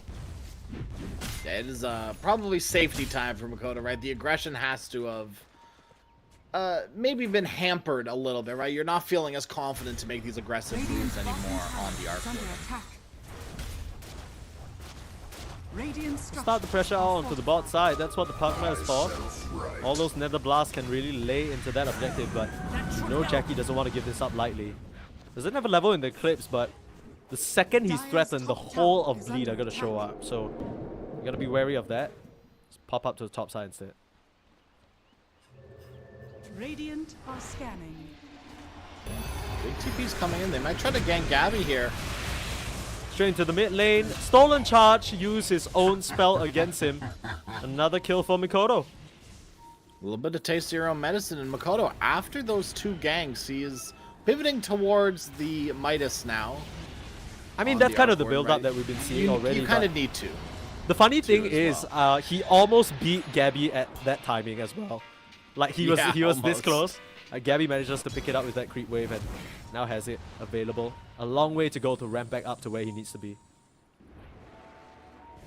DJ, you gotta be careful. I guess he does have charge, so he's feeling confident.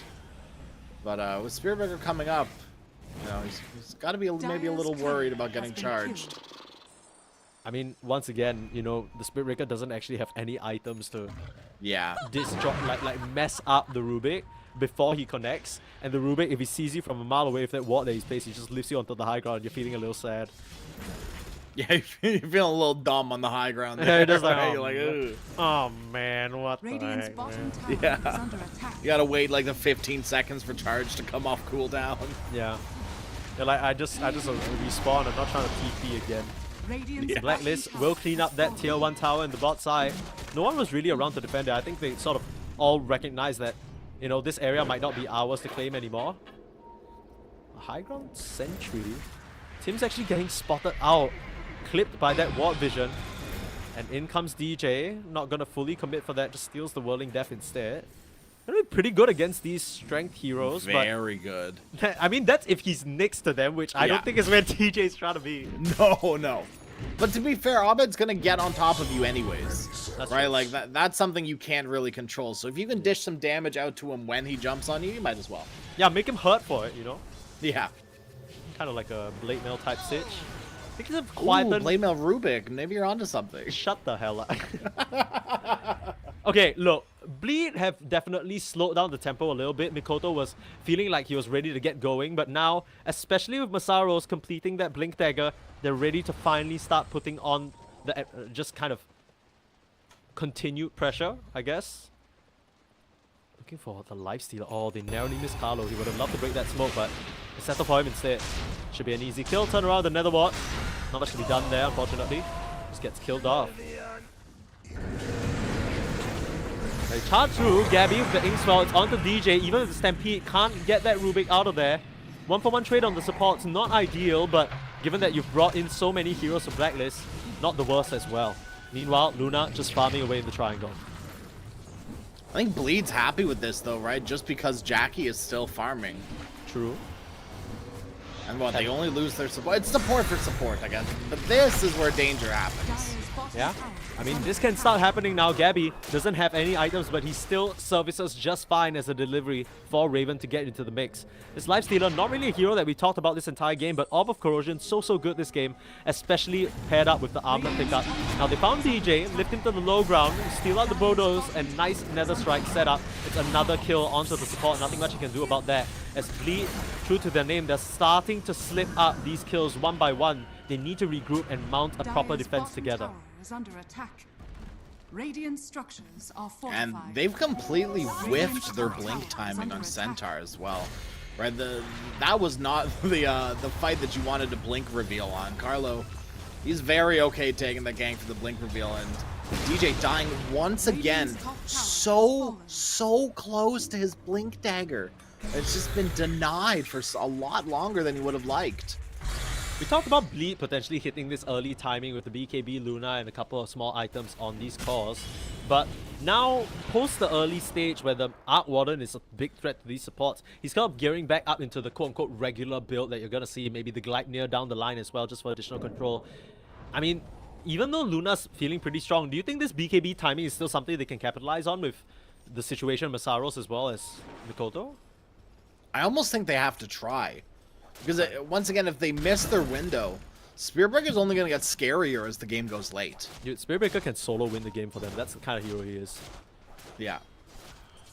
Not solo carry the game, but make the moves to solo win the game. You know what I mean? Like, right? Like the split pushers, forcing CPs back, 4v5 situations, charging back, joining the team. It's got to be disgusting. And I mean, Raven, he's only going to continue to ramp up. We already talked a bit about the Lifestealer and the Luna matchup. Game gets scarier as it goes late, and Bleed, they got to do something. Like, not now, but maybe in a few minutes now. We've seen like, what, 96-minute Arc Warden games, so I mean... oh, God. Look, we get 2-0s and nothing else, right? I mean, if this That's second true. game goes I'll long, I'm take not a even... 90-minute Right, game. like, it's Yeah. fine. I'm okay, right? Yeah. But I'm sure Blacklist, they don't want their hopes and dreams to end so soon. In the grand scheme of things, you know, if we're being realistic here, in terms of every single match that they played competitively, this wouldn't be like the biggest loss ever. It's not like they're playing for what, 5 million prize pool down the line at Riyadh or something like that. But you know, all of these points add up. All of these events matter, and I think more so than that, the expectations for the org is to see another delivery. Mikoto, he can't afford to die here, but that is exactly what's gonna happen. Raven just eats him right up. And again, Blacklist are just continually setting up here in this top side, and Bleed fall for the bait 2 to 3 times now. Bleed are doing exactly that. One too many deaths now on these core heroes are pushing Blacklist ahead. Less than 1k gold lead. This used to be very, very different. The Blacklist heroes were struggling a bit, but it feels like on the back of Gabby somewhat sacking himself for ensuring Abed's success. Now Abed is confidently running in with that Inkswell, looking for an angle. Guessing wrongly though. The smoke breaks on the timber, but isn't able to trace that Luna in the nighttime. Radiant's middle tower is under That's where the attack. extra light vision from Luna comes in handy, right? Like, not a lot of people think about it, but it goes a long way. Yeah, vision is king, especially in these games when you're up against a Spirit Breaker. Very same but different to the Magnus, where it's a hero that relies on how many lanes you have pushed out at any point in time. How many deep wards do you have to set up the potential jumps, right? And for him, Abed isn't really going to be that guy who's initiating the fights. It's a lot of pressure on Gabby, and he's delivering right now, even with a rough start. Radiant's middle tower is under attack. And I think that's one of the good things about Spearbreaker right now is, in general, is that he can actually kind of recover farm. Radiant's middle tower has fallen.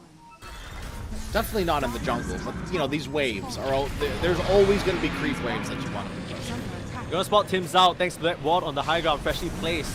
Looks like they want to take the fight in this area, but Masaro's getting routed right now. Abed's found him in the tree line. Stops that blink from coming through. No additional follow-up onto these supports, and they're able to get out of their Blacklist rivalry, preserve Tibbs. Radiant's bottom tower. Did Abed just cancel his own Yules with a timber chain? Is that what I just saw? Wait, have you... Okay, so that's how it works, right? It's like you're in Yules, but you can timber chain away out of Yules. So you you throw the timber chain out first, it takes a while to connect, and to avoid disables, you use yourself. Checks out. Yeah. They'll get Tims, but now the charge out. The Yules again disjointing that initiation. Now Abed forced to blink away into the Eclipse. It's gonna catch nobody. Very fast moves from the Timbersaw, but Masaros doesn't want to let this one go. Spies out Carlo, and looks like the partner's gonna go down. Meanwhile, you have the commitment onto the backline. DJ and Pelosa in some trouble, and they should be mopped up pretty easily. But Mikoto still untouched, but can't exactly do anything against Raven, who's on a double kill now. This Lifestealer has well and truly recovered, and is doing very, very well for himself now. And it's only going to get harder, right, as this game goes on, like we've talked about Bleed. They've kind of missed their window. Luna is going to need a little bit more now, and Lifesteal already with that Radiance means that he kind of beats her out just a little bit right now. Luna's really going to need that BKB to make an impact. Yeah, that's the only timing that we were talking about as well, and they're still geared up for it. It just, I mean, these moves in the BKB have to count. You kind of fumbled the bag with your Centaur, Blink Reveal, Mikoto as well. You know, he's feeling a lot less confident taking these fights. We'll be able to get out of that troublesome situation with Gabby thanks to the Inkswell. Tim will be the sacrifice in this situation, and I don't think Blacklist can afford to stick around. Abed will just cut straight through the perimeter though. And he's in trouble once again, using the Yule Streak to get himself to safety. Trying to refresh the Blink. He's found for now, but Once again, the angles, they find him, but Masaro's right on his heels. They might get this huge kill, and they'll manage to finish him off with Jackie's Lucent Beam. And the chase is on, they're still onto Raven. Yule's up, Rage ends, and the setup is there. He doesn't have any help, and they can do nothing but watch and retreat. A little bit too deep for Blacklist Rivalry, not respecting Masaros. He might not have landed and connected on that initial blink reveal, but he's making it work for him now. 4 kills across the board, and a tower to boot. And also, I want to talk about this DJ pivot, right? I mentioned he was so close to his Blink Dagger, but he swaps it up last minute for this Yule Scepter, and it's paid itself off twice. Yeah, it's just perfect. I mean, whether or not... We saw maybe Abed, whether or not it was his own Yules, that's how the Timber Chain works. But that Yules being able to set up additional kills, allowing Masaros to get the time to refresh his spells, blink forward and stun again, is what's going to lead them to be able to get this Roche. And this timing that we were worried about now sits perfectly. Jackie's going to have 2 additional insurances, one in the BKB and one in the Aegis. I believe they definitely bite back. They know their timings, they hit their timings, and now it's just the question of if they're gonna push the advantage with their timings. I mean, like you mentioned earlier on, it almost feels like they have to. The booster travel's completed for Mikoto now, gonna allow his clone to be outsourced on different areas on the map to address the charging Spirit Breaker. Hopefully trying to drag them back here. But then again, I mean, when you pop that clone out anywhere on the map, that's like, what, a 25-30 second window that Blacklist know your fighting prowess as the Arc Warden is so much weaker. But now they'll settle for that Tormentor, and it's a nice shot for Carlo. It's a weird shard, in my opinion. It's good for, like, the cast range of the Nether Ward. It's actually, like, really good because you can sneak, like, put it, like, sneakily in the trees.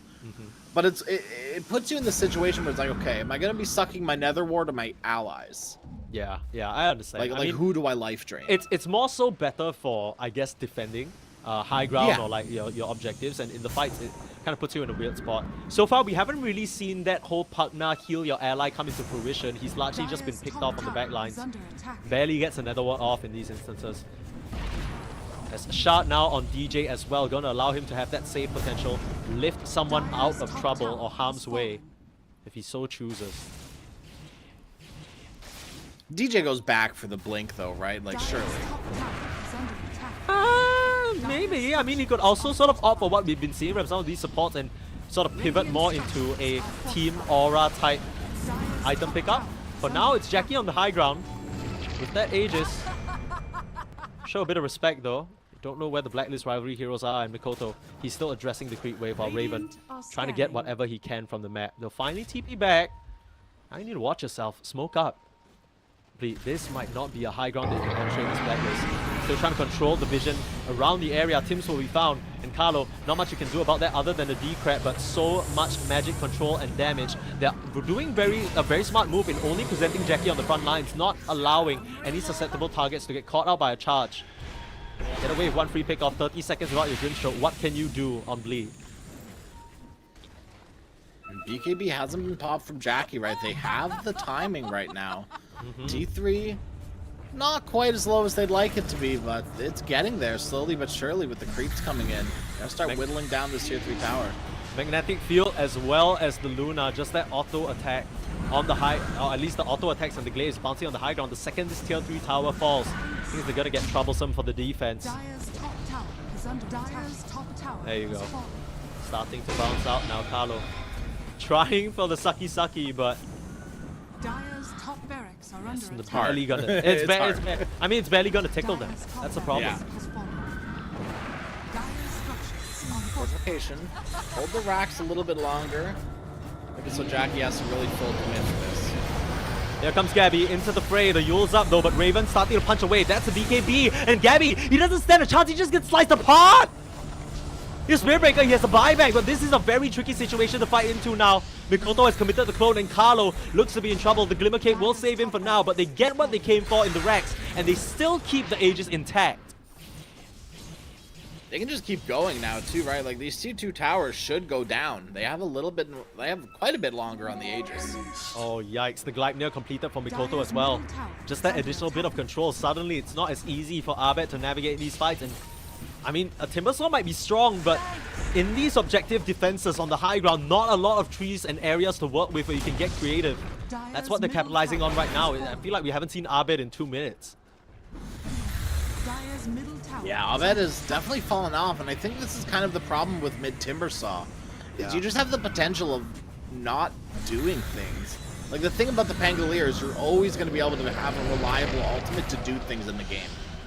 They'll try and aggress onto Jackie here, but Raven, with that Inkswell and the Rage running out, you gotta be careful. Lift back straight in. Masaros with the Storm set up as well. Jackie popping the shots, spinning all around him. Gabby has committed in, but he's gonna die again. Nice invest to keep him alive, but only momentarily as Raven forced to pop the BKB. Turn around, but the physical damage, it's overwhelming. Not enough to just finish him off, but Jackie still stands his ground. Finally losing his first life, but that's gonna come at the cost of Carlo yet again. The partner will go down, immediate buyback. Might just have to pop this one out on the Spirit Breaker as well if you want to preserve your mid-ranks, but it's too late. Jackie already punching away and still has the BKB in the back pocket.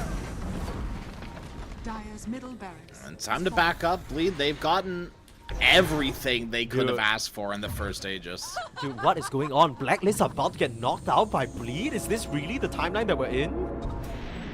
It certainly is, right? Bleed 13k ahead right now, and they are looking unstoppable. You know, we questioned if they may have missed their earlier timing, but we were very wrong, right? They just needed that BKB on Jackie. And as soon as they got BKB, bam, they start making every single movement count. A lot of the Bleed lineup has changed over the past 1.5 years or 1 year since their inception. But the one man that has stayed intact is this guy, Jackie. And we're seeing absolutely why. You give him the space, you give him the time, and you pick him a hero that makes sense in the game, he will absolutely do his job. He's played this game flawlessly, 4-0 and 7 on that Luna, and he's absolutely hitting his timing. Straight onto the high ground. I can't help but feel like Mega Creeps are going to spell the end of Blacklist Rivalry. They need to do something now. Abed gonna blink in. That's a reveal straight onto Raven. Bring him in as well. But Abed just gets melted. Raven desperately trying to finish up Masaros. At the very least, he'll work on this Centaur. The last bit of healing. It even keeps him alive for a little bit. Buyback immediately on Masaros, and Jackie still stands tall. Blacklist, the pride of the Philippines. They're on their last legs here, and I don't know how long they're standing. GG is called, it's over. Blacklist have not lived up to, I think, the fans' expectations here, being knocked out of DreamLeague qualifiers. Dude, we were talking about Blacklist. You know, so much expectations coming in for them after that middling showing at ESL KL. It wasn't really what they wanted. Since then, Mushi has departed from the coaching staff. We're thinking, okay, you know, this team might just need some time to gel, might just need some time to get Abed integrated back into the Southeast Asian environment. It just hasn't worked out. Sure, they won Acer Predator League, but I mean, that's something. And then, since then, you're not even making it in the qualifiers, man. I mean, I know it's a stacked region, and we gotta give credit where credit is due. Bleed played so good. Clean Dota. And this was kind of what Bleed were missing in the earlier parts of the qualifiers, right? Masaros has shown up again. Yup. I mean, that's definitely the case. I feel like in the first few games, we go back to this, we mentioned this in the game, but I keep having to say this. Masaros, when he was playing that Magnus, it didn't really look the most inspiring, but I feel like that's the case for almost 90% of the Magnuses. There was only sort of 1 or 2 performances that we were really impressed by. Other than that, the Magnus hero seems almost like a bit of a bait, and we're starting to see teams either avoid it or just ban it out of fear of not wanting to deal with that potential. But yeah, I mean, Masaros has really shown up, and the rest of Bleed, it's just amazing play overall. Yeah, they've really shown up here in this lower bracket, and that means they're going to be moving on. And I'm just going to quickly check before we head over to break. Yeah, it looks I'm looking like Darling as well. and Talon are still playing, but Correct. Darling is up 1 game. Yeah, so right now it's still really close, but not sure what's happening yet. If you want to catch that action, you can head over to ESL Dota 2 Ember, because the next game on this stream will be the lower bracket match. With Bleed moving on, they now need to wait for their next opponent, whether that's going to be Talon or whether that's going to be Team Darling. We'll see what happens, but it is going to be a bit of a wait. So head on over to ESL Dota 2 Ember, but come back here to find out which is the next team that gets knocked out, whether Bleed can continue their hot streak, or whether, you know, whoever loses in the Talon or Darling matchup can kind of come back from that loss. We'll catch you in a short bit, right? I mean, we'll be over on the ESL Dota 2 Ember stream as well. Any closing words for you, Crash, before we send it off for later? Yeah, Bleed big ol' congratulations to them, right? They are really showing up recently, and they've been playing some good Dota. I'm very excited for the next matchup here. I think, personally, just in closing, I think it's so easy to dogpile on players or teams as soon as something doesn't work out in the game, right?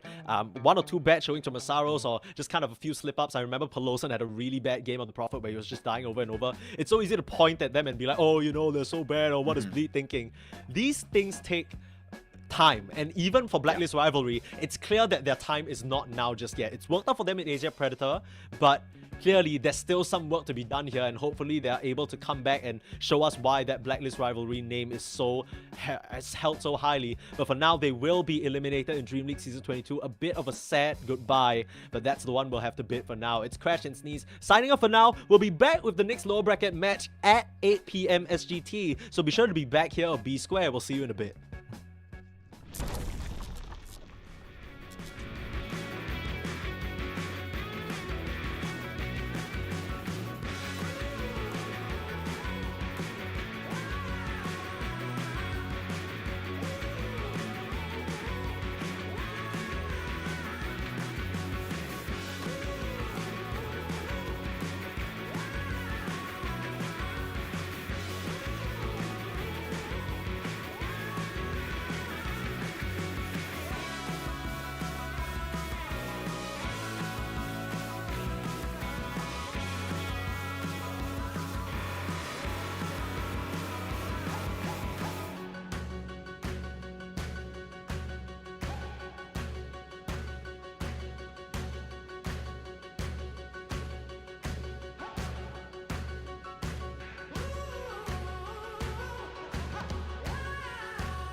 with this, a person that you miss. My mind draws a blank.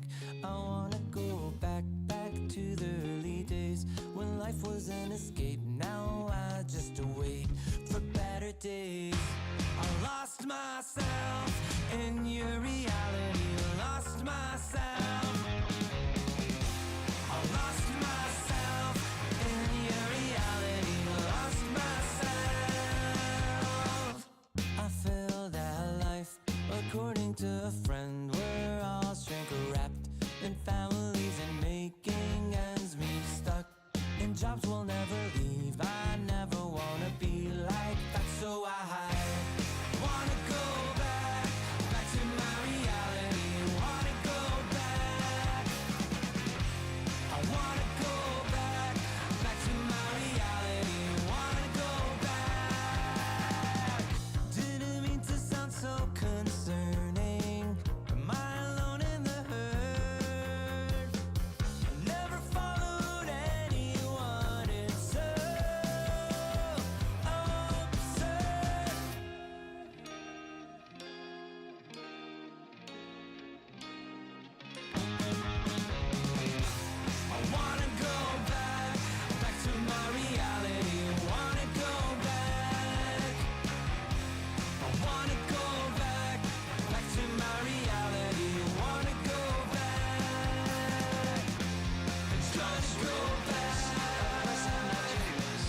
starts with this, a person that you miss. Mine draws a blank.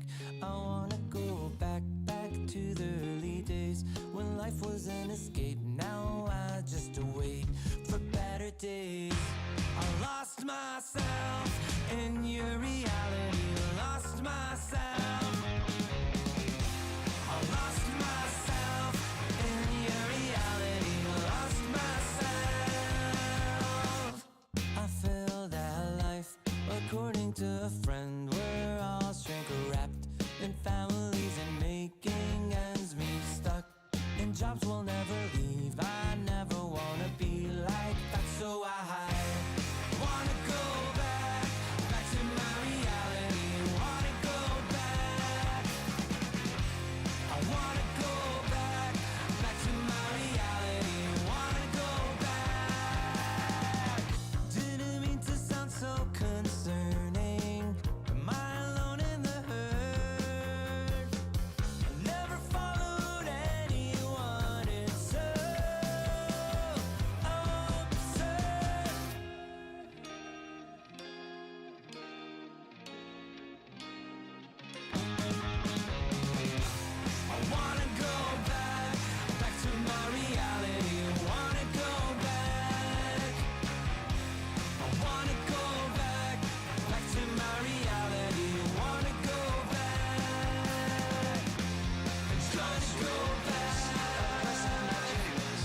I'm a creature with no skeleton inside your hands.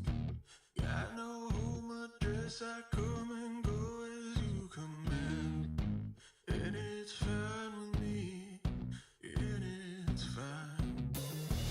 I'm a bandit that you use to keep from bleeding out. I'm the lover you don't love, but love to keep around. And it's fine with me, from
person that you miss. Mine draws a blank.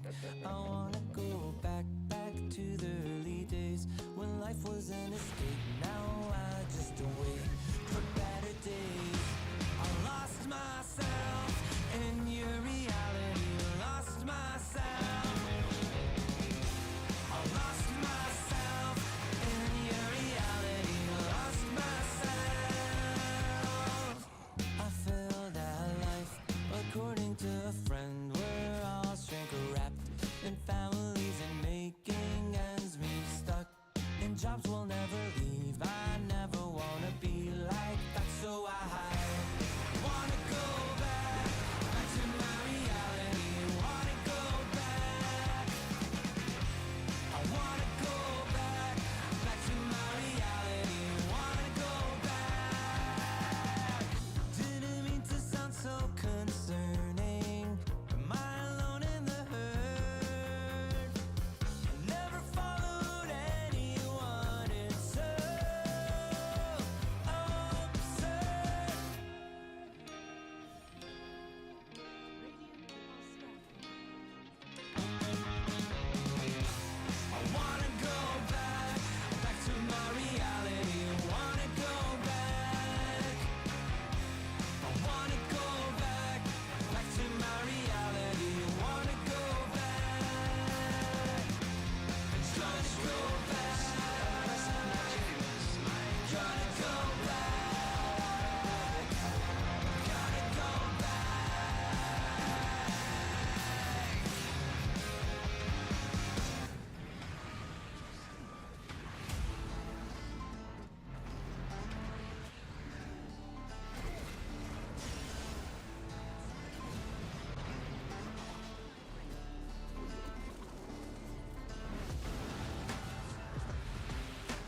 starts with this, a person that you miss. Mine draws a blank.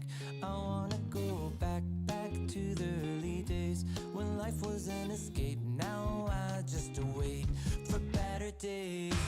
I lost myself in your reality. Lost myself.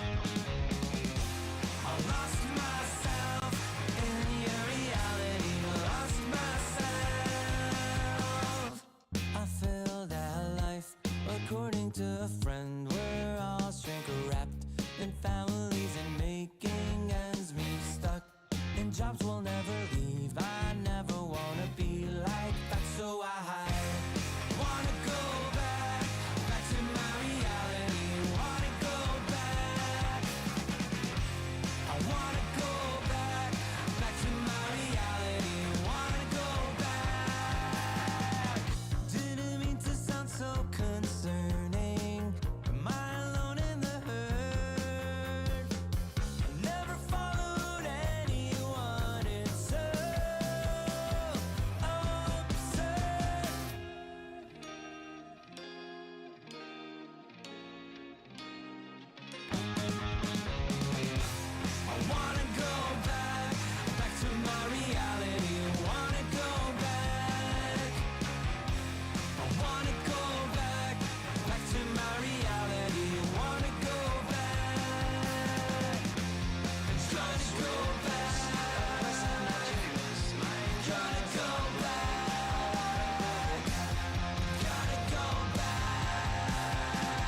I'm a creature with no skeleton inside your hands.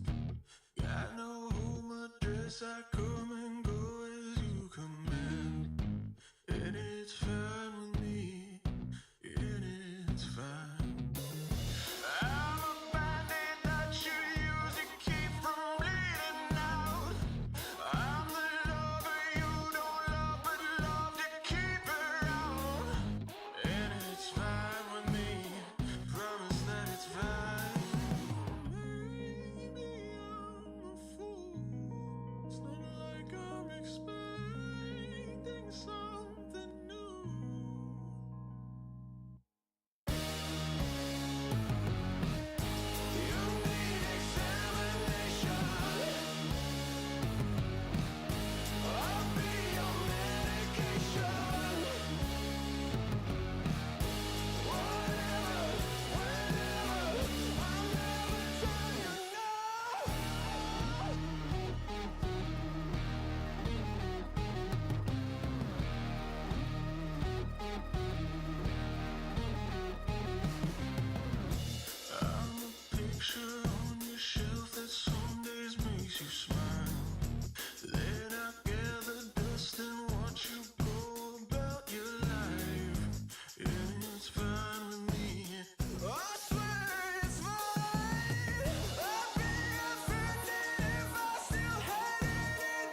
did you watch that game between Darling and Talon? That was a hot one. I mean, just the crash and sneeze curse. I guess we ain't getting any 3 games. That's all T-Panda and Lizard. But we're here to wrap up day number 2 of Dream League Season 22's Southeast Asia Qualifiers here.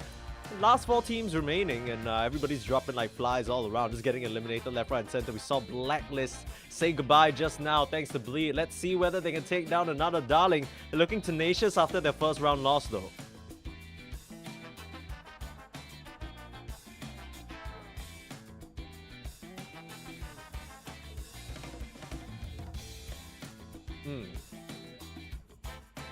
Yeah, I mean, speaking of fresh, I mean, that just comes straight out of the game, right? Usually, I think, especially with the 2-hour breaks and whatnot, you're taking some time to rest and regroup, relax a little bit, try and get, come back into form a bit. But I think Darling, it was a bit of a grueling series overall, and, at least they had kind of that little angle for them. They started the day out losing to Aurora. That game number 1 kind of looked like a beatdown from Aurora, but game 2, Drake, the unfortunate power situation. Of course, you can't really blame it on that because Aurora was just looking dominant anyway. Hopefully, they've had time to regroup, sort of come back together and give this a good old shot because Bleed are no slouches.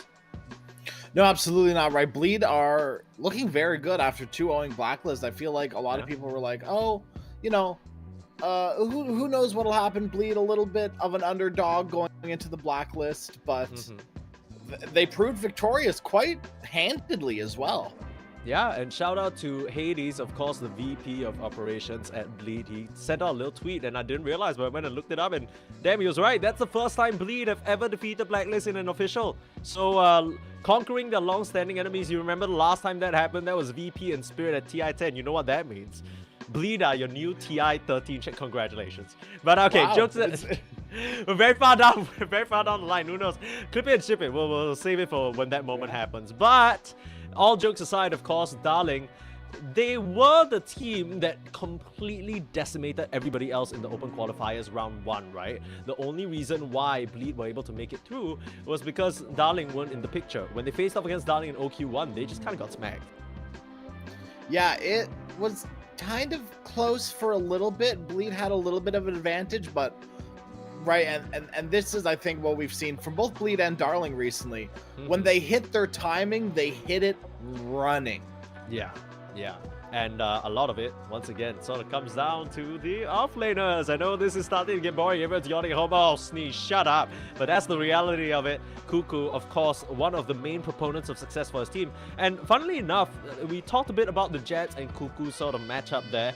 Both of them are captains. And Cuckoo is one of the only other sort of very prominent captains in Southeast Asia who still plays that role. Usually you think about captains, then the pause 4, pause 5, alleviate some of the stress, focus more on the overall macro picture of the game. Cuckoo, a lot of pressure on his shoulders now to deliver, and he has been doing great for Darling up until last series, right? Aurora really routed them hard. Yeah, the Tide Hunter was not it. No. Tide Hunter, bit of a bait. It just wasn't it. Yeah. I don't know if we're still going to see Tide Hunter, I'll be honest with you. No. Well, we saw one Ravage that game, really. I think only 1, 2, maybe. Yeah, 1.5. Let's just give it that. Maybe, yeah. Okay, well, we have a draft ready, so we'll see whether that little watermelon boy even shows his own face. I highly doubt it, as Bleed and Darling, they're going to be facing off immediately, showing the respect there to Palos on that Meepo, banning it out immediately. 5 seconds remaining. Dire team back. Yeah, the Meepo isn't too crazy to me. I think he's just a solid hero right now. And if you're not comfortable playing against remaining. It, get him out of here. Absolutely. No need to put yourself in that sort of pickle. And Meepo, we already talked about it traditionally being a bit more of a cheese hero, exploding out into gold and EXP and eclipsing everybody else on the map. Right now, it's still very much the same thing. And if, Bleed aren't comfortable playing like these alchemists, these bounty hunters, other heroes that can sort of match that equilibrium shift, then it's not going to pan out for them, right? The Meepo is just going to catapult way ahead of you. It's going to be a tricky situation to come back from. They already sort of target out the Kotal that DJ has found a lot of success with. I mean, hell, even Pelosa in that previous game, previous series rather, was able to pilot it to great success. And banning up the Chen now as well, right? They're just kind of 10 covering all of their seconds bases. remaining. Darling, so last time these two teams faced off was in the open qualifiers. Radiant team Darling did win. It was a 40-minute game, so it wasn't like completely one-sided. Sure. But Darling went for like this AA Terrorblade Slardar kind of lineup. It was really interesting to see what they did there. Not too like AA's kind of fallen out of favor 10 recently, seconds remaining. but it was a good pick into Phoenix, or actually they first picked it, so it wasn't Team's even into back. anything. They just boldly first picked it. Darling, they're gonna grab the Techies, which is another hero that they favored in that sort of matchup. And I gotta say, it's slowly becoming one of my favorite heroes this patch as well. Yeah, Bat Rider take it out of the pool, and Techies, and I think, and Lion are the premier sort of position for us. We did see DJ 10 run it with a seconds remaining. Hoodwink. Very good combination of the Centaur War Runner in terms of setting up these kills. 5 Masaros seconds earlier on, remaining. alongside DJ. They were just everywhere, right? I think the supports Dire as well team as back. Masaros, they were able. The initial blink reveal, not so hot, but that kind of seems to be the trend with Masaros a little bit. Some of these early initiations aren't really his bread and butter, but in the big team fights, when it matters the Radiant most, team that's where he back. lands the killer combos with his squad. And we'll see what they can do, right, with their timings. It's been a little bit of a miss, like you said, from Masaros, but I think as long as you pair it 10 up with some good seconds supports, remaining. you'll be in a good position. Yeah, and still, I mean, they're 5 starting to thin seconds out a little remaining. bit. Like we mentioned, still the Lion available, even though the Bat Rider's been taken out. Let's see what kind of direction DJ chooses to go for. Take a look at some of Bleed's previous games. They have also brought out the Shadow Demon as kind of like a safe sort of position for Venge, also still a potential option. Although you really have to be careful in terms of swapping and stomping, right? You don't want your center to sort of blink forward and then you swap a target back. We saw a little bit of those shenanigans earlier on as well. Now, what else do you got in the tech? I mean, that's really all that Bleed has brought out, right, in their limited games. Like Shadow Demon, Ench, Venge, maybe a Task Phoenix, but that didn't necessarily pan out in a win either. In fact, that was the game that they lost to Darling, so maybe not going to feel as confident about that. You could always 5 the Techies and grab something like a Hoodwink Yeah, on Darling. And then same thing with Bleed as well, right? You could always grab a hero like the Hoodwink. I feel like DJ's pretty comfortable on a hero like that. the thing is, Darling hasn't actually played Hoodwink. They played Veno. That's true. Like Jotun Yeah? literally just played Veno, right? They played Rubik, they played a bunch of other heroes. Not Hoodwink, though. Maybe just not something that both these position 4, position 5s are comfortable with. It is more of a specialist hero. That's true. It is. You got to get that practice in for sure. Yeah. Now, Rubik is still in the pool. We saw, I think, Aurora Radiant feel very team comfortable pick. about just snapping that up. And, Dire I mean, team we've pick. already talked at length about the effectiveness. Being able to snag away some of those techie spells, Sticky Bomb, Blast Off, can be so useful. But this is a pick that comes at an interesting time, right? Because Dragon Knight, I think so far, across the qualifiers and some other tournaments as well, it's seen play, but only kind of as a last phase 10 gotcha seconds pick, as like a remaining. mid lane. We're going to take towers, we're going to push early objectives. We haven't really seen it 5 picked up this seconds early on remaining. in the draft. Yeah, I think there's a lot to deal with Dragon Knight in the meta right now. Like, I talked about the AA a little bit earlier. Really good into DK, right? You pop that AA Dire blast team on him, pick. increase the magic damage that he's taking, which is what he's susceptible to mostly. There's that Shadow Demon that we're talking about. Good old Yeah, a combo. little bit of a different route. Easy kill lane still for Centaur War Runner, Shadow Demon. So now you need to sort of think twice about what carry you're picking up for yourself here. Speaking of the 10 carries being seconds picked up, a remaining. very heavy focus towards some of those bans, especially in the second phase. TA 5 and seconds Alchemist being remaining. taken out. On the flip side, Darling, they don't want to deal with Jackie's troll. They've seen it happen already. I mean, Yeah. they just absolutely decimate that execution of that pick. You got to be careful if it's Luna as well, right? Like, we've already talked about the timing. Bleed, they have the Shadow Demon. I don't think there's anything too Radiant much really team stopping them from snap grabbing the Luna here. Yeah, I mean, it'll be the Ench, and I mean, this looks like a very, very handy Luna pick if Darling don't snatch it up for themselves. Maybe That it's a might be- bait. Maybe they're baiting them into the Luna pick. I mean, either way, it's a great Luna pick, right? Yeah. Like, I'm trying to think of what they're 10 baiting for, seconds because remaining. Luna, pretty decent, matches up into the Dragon Knight's timing, can defend the tower and 5 fight at that juncture in seconds time remaining. and help out her allies. The Ench, I mean, we saw such a spectacular performance coming out from Ollie the other day. Wait, was that just today? My God. Oh, all the gosh. days just blend into Days one, are I feel like. blending. Dude, okay, I'll be honest, the 2 hour breaks kind of mess with me a little bit. It feels like I'm just eclipsing. I'm like sitting down and then suddenly I'm in like time just flies by and I'm like, wait, what's going on? Then like the sun is down, all that stuff.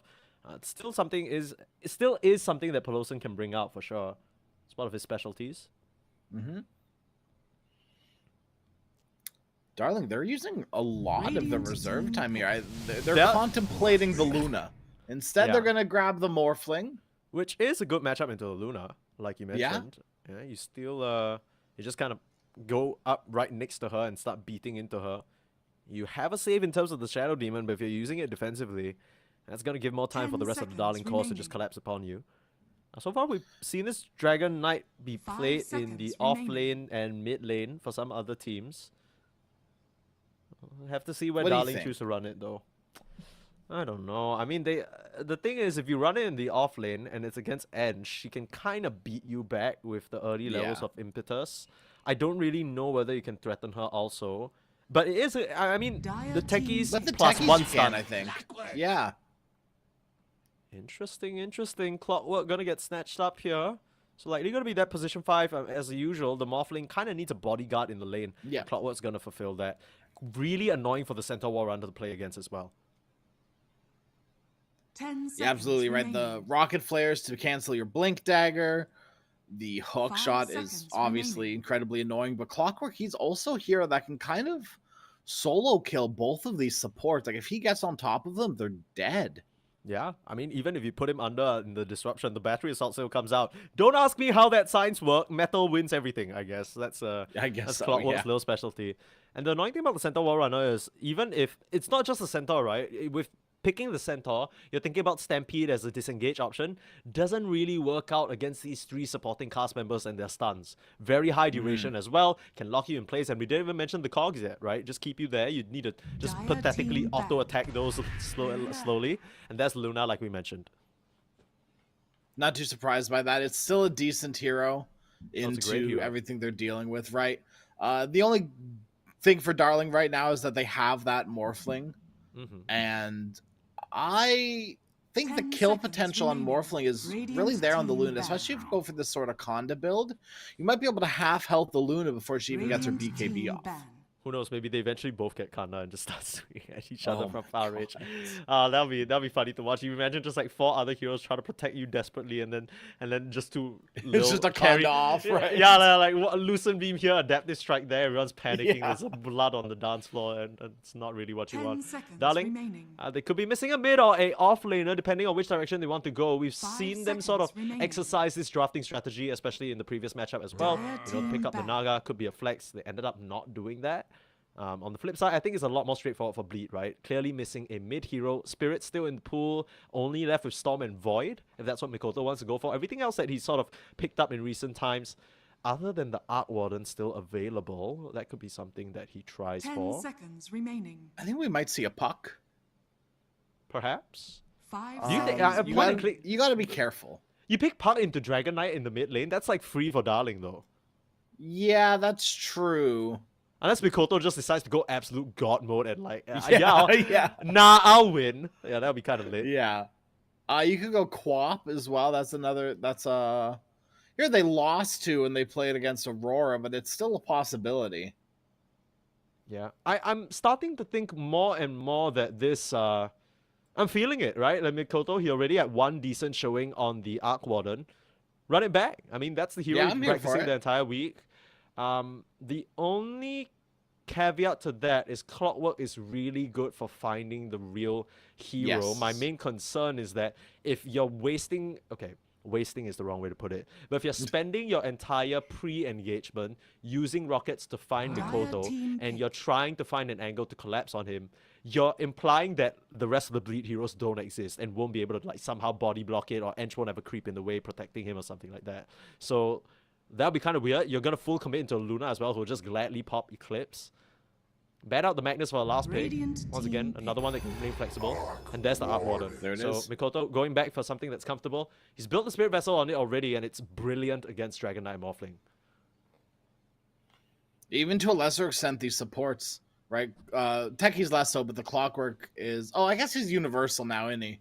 10 So it's not really like you're dealing remaining. with the strength here. Still has decent strength gain though. Anyways, I'm 5 seconds quite liking remaining. what Bleed has on the table. Right, this was very similar to their successful draft earlier today.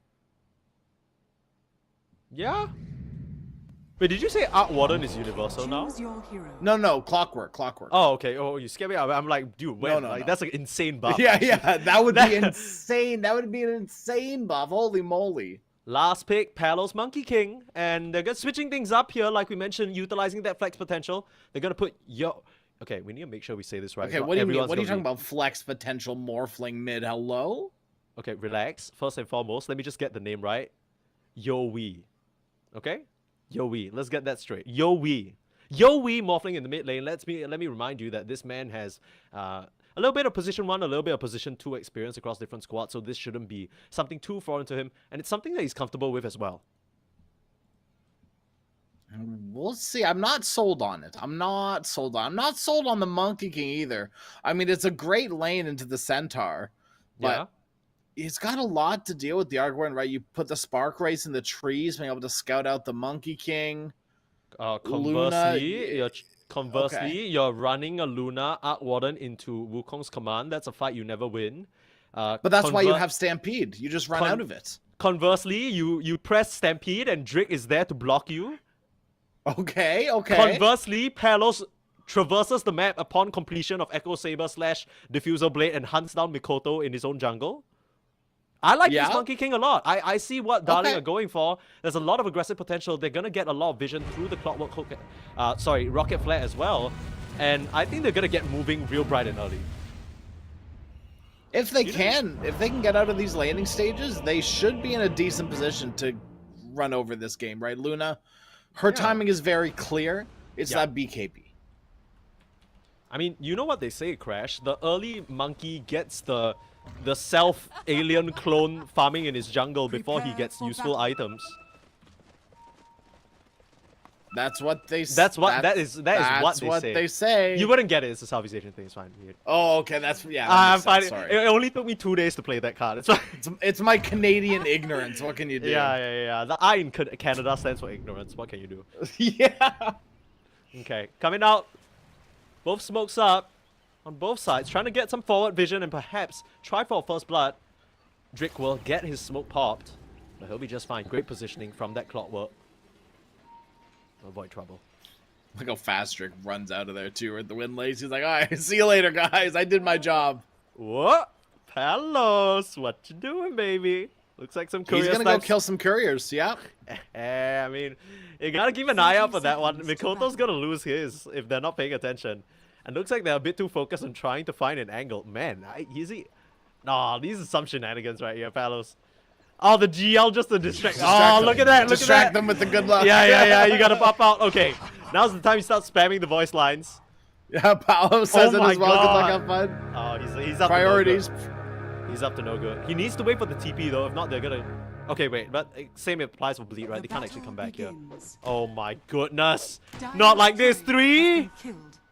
Oh, Palos, Not just quite out the of here. 4th. Oh my god. Okay, it's not a lot of gold actually. It's like 25.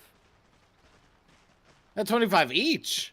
Top of the last hits, Pot Crazy. Jotun does die in the bot side though. Looks like they were able to connect with the disruption as well as the stomp and the chase down. Drake just being annoying up here. Yeah. But he might actually be in some trouble. Jackie hasn't shown what spell he's leveled just yet. And yeah, I mean, they can't afford to waste too much time trying to chase him down. Peloson and Jackie will just head back to lane. Drake's done his job, right? He's delayed the laning a little bit for the Luna. Yeah, Gonna absolutely. Miss 1 or 2 creeps here. Just one. Just one. Yeah. Hey, that's a start, right? Yeah. You just sacrifice half your HP for it, come back to the lane. And I mean, it is 2 range against 2 melee, albeit these 2 melee heroes being very, very tanky. But still, it's gonna get it to become a trickier situation as Lawson and Luna will likely just lay in the harass of this Clockwork. Yeah, I would have almost liked to, although to be, I don't know. I think you could have laned the Clockwork with the Monkey King because I think Monkey has long enough reach to hit people in cogs. I could be wrong, but I'm pretty sure. Okay, you just need to tell me, respectfully, what the Clockwork is gonna do against Masaros and DJ. What's think the DJ Techie's gonna do? Trey? I Throw guess. bombs? Look at that! Masaro's taking some damage. You think Clockwork could do this? Does Clockwork Yeah. have a bomb? He is the bomb, dude. Okay, relax, relax. You know, if you want to flirt with Drake, get a room. You know what I mean? Like, I don't know what you're on about. So once again, the I in Canada stands for insensitive. What the hell? Where did that come from, dude? I don't know. Okay, that's a little rough. Okay, so laning stage. Are we expecting any craziness going on here, Crash? What do you think? Mid lane is going to be the most potential for the crazy. Really? Right? If you eat Okay. a stray Spark Wraith, you're done. Right? Like if you're agi shifting and you eat a stray Spark Wraith as he gets more levels into it, Yeah. you might die. Right? You It's got to be funny. super careful with your health. It'll be really funny because I see a lot of these mid lane out at Talos. Beautiful blast off, holding them in place, but doesn't actually get the tag onto Masaros. And the Centaur DJ able to get that kill in the bot side. Wonderful. Excellent, beautiful start. That's what the belief. Maybe if That's you had what Clockwork, Misery. you could have been a Betty bodyguard. Look, relax. We're just saying. I don't know, Look but at the- do you think it's more important to harass the Centaur or chain kill the Luna Enchantress? I That's think kind it's of more- my question. I think it's more important to make sure that Dragon Knight can farm. Is where I'm at. Okay. I Does kind of Drake get where do you're. that? Look, I kind of get where you're coming from because like it's not really achieving that, but really it's just because Pelosa and Jackie are laning very well. Bosco will Yeah. finally get some EXP down his way, and Drake's just done a good job in terms of splitting up attention and allowing Bosco to have this wave now Radiant crashing in his tower, structures are right? fortified. Yeah, he's using his health bar as a resource. Yeah, quite Right, literally. and that's the thing a lot of people don't necessarily do. They finish off Jotun here. A little bit of an invasion into the triangle area. So get one kill. Just some creep pulling shenanigans going on. That's how we got here, in case you guys are curious what the heck 4 heroes are doing in the triangle at like 3 minutes. I expected the crazy stuff to happen in the mid lane, but instead it's bottom, right? In the ancient area of the dire side of the map. What the hell? Dude, the only craziness that can happen is I was making this point. Outwater mids, they love to find these cheeky spots. Jotun has found an even better one right on top of Mikoto's head. Yowie running forward, but it's not enough damage. The magic wand will keep Mikoto alive, but he does have to watch himself. One waveform forward and adaptive, and he's toast. He's able to secure lasses with the Spark Wraith, though, and the water runes unfortunately were stolen. Makoto would have loved to have a little bit of a pick-me-up. Now this is where Pelosan dies real quick.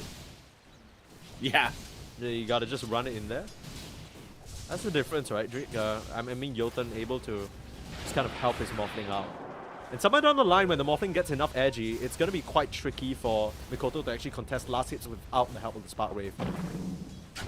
Yeah, as long as Yowie is like making sure that the creeps are tanking the Spark Wraiths, you're fine.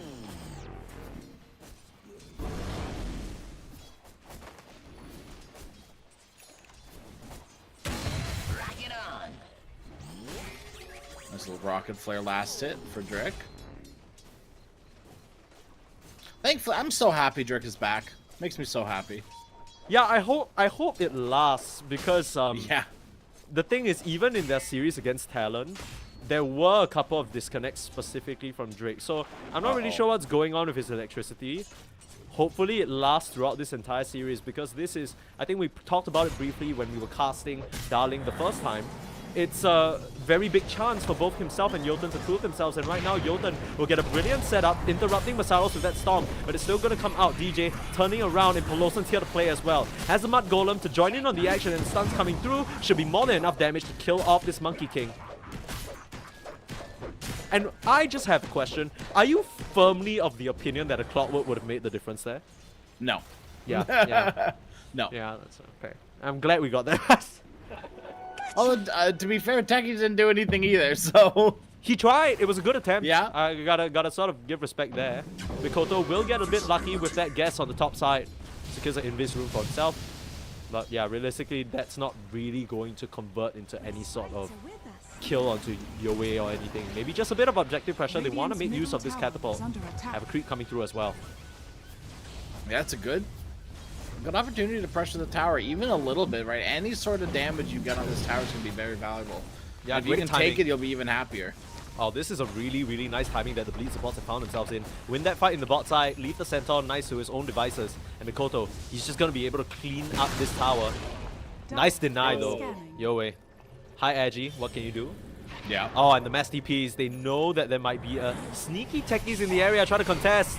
The setup is there. Mikoto's going to bring his clone in.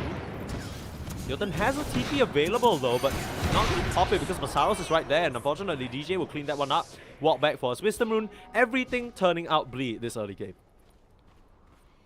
Yeah, 5-1 Luna. Been farming incredibly well, Jackie. We've seen him on this Luna before perform. We'll see how well he does this time around. It's not necessarily the easiest Luna game. Right, if Monkey King, Dragon Knight are able to jump on top of you, you don't really do too much to them. Uh-oh. Bosku with the setup. They're running forward, but that's exactly what the Stampede is for. The Clockwork was forced away by the edge and not able to hold you in place. Peloson able to clean that one up. The blast off should get an easy trade though. The sprites are working overtime. Someone pay them their wage. Holy, Peloson almost sneaks out of that one, but will get claimed by Bosku. How much damage this Wild Wing is doing to Jotun. He's got to run. He's got to flee, dude. He's kind of getting beat up a little bit. Hurricane back the Dragon at the same time. Why not just mess with them? Block the hard cam. Yeah, Block I mean, the just being so cam. annoying. Oh my god. Yeah, because Mikoto, they found Palos again, and no one's in the area to help him. No Stampede, but they have so much slows that this Monkey King just can't go anywhere. Cleaned up, and DJ on a killing spree. Take away his Koto, and he'll just bring out his B side. This Shadow Demon's looking scary. Sees, do you think that, so much like the Lifestealer Centaur lane, it's not as one-sided as it used to be. Do you think Monkey King Centaur is in a similar situation now? Where, like, Centaur, you're not leveling Retaliate, instead you're focusing mostly on the magic damage? Yeah, I mean, it helps you out in the early stage of the lane, but the fact that you're still dealing with a kill lane. Nicely done by Peloson to whirlwind Drake out of there. Oh, and perfect disruption, keeping him alive. Now, the question is, can Peloson get out of here? It's still a lot of magic damage, and they should be able to finish him off. Last sticky bomb does connect the tower regen. It is gonna be enough. He survives on what looks like 10 HP, gets the magic stick in there. Even if I'm not wrong, I think he backpacked his items just for efficiency. Every little trick in the book to keep Peloson up and running. Dire's top tower is under Good attack. plays coming out from Peloson, whether it be on the creep or on the hero, right? That was Yeah. a nice little array of skill. Yeah. Seen a lot of skillful enchantresses, and maybe we're starting to see why it's not quite as... Not that Chen doesn't take skill, but where are these godlike enchantress players, right? Like, we haven't really seen them in this qualifier so far until today. Yeah, that's true. We haven't seen any Chen though either, so we don't really have a fair comparison. That's true, that's true. I mean, I know there was a Chen on the other stream. It's just that, you know, we didn't see it, so it doesn't count, Yeah. okay? Yeah, exactly. Top of the net worth is Cuckoo though. He's managed to make a home for himself up in this top lane ever since taking down that tower and starting to occupy increased amount of space. Now, I'm wondering when he makes the rotation over to the mid lane to start pressuring that up, because I feel like that's a natural progression for Dragon Knight. I don't know, but Cuckoo, he's rushing Manta style. Dire's middle tower is under Okay. attack. I mean, you're probably gonna wait to your next dragon form, but this Manta's... I guess you want to purge off the Spirit Vessel as soon as possible. Yeah. It's gonna be, you know, Shadow Demon's gonna make illusions of you, and you kind of want to get him back a little bit, so you make illusions of yourself. Screw you. You're like, you're gonna get this item eventually. It's just weird that it's so early when I feel like you would favor something like a Blink Dagger or even a Midas. I like this a lot because I just feel like it's dealing with his immediate threat, which is the Mikoto Spirit Vessel potentially coming out. He's thinking ahead of the curve, right? Yeah. And that's going to allow him to continue to be this force on the map that can't be dealt with. And I think that's what Bosco needs to do, especially with the game that Palos has been having so far. Are scanning. Here's what he was doing there. He's going for this the pull. I was like, what's he? He's hanging out with the Centaur. Nah, I mean, Kuko has been doing this the whole day. I mean, even on that Tide Hunter, that's what he was up to. Is under attack. Once again, Palos. Again. Dude, nobody's here to help him out. Like, you can't... I understand that there's nowhere else on the map to farm, but surely at some point you're gonna have to sacrifice a bit of room, like maybe give Palos that top side that's a bit safer, or maybe allow him to farm the innards of the jungle, because he's just out here in a very gankable position, and Bleed are fully taking advantage of it. I mean, this is the game where Masaros, right, he's already got his Blink Dagger. We've talked about how Masaros can run away with games on the Centaur. Could be the similar thing this time around. Yeah, catch Bleed stampeding all over you. I'm not even talking about the Centaur. That's kind of what it looks like right now. 2k gold lead. Still continuing to ramp up. Now the Luna isn't doing quite as hot as she'd like, but as in comparison to Cuckoo. And I'm really looking at this Dragon Knight. We talked about the offlaners already. He has well and truly occupied so much space in this top side and taken so much attention for himself, instead of really coming over to help the rest of the team. We'll see whether that decision pays off. I'm leaning towards it's not going to. I mean, all the towers that you want to take have been taken, really. Right, that safe lane tower is gone. The mid lane tower is slowly being whittled down by the Morphling. I mean, that's the problem. It's not dead yet, right? And that's true. That standing just allows Mikoto to play so safely, knowing that response can come in at any moment. For now, it looks like it's DJ and Masaros setting up. I mean, you want a good blink reveal. You want this Morphling. But you'll settle for Palos again, too. They see him on a ward. They're running right towards him. Dude, this feels like routine. Every time you can't get a kill, you just go straight back for Palos. And he's in trouble. Right in the nick of time. Catches him with the daytime vision, but DJ on the hunt. In the tree line, though, he's very, very hard to pin down. Even if you spot him with the Shadow Poison, he can just easily jump away.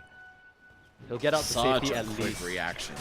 Yeah, I mean, you have to at that point, right? It's you died like 2 to 3 times. Dire's middle tower is under attack. They're still waiting. I mean, they're not waiting anymore. Straight onto Boss, who blink stun, and he's dead. Has the mana recipe. I was gonna say. Believe they're still waiting for Luna. Right. Okay. But right now, they're able to go on the Centaur. Veil of Discord just got completed. Masaros, top of the net worth. Going good. Radiant's top tower. Yeah, 2 to 9 right now. This Monkey King hasn't really been able to hit some of these aggressive notes that maybe I was sort of expecting a bit more. And true to what you were saying, Crash, this Morphling has yet to as well. Trying to go for the Manta for himself, just to be able to purge off some of those shenanigans, specifically the Spirit Vessel. But until they get it, it's so dangerous for them to face off into the Mikoto. I mean, it's such a weird draft, right? It's so greedy. If Morphling and Monkey King don't have a good lane, like we kind of talked about, if Darling don't have good lanes on these core heroes like the Morphling, who has done quite well, but the Monkey King really hasn't. And you can't have both of these heroes only doing mediocre or poorly, because they need to be ahead and you need to be making moves on these cores while Luna's still farming. Dude, that was such a cool play. Did you see that? Velosa starts running up into Palos, and he just stops completely abruptly. And then Palos, assuming that he's going to continue moving forward, just Boulder strikes nothing, and Palos just looks at him. Uh-oh. Stampede up.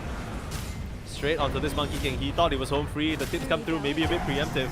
Turns around for another Boundless Strike, but DJ is on a mega kill streak. He's just been collecting monkeys all day and all night. He's got a barrel full of them right now, Sneeze. Yeah. And I don't know if you've seen monkeys in a barrel before, but generally they're not too pleased about being in said barrel. Palos is having a rough one. Yeah, that is putting it lightly. Arkward not doing too hot either. Mikoto, I feel like should be doing a little bit better. The Morphling lane isn't too favored towards the Morphling at all. Oh, Jackie. Oh, Jackie. Hook shot. This is exactly what they needed. They have to take down this kill, and looks like they'll be successful in doing so. No help nearby. It's a beautiful 3-man storm from Masaros, but it comes a bit too late. The tips back the other way, feeling a bit of retribution there, finally getting a return on the opposing carry as Masaros looking to be in some trouble as well, but Mikoto, he's brought his clone and he's ready to fight. Onto Yahweh. Spirit Vessel, it looks like it's going to be enough. Trying to work him down the last bit, Impetus. Masaros will get that stomp up, and they found Bosco in the tree line as well. Doesn't have the flying movement just yet. The last bit of banish, DJ wants to get the kill for himself, but Mikoto will be the one to claim it. The residual Spark Wraiths. Even though they get the Luna, they lose Yoe as well as the Dragon Knight. I don't know whether that's worthwhile. And that was Gugu's first showing this game, right? That is the first time he's left the top lane. Yeah, And it really does. It's like, okay, I'm going back to top lane. I'll see you guys later, right? I'm going back to farming. Oh, they spot the pedals in that top side. It must have been the high ground vision. Luckily, he's able to just kind of dismount and make it out of there. Drake will lock in the Enchantress, but Jotun, now he's very, very far forward. Makes use of that Shadow Amulet to hide himself momentarily. Drake taking out. Last bit of damage. Whoa.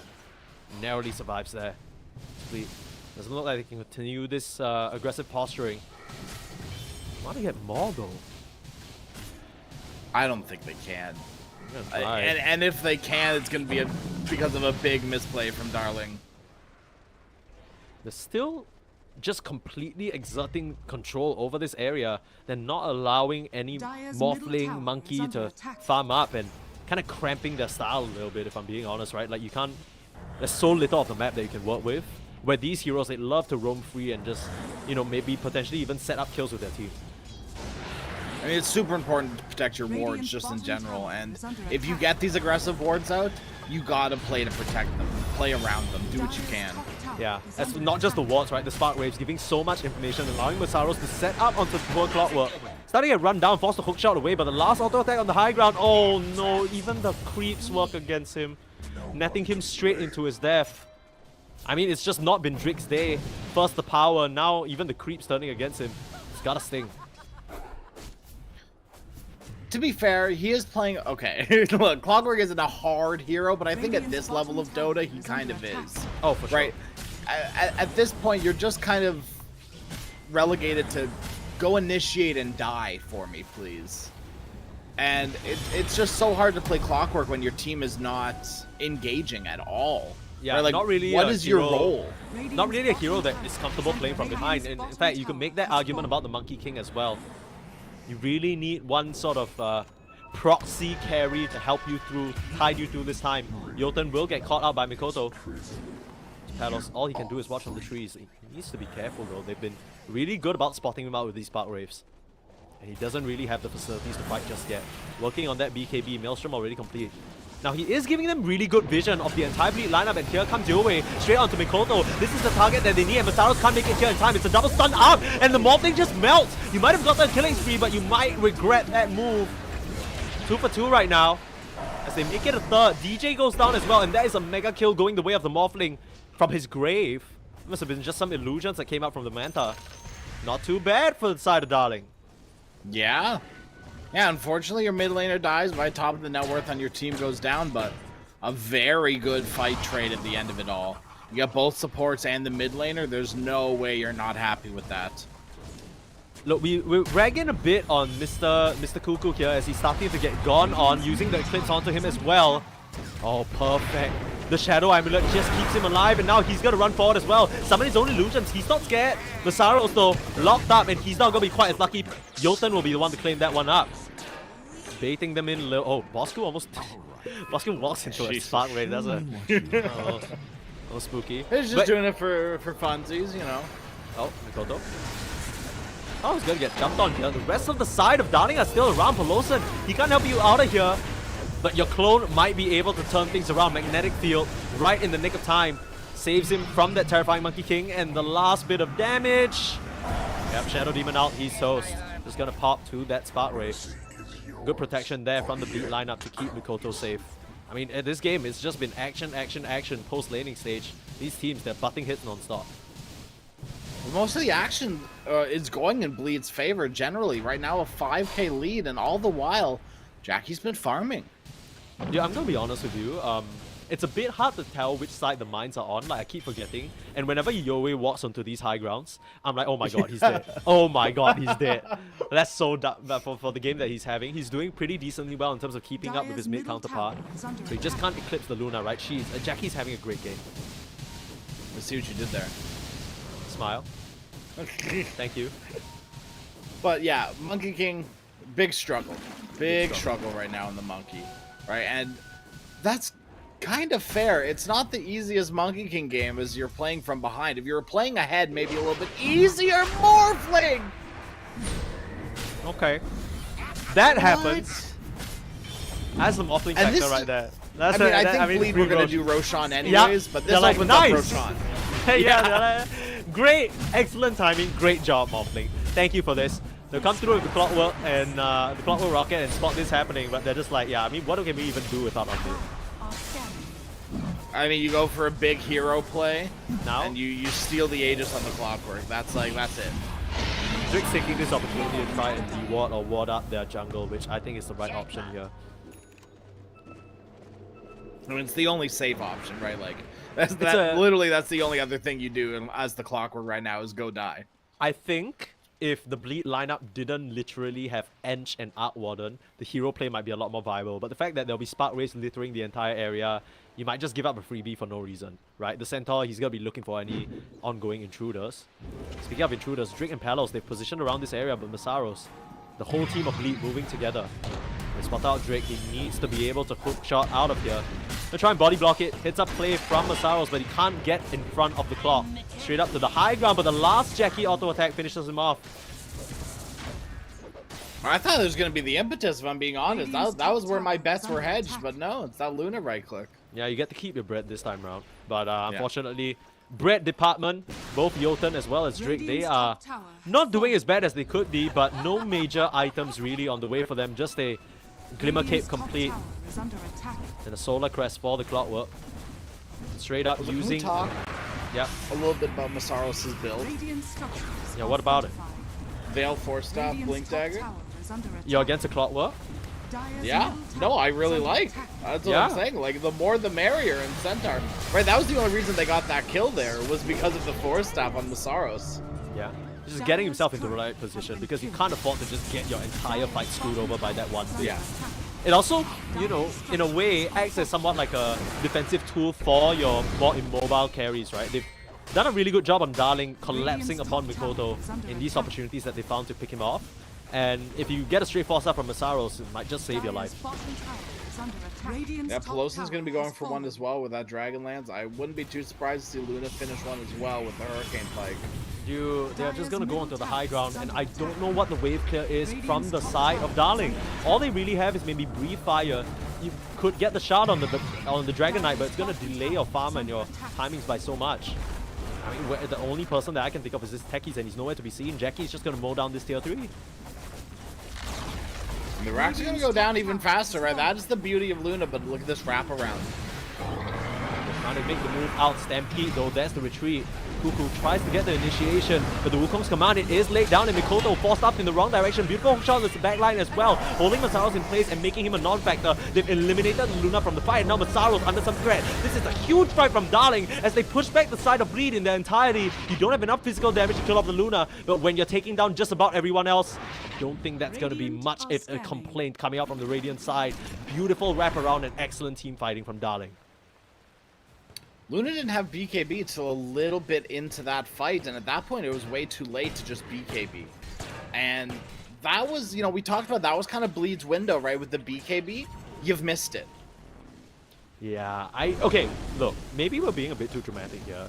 You missed the first BKB timing, and you lose out on the Aegis, right? So far, we mentioned this before, Luna has a couple of timings. You still can opt for that shard somewhere down the line and still become that beast. The main problem in that fight is just that they were able to collapse on Mikoto. Palos was taking the angle on the left side, and the rest of the team approached from the right and really just sandwiched them. I think Masaros had the false impression that, okay, oh my god, my team Darling, so many problems. Yeah, true. Everybody's disconnecting now. But yeah, I mean, it's unfortunate, but right at this moment is when Bleed probably will appreciate this bit of a time to think about what went wrong in that fight, because they can't really afford to let that happen 2 or 3 more times. That's where the timing will really be lost. That's what Dota's all about, right? Is making, like, realistically, it's about making mistakes and then learning from them. And if you can adapt like that on the fly in the middle of the game, that's what separates like a normal Immortal player from a pro player. Absolutely. I would know as a normal Immortal player who literally can't adapt in the middle of the game. I'm losing and I'm like, man, this sucks. And then only when I watch a replay and like think about it and someone tells me something like 2 months later, I'm like, oh, I really shouldn't have bought that. Yeah. Yeah. These guys, though, they're built different, and quite literally, right? I think a very unorthodox build coming out from Cuckoo, but it ends up working out. It's just that it needed a bit of time. It's pretty greedy, but the Dragon Knight has always been the same, right? You either sort of go in for a bit more of a aggressive build, like the Blink Dagger, and you try and set up kills for your team. He understood that was not possible, so he opted to build himself up instead. Now he's level 16, and a pretty immovable force in the front line. Yeah, and I think like we were kind of questioning the Manta style. Worked out. True.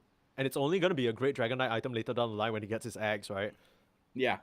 I wonder whether he decides to go BKB this game, because I feel like that's almost mandatory. But we never know with Cuckoo, right? He's a greedy, greedy man. True. Very true. He says he's literally top of the net worth for his Dire's team. middle tower That's crazy. is under Yeah. attack. Yeah. He spent most of the early game in top lane farming, right? So Yeah. you got to have something to show for it. It's okay. Cuckoo will carry them all. Smile. I mean, to be fair, Dragon Knight is one of those heroes you could potentially solo carry on. Oh, absolutely. Right? You got the Black Dragon. You thought Oh, you, boy. you think I'm kidding? I'm being for real. No, like, as in no. Cuckoo actually can get a really good position this game. Oh, BKB popped on. Yo, he turned around, just killing off Jackie. Where do you go? Hookshot gonna go wide. Let's lose them to kill onto Peloson. But Stampede a bit too late. They've already trampled all over your Luna's grave. I'm not really expecting the aggressive move from Darling there to be postured right outside their tier 1. Pay the price for it. Like we said, you can only have this happen, what, 2 to 3 more times, and that's number 2. Yeah. Dire's bottom tower has fallen. Yeah, and you know, that window, it is slowly closing. Still have the Morphling. BKB. It's not over just yet, but No, that's true. Oh, dude, Clock has the Vlads. Such a good pickup this game, right? DK, Monkey King, Morphling all love the Vlads. you have to. You have to, especially when Boss Crew is going so greedy. And it Yeah. further amplifies that. I mean, the main problem is we'll have to see whether Drake can actually stay alive in these fights, right? Yes, that's the main thing about Clockwork and building aura items, is if you go in and die, all of a sudden all those auras are lost. That's why it feels so good to build aura items on Clockwork when you're ahead, because you're like, I am going in, and I'm gonna make myself so unkillable, and when my team comes in, oh boy, you bet your bottom dollar they won't be killed as well. Yeah. And imagine a rich Clockwork with a pipe just like hook shotting in. They're just like, oh, okay, we're finished. Yeah, and keep in mind, he gets a little bit of a magic shield while he's inside of cogs, right? So you pair that up with things like a pipe, a glimmer, a solar crest. It actually makes him kind of tanky with all those shields. Radiant's middle tower is under You know what's a hero I think should have 9 armor? Clockwork. That makes sense, like visually speaking. Yeah. You know what I mean? Why does he start the game with so low armor? Jotun gonna steal away a large ancient stack. That's what the mines are good for. And slowly but surely, Darling, after those 2 successful fights where they first routed the Aegis and now have killed off the Luna, Jackie definitely not feeling quite as confident as he was before. No, it's time to start holding hands if you're bleed. Yeah. Right, you can't spread out too much just in case of a gank. You can't run too far forward the side of Jackie in case something like that happens. You've got to be so careful of the jump from the trees, whether it be from Techies, plural, the Dragon Knight, or even the Monkey King. Yeah, yeah. That's kind of the whole notion of their draft, right? We talked about it a bit. Didn't really work out in the early game, but that's not stopping it from happening now. The setup is always going to be so scary because you have the Spark Waves, you have the Shadow Poison to scout him out. But if you're not set up properly, you can still get caught by surprise. Now, Glimmer Cave going to keep Jotun alive here. They weren't willing to commit any further. They have no idea where the Darling heroes are. If there's one thing I've learned in all my years of playing Dota, it's that invisibility is invincibility, Sneeze. Yeah. Radiant's bottom tower. Still, is under I mean, attack. you know, people always make that joke. It's like, oh yeah, maybe in low MMR pubs. No, even in pro games. I mean, right now he's not able to turn invisible and he will disappear, but not because he can't be seen, because he's dead. 44 seconds, and now straight back to the agenda.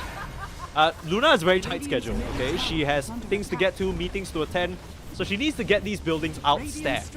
And they are focusing this time with the help of the clone and the illusions. Pop in a couple of Shadow Demon Disruption illusions as well just to finish the job. And yeah, Yoei, he understands that there's nothing he can do about that Radiant's middle situation. tower has fallen. That was a very aggressive TP. That could have gone extremely poorly.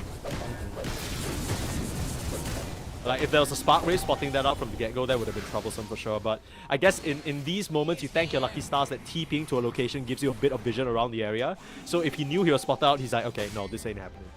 Yeah. Running into the Shadow Demon, gonna give you illusions of Luna. You're gonna get them one way or another, right? You gotta work for it a little bit, but you're gonna get them. Couldn't get the Dark Seer as it was banned out, so just turn into the Shadow Demon. So one thing that's so you're joking about, okay, well, it's not even a joke.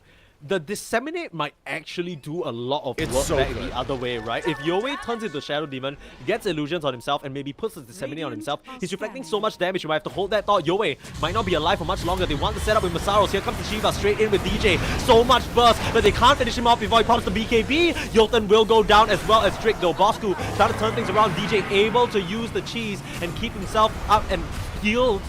BKB for Bosku, trying desperately to fly away here.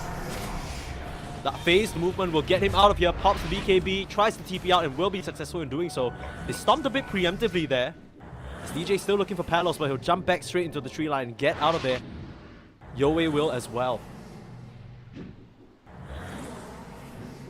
Is that an Orchid build-up on Monkey Oh King? my god!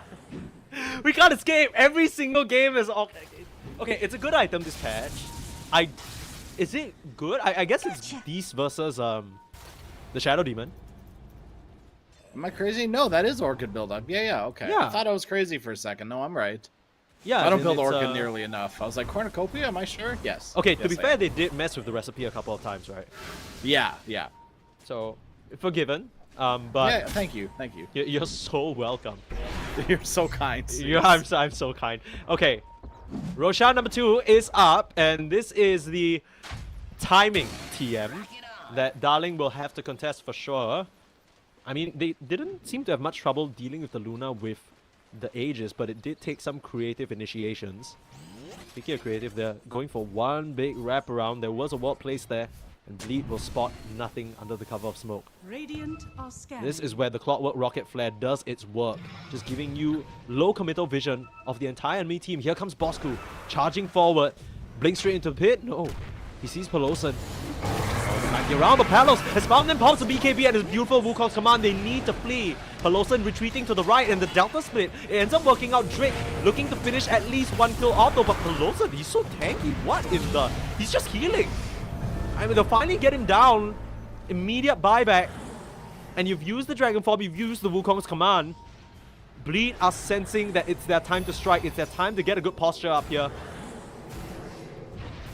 Yeah, Ench will just TP up to the top outpost and come through the twin gates. That's the safest route. You don't want to get cut off by any members of Darling. And off the back of that, yeah, you can't. You've already used your primary teamfight tool. And yeah, this Aegis is going to go the way of Jackie. Good patience there from Bleed to just wait that one out. And this is what we talked about during the draft, right? Like the Monkey King into Centaur. It's not that easy. It's not at all. I mean, that literal Delta split, you don't really have any other tools to keep them in place. No one, I mean, Drake, he tried his best there, but he didn't want to kind of gimp up his own team from getting that kill. So it's starting to get a little tricky to make this Clockwork work. Especially when the positioning from Bleed was so on point there. Nobody other than Pelosan showing. And he was ready with the buyback. And Pelosan was deceptively tanky. They had to throw a lot of that Enchantress to kill her. It's not even deceptive at this point. I mean, he even has the Paladin Sword for his own sort of light spell lifesteal and amplifying his own healing. So those sprites, they were already working overtime, and now you boost them up even more. Straight up onto high ground. Here we go. As well. Very, very nice. Additional damage coming through. Bosku will reduce it, but instantly purged off. Actually, didn't even get the time to debuff still on, but it's not going to stop Luna from doing Luna things here. Now they need to watch out for a very awkward angle approach again. Yowie will come in, pop the BKB onto Jackie, but that's exactly what the Stampede is for. Palos not going to connect on the Boundless Strike, which means that Jackie will be able to retreat. They don't even lose the first life. They're trying to play a little funky with Yowie pushing up in that top side, but Mikoto heads back home to just address that, and Bleed are able to make a clean escape. And they could just go again, right? That was the very beginning of their Aegis timing. They weren't a team. They're not a team to wait around until the end of their Aegis timing to go push. They go right away because they recognize how strong they are. They want to force back heroes to their side of the map, and then it's time to chill, right? You push back. You understand the Wukong's command is back up. You understand that the dragons are back up. You're just waiting. You're buying your time, waiting for Darling to make some sort of mistake. Yeah, I mean, and they have to. They have to try and find some sort of commitment. That's kind of the... Oh, Jotun. Rest in peace. Hey, there's a little bit of a window. He gets they're gonna smoke up. Yeah, they can just go straight in, maybe force the buyback from the techies. Jackie straight back onto the high ground. That was not the time to just give over that to the Tormentor there. Oh, who have they found on the sidelines? It's Drake. Easily picked off. The Aghanim Scepter finally grabbed by Bosku, but is it too late? You already have the Lunar Illusions beating on you on the high ground. Buyback on the techies. It's still a 4v5 situation though. Here comes Bosku straight in. DJ with the disruption and Mikoto with the magnetic field. So many little steroids on this big bad Luna. This is what they were gearing up towards. You protect the creep wave though. Another one is coming. The backdoor regen will put a stop to this. You gotta watch out for the minefields as well. Here comes Yoei. Morphed up into that Shadow Demon. Creating illusions of your own, but don't last for very long. Again and again, I don't know how you fight this. Palos has to come from... I don't know what you do. Yeah, Palos has to come from a crazy angle, but they're not giving it to him. Take a look at where he's positioned. Tried to get a side, maybe Wukong's command or something like that. Jackie's already at your top side. You still have 2 minutes on Aegis. You have all the time in the world to work with. Oh, look at Yoei. Masaros, he's ahead of it.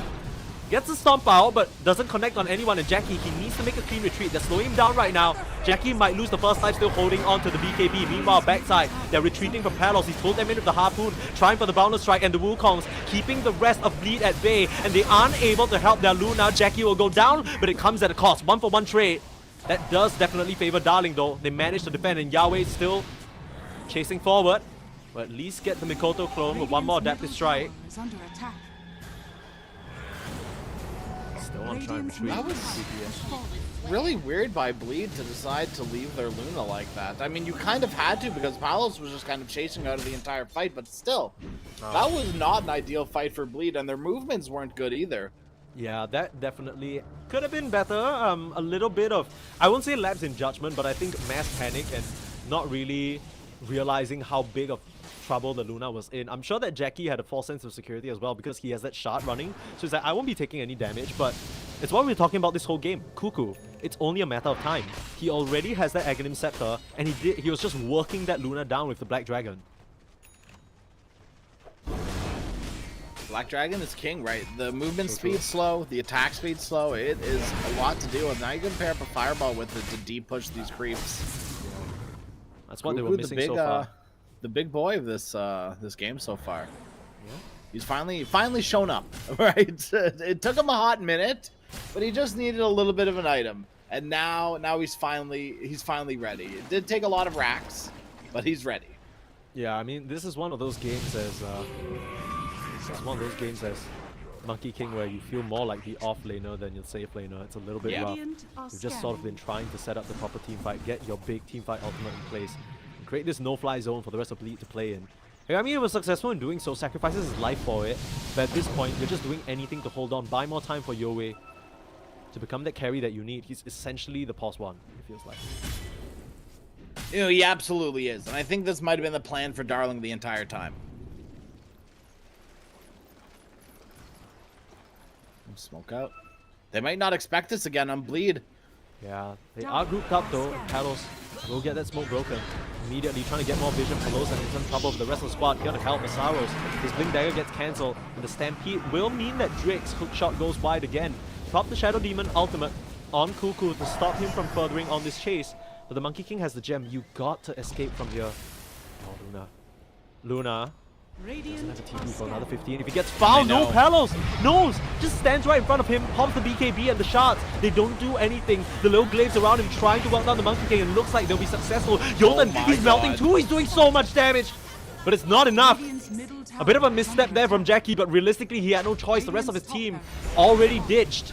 Meanwhile, Mikoto actually ratting out, finished off the top range barracks. That's one of the annoying parts, but Yoei runs forward, not respecting the damage, but Masaros catches him completely off guard. DJ and Masaros, this combo, they've been holding it down for the squad this entire time. Radiant's top And out of tower what is feels under like nothing, they find the kill on the Morphling. Look at that Dude. damage from Luna. Dude, they just Oh literally my God. they walked into it, and I think Drake just got tagged by like 4 glaives rotating around. He just instantly died. That and the less heroes that are around Luna. Like if there's 2 heroes in front of Luna, those glaives are just gonna keep bouncing between those 2 heroes. Yeah, you can't just tag team her. That's not how it works. Luna's not one of those heroes. 1v1, that's a different story, but you summon a couple of illusions, you're in big trouble. Here comes Jotun with the setup. They're expending all these resources on the Arc Warden Tempest double, who will just shrug it off and continue beating into your racks. He's gonna time out in a little bit though. Jackie gonna rejoin the team in 18. Isn't really anywhere for him to team to. They want to take advantage of the morphing opening. They gotta respect this. They gotta back out Bleed. Oh, they gotta respect Bosco, who's just running up to them here. Stampede getting you out. Nice harpoon for now. The Boundless Strike will keep you in place, but Peloson with another beautiful 4-star gets Mikoto out of dodge. The Luna is back alive now, and they've captured the outpost and brought her in. Bosco might be in some trouble. Still has the BKB that he held on to. Here comes Masaros looking for a stun with the 4-star. Set up onto Palos. Meanwhile, they're controlling DJ on the sidelines. They can't really afford to lose this Shadow Demon. He's in a bit of trouble, but the Glimmer gets him out of there. And Palos is ticking down to the damage. He will go down. Peloson still laying into the front lines. Jotun in trouble. They lose the Luna and the Shadow Demon on the sidelines as Masaros desperately trying to 1v2 this situation. Where's Mikoto and where's Peloson? They're nowhere to be found. Finally joining into the fight.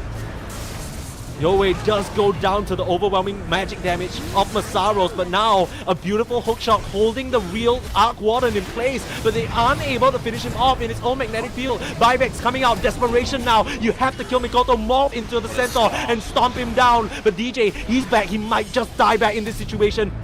There isn't a sentry around to spot him. Mass buybacks bleed. They sense that the time is now. They know Yowie. He's on his last legs here, and they turn around and beat him to bits. Team Darling, they're running out of options, and GG is called. Cuckoo goes down. is under And so does the rest of his squad. The disconnects come through, but this time it's for a very different reason. It must be frustrating, that final fight. Just desperately trying to get your hands on the Luna, desperately trying to get the backliners. But no such luck. Bleed will win game number 1. To be fair, this was a lot closer than I feel like people might have expected it to be. You know, after Bleed had a good showing, after Darling had a meh showing, they've been on the ups for sure. Yeah. But I think people were definitely potentially favoring Bleed going into this. This game was a lot closer than people probably expected.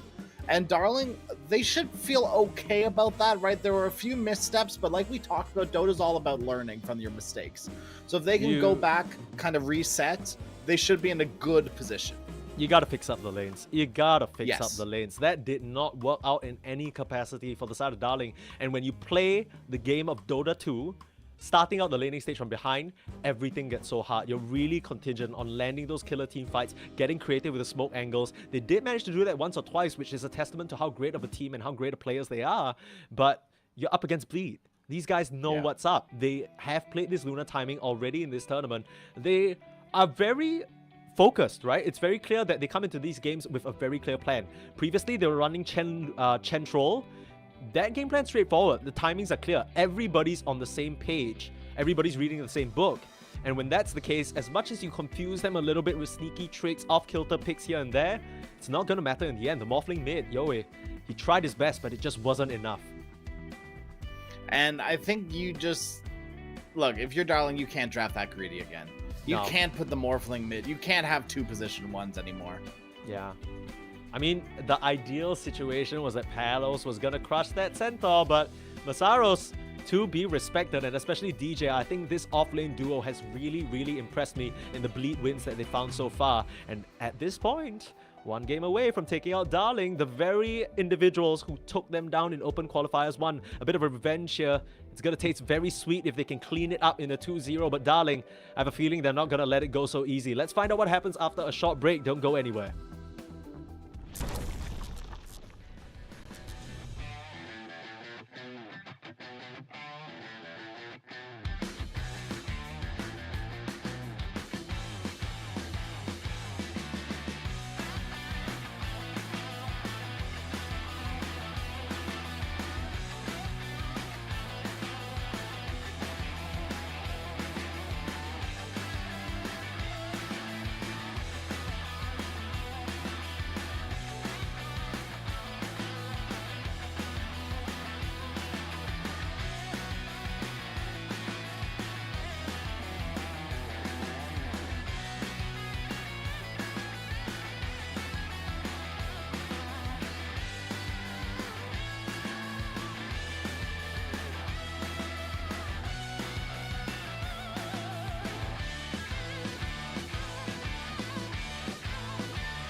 I don't know, is today the Bleed comeback arc or what? Certainly seems like it. Crash and Sneeze here, bringing you Dream League Season 22. Of course, this is the close qualifiers for Southeast Asia, but you already knew that. You were here for the games. You saw Bleed come up through this crazy trajectory. First few games, Masaros, Magnus, building Orchid.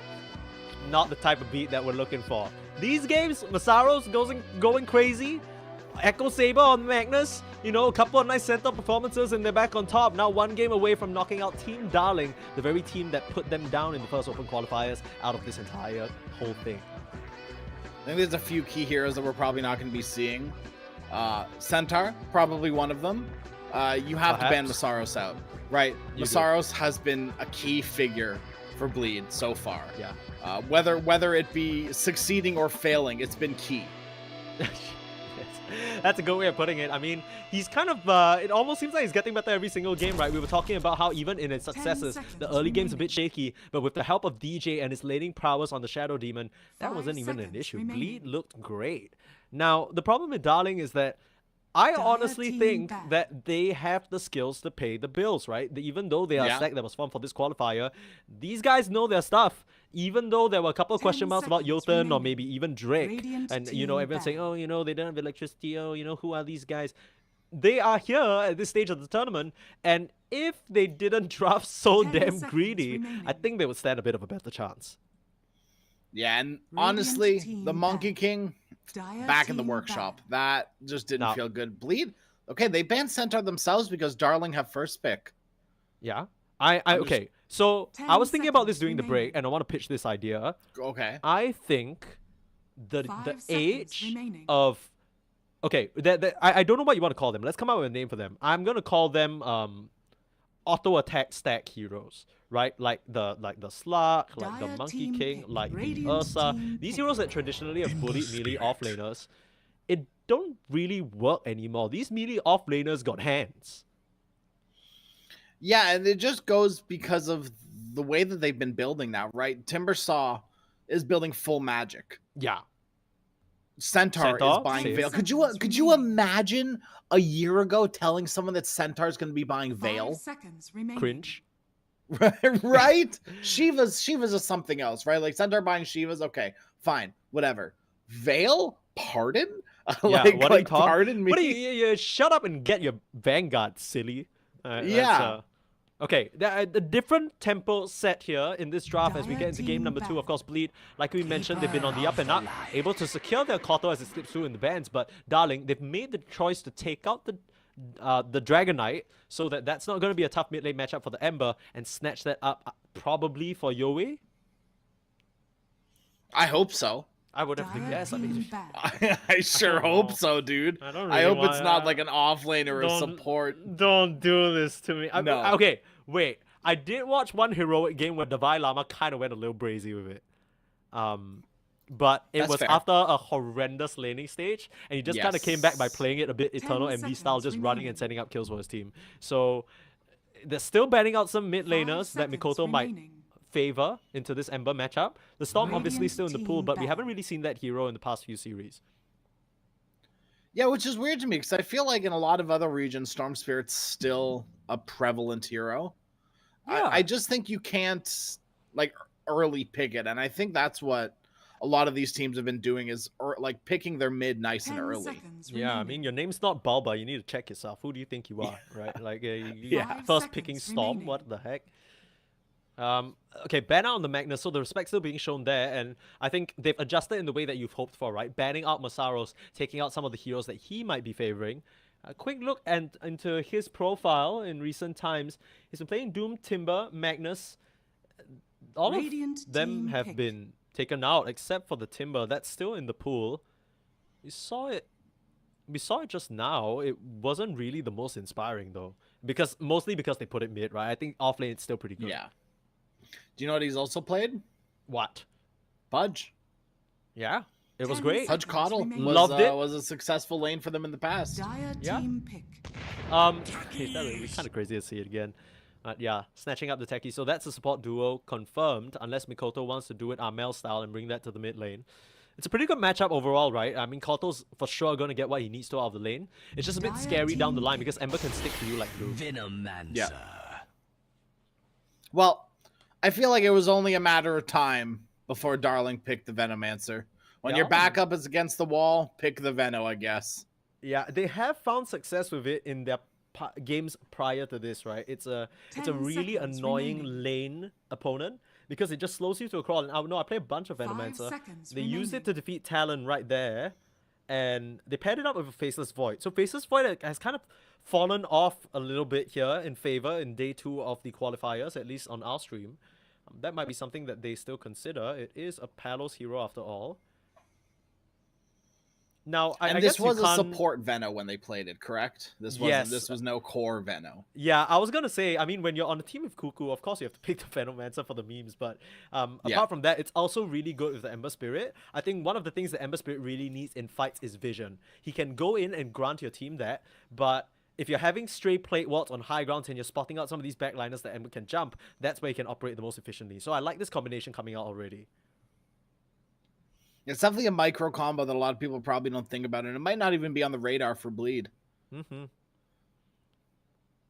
That does The- take out the- a couple of I would say that does take out a couple of carry heroes though, because For sure. there are some carry heroes that just like you run into Poison Sting, it's so difficult to operate. Yeah. I am leaning towards Bleed, focusing more on magic damage this game. Radiant team Just because your supports or potential supports are Coddle techies. Yeah. And now as well, dealing with the Pugna, physical damage is unreliable.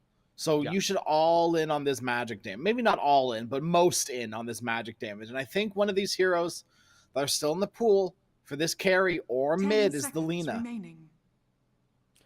Okay, I need to ask a question, and maybe 5 it's my short-term seconds memory remaining. coming to bite me here, but wasn't there a very recent point in time where the Pugna Nether Ward just reduced magic damage of everyone affected by the aura? Yeah. That was so disgusting. That had no business existing. And I'm glad No. they've taken it out. Mikoto opts for the puck in the mid lane though, so back to that skill matchup that we were talking about, that, you know, all these pro puck players don't seem to have an issue dominating. Yep. Yeah, Makoto is one of the better pucks that 10 I've seen seconds recently. remaining. I've been Dire very team impressed by Makoto puck. Back to the troll wall out, no Chen, no problem. They'll still keep it going. This Yeah, isn't speaking the of most impressive. Yeah, but I'm just wondering whether they have enough steroids for him or additional sort of help, right? Techies can build into those auras. We've seen that before. But Keeper of the Light doesn't 10 really... I seconds guess you can remaining. get Solar Crest on Koto. Techies can go for the Greaves. Still kind of works out. 5 seconds remaining. This is a game where you're probably going to want a Vessel builder, so Coddle probably going to go like Vessel, Solar Crest. Mm-hmm. I think Vessel's just kind of too good into Pugna. It just destroys everything that hero wants to do as a support. Yeah, I guess I am just a bit concerned because somewhere down the line, maybe the troll can get a nullifier or something. But up until Yeah. that point, the partner Decrep's really going to mess with him. Bleed, this kind of feels to me, or smells to me, like they have a certain tempo or a certain game plan they want to have, and they're not too bothered by the jank stuff that Darling are picking. And sure enough, I mean, Veno, Pugna, I mean, it's only them who are picking stuff like this. Yeah, for sure. Pugna has definitely fallen out of favor recently. I feel like he was one of the top sleeper heroes of the last patch. A lot of people were picking him up in niche situations, but he always looked quite good. And I think like he was the hero that was good that people weren't complaining about. And Phoenix was in a similar situation and still is. Oh my god, they're going full disgusting. This is likely going to be the Cuckoo hero, Viper. An excellent matchup into the Troll Warlord as long as he doesn't get run down in levels 1 to 2. If you pair him up with the Pugna and the Venomancer, suddenly committing onto him, it becomes 10 a seconds real remaining. difficult task. Yeah. Darling, they're setting themselves up to play such an annoying strat. Team ban. Bleed, they've got to respond to this in big ways, right? They have to pick up something that deals with this Viper as the game goes later. This is kind of scary as well because this core of heroes can really wreak havoc, especially in the early to mid game, 10 and create a lot of seconds space for remaining. whatever Palos wants to pick up the farm. You know that after that game, Palos is 5 saying, seconds yo, remaining. I'm not making Team space ban. anymore. Y'all do that, my turn to farm.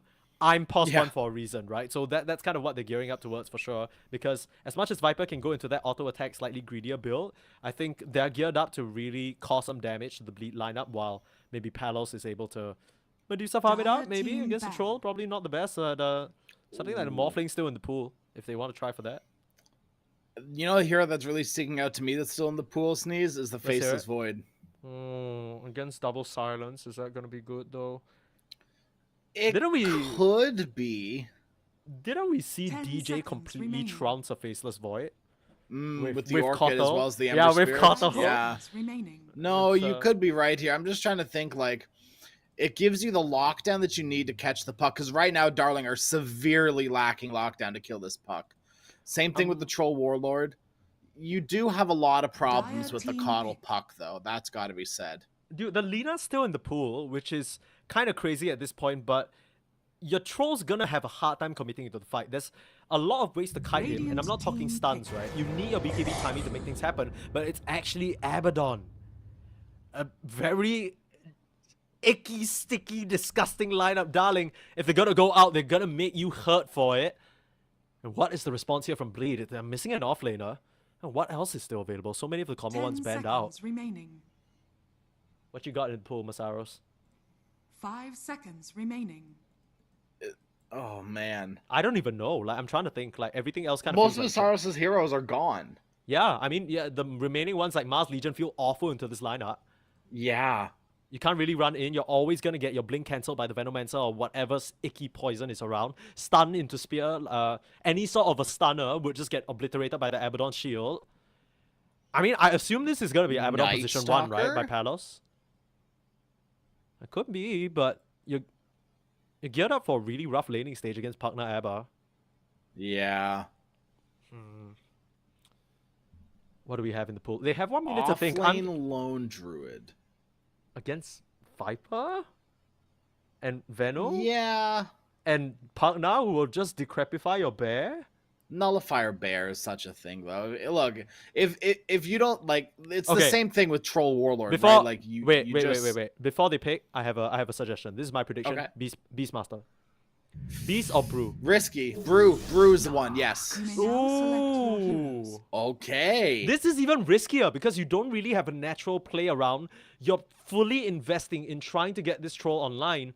You don't have like a melee pos 4 who can run in and do the damage. Yeah. You're just going to rely on pushing out that wave and getting out of there and farming some stacks. I don't know if I like it Look, though. Look, I'm gonna be honest, Sneeze. I am a big Darkseer hater when you don't have a position Damn. 4 that he enables. Okay. I can understand that. Like, I've been seeing a lot of people just not blind pick, but just pick Darkseer into Luna and be like, okay, very, like, easy, right? I pick Darkseer. They pick Luna, I pick Darkseer, I get a Luna illusion, very cool.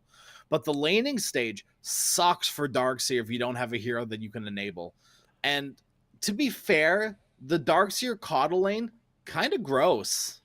Yeah, we're talking a lot about the lanes, but I raise you an in-game interaction that will shock the general public. Are you ready? Yeah. No stunts into Surge.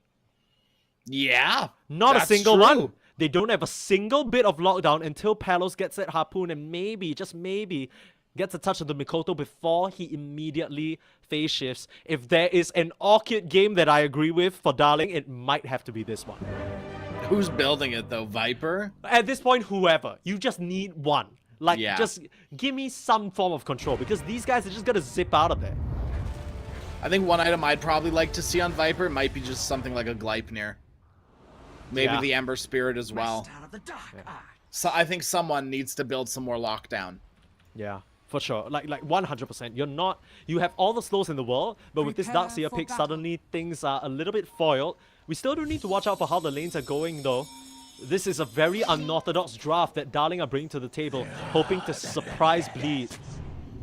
I wonder whether that's going to be the case. There are better deaths. I mean, going out this way, probably not the best for Darling, so there must be better deaths. Couple of shout outs coming out in the chat. They're treating this like a show match session or something like that. Yeah. As if they're not like one gamer. But I'm sure they're chill about it, which is nice, right? We already talked about the pseudo pressure coming in from, or at least coming in for Team Darling. It's not really real. And here comes Drake, starting out onto Pelosa and forcing that blast off away. The aggressive 30 potential from seconds to Bleed battle. has just diminished for the next 40 seconds. Darling can just take control of this area. Yeah, that's what they'll do. We'll see. Bleed, I would assume maybe rotate someone into the top jungle, but yeah, Masaros, he's not there. Never mind. I was say Yeah. maybe you could get someone into the top dire jungle and take the bounty rune, but Palos is already over there. So I think we didn't ask this question just yet, and I think it's even more The important for this battle game. begins. Which draft are you favoring? I'm gonna go with Bleed. Okay. Just I think 'cause it's more everything but the traditional, it makes Darkseer is sense. clicking for me. Okay, okay. I can respect that. I'm gonna go for Darling. Because if they I want to see them win a game with this Viper Vano. It's so disgusting. Yeah, we'll have to see. Oh, another 2-0 draw on the Okay, floor. okay. I mean, Look, we're cursed, you didn't right? have to Like- bring that up. I mean, we're cursed. We're cursed, right? Yeah, we are. I want a third game. I want to see Cuckoo show us some stuff. On this Viper, it's one of his heroes for sure. One that he's a lot more comfortable on. But similarly, very Feast of Famine. They've brought 3 members here already. Oh, have I just jinxed him here? First blood, you drawn have. by DJ. Bosku, gonna get his wings clipped bright and early.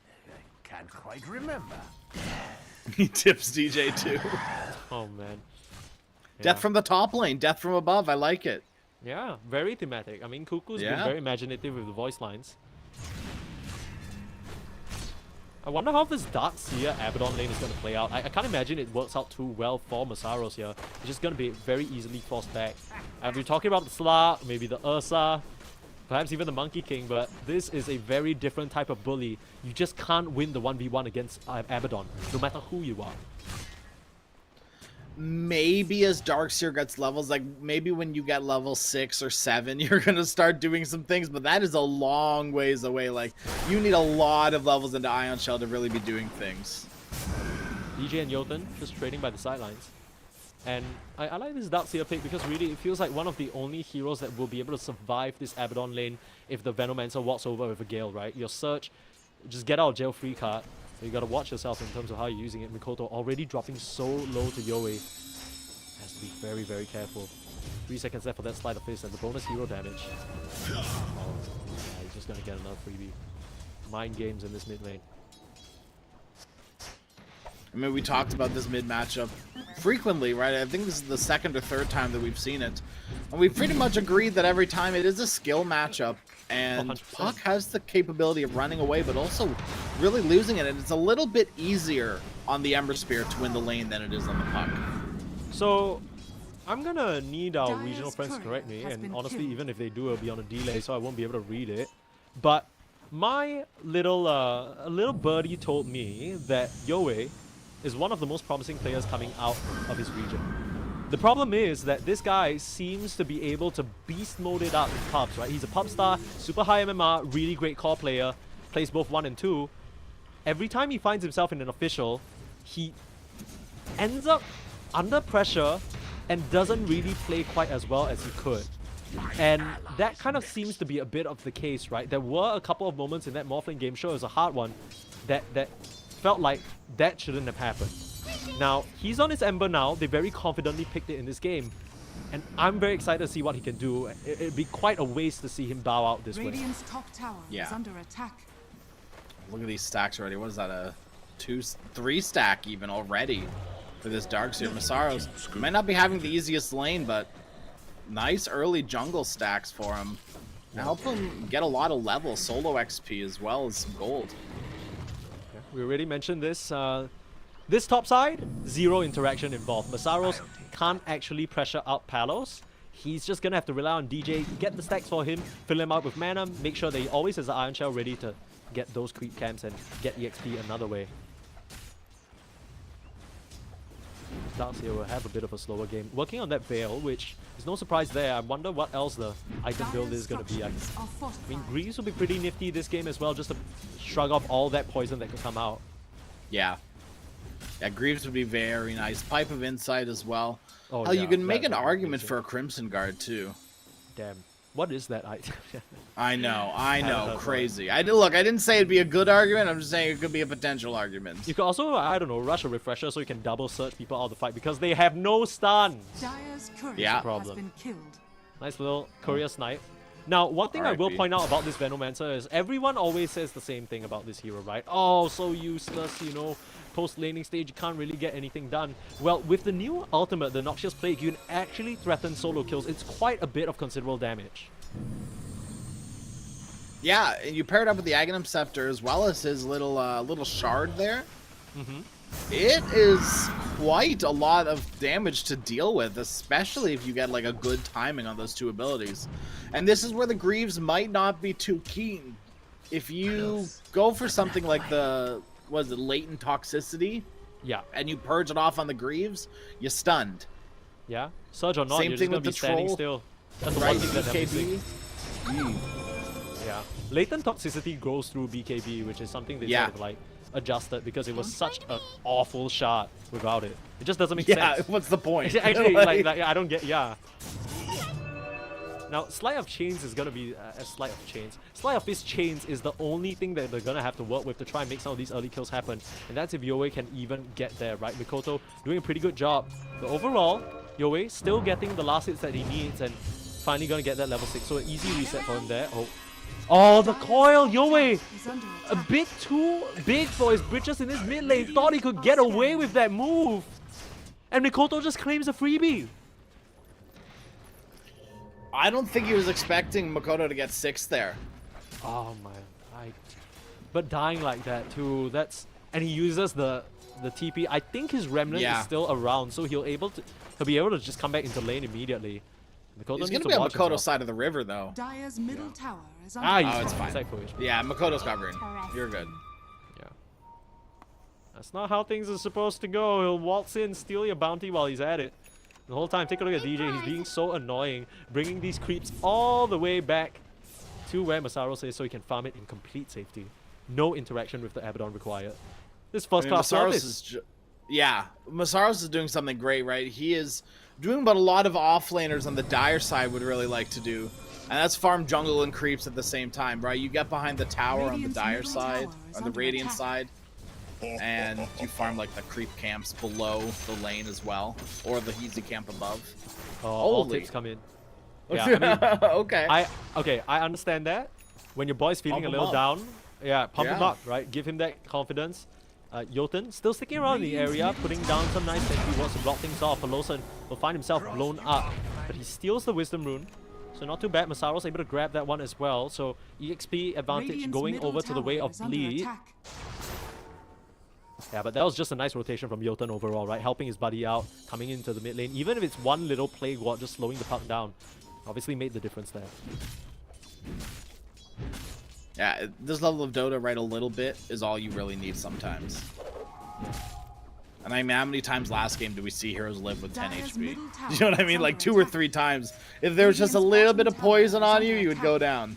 Yeah, that's exactly why they drafted this lineup. And I think Exactly. last game, in lieu of the draft, we also mentioned, look, you know, darling, the lanes went a bit too poorly. They're like, I bet, let's pick the most annoying lanes in the entire universe. You are not removing us. And it's reflected in the net worth, right? Yowei, he's doing very well for himself, slightly above the puck after that kill.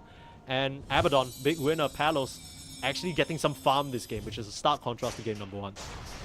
Not even just getting some farm, getting an incredible amount of farm. He is so farmed so far. Yeah. He's Midas, 1,000 above Troll. he literally rushed the Midas. Meanwhile, bot side, Pelosin might be some trouble. You're running into a blast though. Cuckoo and Drake taking quite a bit of damage. Pelosin can turn around with the blast off. Oh no, wait, he's already used it, and there's your way to pick that one up. Drake will actually be the one to get the last hit. Nice sidestepping from Bosku. Dodging away from that blast. Might have just killed him there. Drake coming in the tree line. Knows that DJ's in the area, but this is a very, very fast Koto. He'll just turn around with the chance to kill you. Beautiful Decrepify. The blood grenade ticking him low, but he'll be fine thanks to that Lotus. Has another one coming up in 10 seconds as well. Just so much pressure coming out on his bot lane. Oh, Jackie. They brought in Palos. They're probably going to go gear up to take this tower now that Palos is down here. I deserve this. Or maybe it's just farm time. Maybe he's just going to continue to accumulate net worth on Palos. He doesn't care about the tower. He was here to ride out Jackie. Funnily enough, with this lineup, you wouldn't expect it to be such a farm fest, but it seems like, darling, they're well aware that Bleed want no part dealing with them face to face, and they've sort of tagged a bit greedier this game, which I like a lot more, right? Like as compared to just coming out with Bleed inherently in the draft, it's a lot harder to operate than when you have these tools and you decide to itemize greedier instead. Yeah, it's not like you don't have two position ones. You can make an argument that you have two mid laners if you still think Viper's a mid laner, but that's fine, right? We've already talked about nowadays how mid laners are more not passive, but oh, hold that thought here, Makoto. In some trouble. Nice little big one will keep him up and running. But really like this showing from Yowei here. I mean, after that initial slip up in the mid lane, you know, you kind of made him mad a bit. He's absolutely heating up in terms of aggression and his positioning on the map. Just constantly pressuring Makoto and forcing him out. What is going on? You okay, buddy? Gotta be careful. He's just gonna get run down. This is a lot of damage. Double Ion Shell, and Drick is deceased. Nice Decrep. It's just gonna make you take more damage to the Ion Shell. Easy one for Masaos to pick up. The Veil complete is just gonna amplify that. Did you see how fast his health melted? Jeez. Dire's top tower is under attack. Did you know, Sneeze, that that's not true? He does not take amplified magical damage while decrept. I'm dumb. Radiant's middle tower. No, it's legitimately something that people don't necessarily know. Like it's like don't beat yourself up about it. Okay, so it works on enemies but not on himself. Yes. Okay, it actually amplifies the healing on himself. And allies, thinking? Yes. Yes. Nice, of course. nice. That's why he's so good. Today we learned. Yeah. Me and the other 3 people in chat who didn't know that are like, and everyone else is like, this guy's an idiot. What the heck? You can also decrep during the life drain, like without breaking the channel. I know. That's something a lot of people know a little bit more than because it's happened. It's happened. Yeah. You don't really. The other one you don't really see. Now Smoke Up. Speaking of not seeing a thing, Bleed. They'll bring their forces, looking for the kill onto Cuckoo, wanting to nullify a bit of this Viper's early advantage.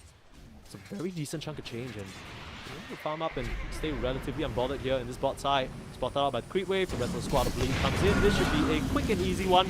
Explodes to the magic damage. I wonder what Kugu's going to go for his first item, because there's going to be no point in the game where that doesn't happen. Top side set up onto Jotun, and Palos cannot save him here. The Popping Shield might have just let him create the distance. Forced the search just to escape. You're trying to send the Abaddon Illusion after him. But this is the trickiness of the Venomancer. You're running through the Poison Sting. It's a bit too much slow. You just force the TP out and reset. Respect, right? You have to respect that Ember Spirit is now missing. You gotta leave. You can't be in the enemy jungle anymore. Their one stun is running at you. You gotta be careful. Oh no, not the chains. Not the chains. I'm sorry, I'm out. Oh my goodness. I can't surge anymore. I can't surge. Help.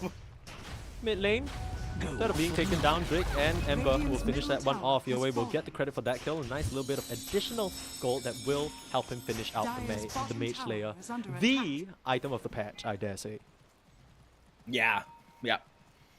Maybe you can make an argument for Conda as well if you're playing pubs, but in this pro Dota, in pro scene right now, it is the Mage Slayer. It's just absolutely ridiculous. It feels illegal. 40% spell damage reduction. Like, what in the... Yeah. That's so much It's a damage. lot to deal with. Especially when you've got so much magic damage on Bleed. But, to be fair, with all the amplification on Bleed, it almost nullifies the Mage Slayer. Feels that way. I mean, we'll have to see in practice, right? We don't actually know because Yowie hasn't really been threatened just yet, apart from that first kill. Moscow. It's a Dragonlance that he opts for. So going a bit more of the, I guess at this point, traditional Viper build of the right click. He still might go for a Mage Slayer himself just to amplify that with the corrosive skin. Suddenly, the only person really threatening you is that full Warlord. Dire's top tower is under attack. Who's been quietly farming with that Maelstrom, trying to recover from the mediocre lane that Jackie had. Yeah, it's just a bit tough because I don't think Peloton, similar situation to his Bat Rider game, not much he could do about it. Here comes the commitment, Yowie, with the one stun in the game, beautifully done. Hold stun with Koto. The orb couldn't come off cooldown in time. He did have a wand, but I don't think it would have mattered. So much poison damage in DOT. I mean, maybe as phase shift was just getting off cooldown there as well. Maybe you live, but that's a big question mark. Yeah, Puck gets more and more elusive later on in the game when the cooldowns get low and his items are up, but for now, you still have a very great opportunity to just run him down. The haste rune secured for Yowie. Nothing much that you can do about the techies. So what can you do there? I feel like, yeah. No, Well, never mind. TP. One you stun. can just TP, Nice. that's what you can do. Oh, dude, you did the item drop thing. Base. Just bait him into start. Could you imagine he stops the TP just to grab that? Now you kind of need to do that, especially when you're against Bleed, right? This was the Ice special, so it's retribution in a way. Yeah. So Bleed, okay, right? Do you think their timing is similar this game? Is it just BKB on Troll? Is under attack. It has to be. I mean, that's the whole hero, although I don't know whether BKB alone is enough for them to work through Palos, who's having such a phenomenal time. I'm a little bit fearful for the rest of their lineup because I have a feeling what they'll do is they'll slow the Troll to a crawl and they will just work around him. I mean, that's where the BKB is going to come in handy, as well as the Surge. Yeah, but the thing is, the BKB doesn't really enable you to hit a target that is, for example, Glimmer, Shielded, Decrepified. That's true. And the Ember can get out of there. Bosco will have a 4-staff. The supports will have defensive itemization. And the Yules as well. Drake is going to keep himself and preserve himself even more. It's, I mean, I feel like the lineup on Darling, they're gearing themselves up perfectly for this Troll timing. But it kind of has to be, right? That's Troll. Yeah. I do almost think Troll needs maybe one more item on top of that BKB. He's actually going to go for this Aghanim Scepter. Love that. Which I absolutely love as well. Kind of understanding that his role in the fight, he's always going to have that at least 4 to 5 seconds of team fight potential because of his ultimate. And even if he dies, it's not the end of the world. He just needs to make sure that he's able to put up the damage. For now, Drake will try for ambitious TP, but to come in full force. I respond on the Cuckoo as well. TP up on the high ground. The blast off not going to connect. A bit unfortunate from Peloson there, but didn't really dare to walk up not knowing where the rest of Darling were. Just giving a freebie over. That bounty rune. That is unfortunate. I think you deny it. Yeah. That's the only thing you can No, do. you know what you should have done? You should have left it there, waited for Bleed to come, and that's the bait. Oh, bait, maybe. Yeah. You see, Peloson knows he doesn't do it right at the crevice of the crystal. Not gonna get that one. You need to reach down and look at Peloson's hands. They're so small. There's Mikoto though. Getting pressured up by Yowie again. This Ember knows that he has nothing to fear, and man, this is still going. Yowie! Radiant's Yowie? middle tower is under attack. No, not enough damage, but man, it was close. I mean, you gotta assert dominance like that, right? You gotta make plays like that if you're an Ember Spirit. I mean, we talked a lot about the no stuns on Darling. Sure, there's Dream Coil, but he knows that was used, and the only other thing keeping them in place is this potential Techies explosion. So I guess, you know, he also, to a certain extent, has the liberty to play pretty freely this game. Yeah, absolutely. As long as you're careful about the coil, that's pretty much it. As long as you have remnants up, you're safe and sound. Troll eventually will be a problem for you, if he's hitting you, that is. Dire are scanning. Looks like they want some action though. Popping out Jotun on the side. Not really the kill that they want. Apart with the Blink Dagger already revealed in that mid lane, but Yowie made that aggressive jump. Spots out too. Doesn't want to commit the call just yet. Masaros, he's looking for a vacuum, but Jotun, he's getting healed up. It's a beautiful vacuum wall, but Masaros, he's gonna have to sacrifice his life for it. Dropping very low, and you don't have enough heals. The Glimmer Cape will buy you some time. There's the Harpoon Hub, and Palos pops the ultimate, turns around, kills off DJ. Ends up being a 2-for-1 trade, despite that nice initiation from Darkseer. And you're not done just yet. Yowie still on the chase onto this park. John's away, and the sticky bomb will keep him in place. That sums up the fight perfectly. Thank you, Cuckoo. Yeah, I mean, that's gonna sum up the whole game perfectly. I don't think they'll be able to fully connect on a lot of these kills. Beautiful Fortify to just keep that creep wave safe from the proximity mine that was laid down. But I don't think the Darling, they're not really going to be able to convert this or anything, right? The only power push for them is this Abaddon, who is busy in the opposite jungle. Yeah, he's farming, right? We've already talked about Palos. His goal right now is to hit Radiant's creeps. middle tower is under attack.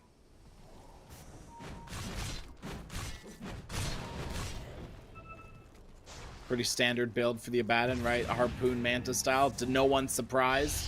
Yeah, DJ looks dead on my screen, but luckily for him, he has a sentry covering the area. I say that just within the team sentry range of Darling as well. Should be an easy one. Freebie for Palos. Thank you very much. Move on back to this tier 2. Should feel comfortable Radiant's pressuring it middle now, especially the tower borrowed is time under back off attack. cooldown. Radiant structures are fortified. Blade, use the fort, delaying it just a little bit longer. I'd still be surprised if they came back to defend this. Yeah, they're kind of now in a precarious position, right? Because Dire's there's top so tower much is under resistances attack. on this Viper and this Abaddon. And of course with the Mage Slayer as Radiant's well, bottom Ember is tower tanking is quite a under bit attack. of the damage that you have, which is really just Dire magic are until Troll comes scanning. online. Troll still needs to go into that Dire's top BKB tower eventually, is even under though he's attack. working on that axe now. Radiant's And middle to a certain tower extent, even is the under axe is attack. just magic damage that you're gonna shrug off, right? So I'm not really sure how Bleed take a fight.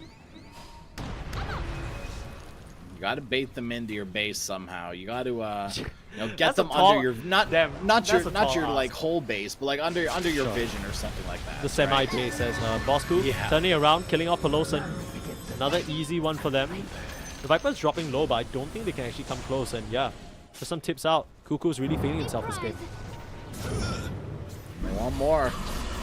Cyros, not having any way of dispelling himself, will try and TP out, but the damage is just enough. The Amplify comes into play there, and Yowie cuts him down. I mean, this Darling lineup, they look revitalized with a very, very interesting, middle tower janky, is under icky, attack. disgusting draft, but it's working Radiant out for them just fine. structures are fortified. Yeah, so far so good. We'll see if this Troll Ags is able to turn the game around, but Palos seems to be running away with it. Dude, Palos does not even care. He just walks straight through the tier 2s to stack that Wisdom Rune. Yeah. Who cares, right? Well, I mean, what's the tier 2 gonna? What's literally anyone on Bleed gonna do to him? Yeah, they Borrowed kinda time need, just doesn't care about it Radiant at They all. need to book a Scanning. 20 seconds uninterrupted session with him with 5 heroes just pushing on him for them to have a chance. And Yeah. then at the end of that 5 seconds, he pops borrowed time. And then you need to book an extended session that's going to cost another chunk of change. A lot of hidden fees there within that transaction, but nothing that is worthwhile for Bleed. They're not going to be able to find that opportunity. Aghanim Scepter complete for the Troll now. He's going to have a nice Dispel. Not only on himself, but on the opponent as well. So anyone who gets Radiant decrepified are or any scanning. sort of shenanigans with the Aphotic Shield, it's actually a great pickup this game. I just wonder whether it's enough. That's the big question, right? Dire's Is middle tower Aghanim is Scepter a under better attack. purchase than a BKB? Maybe. Is it gonna win you the game?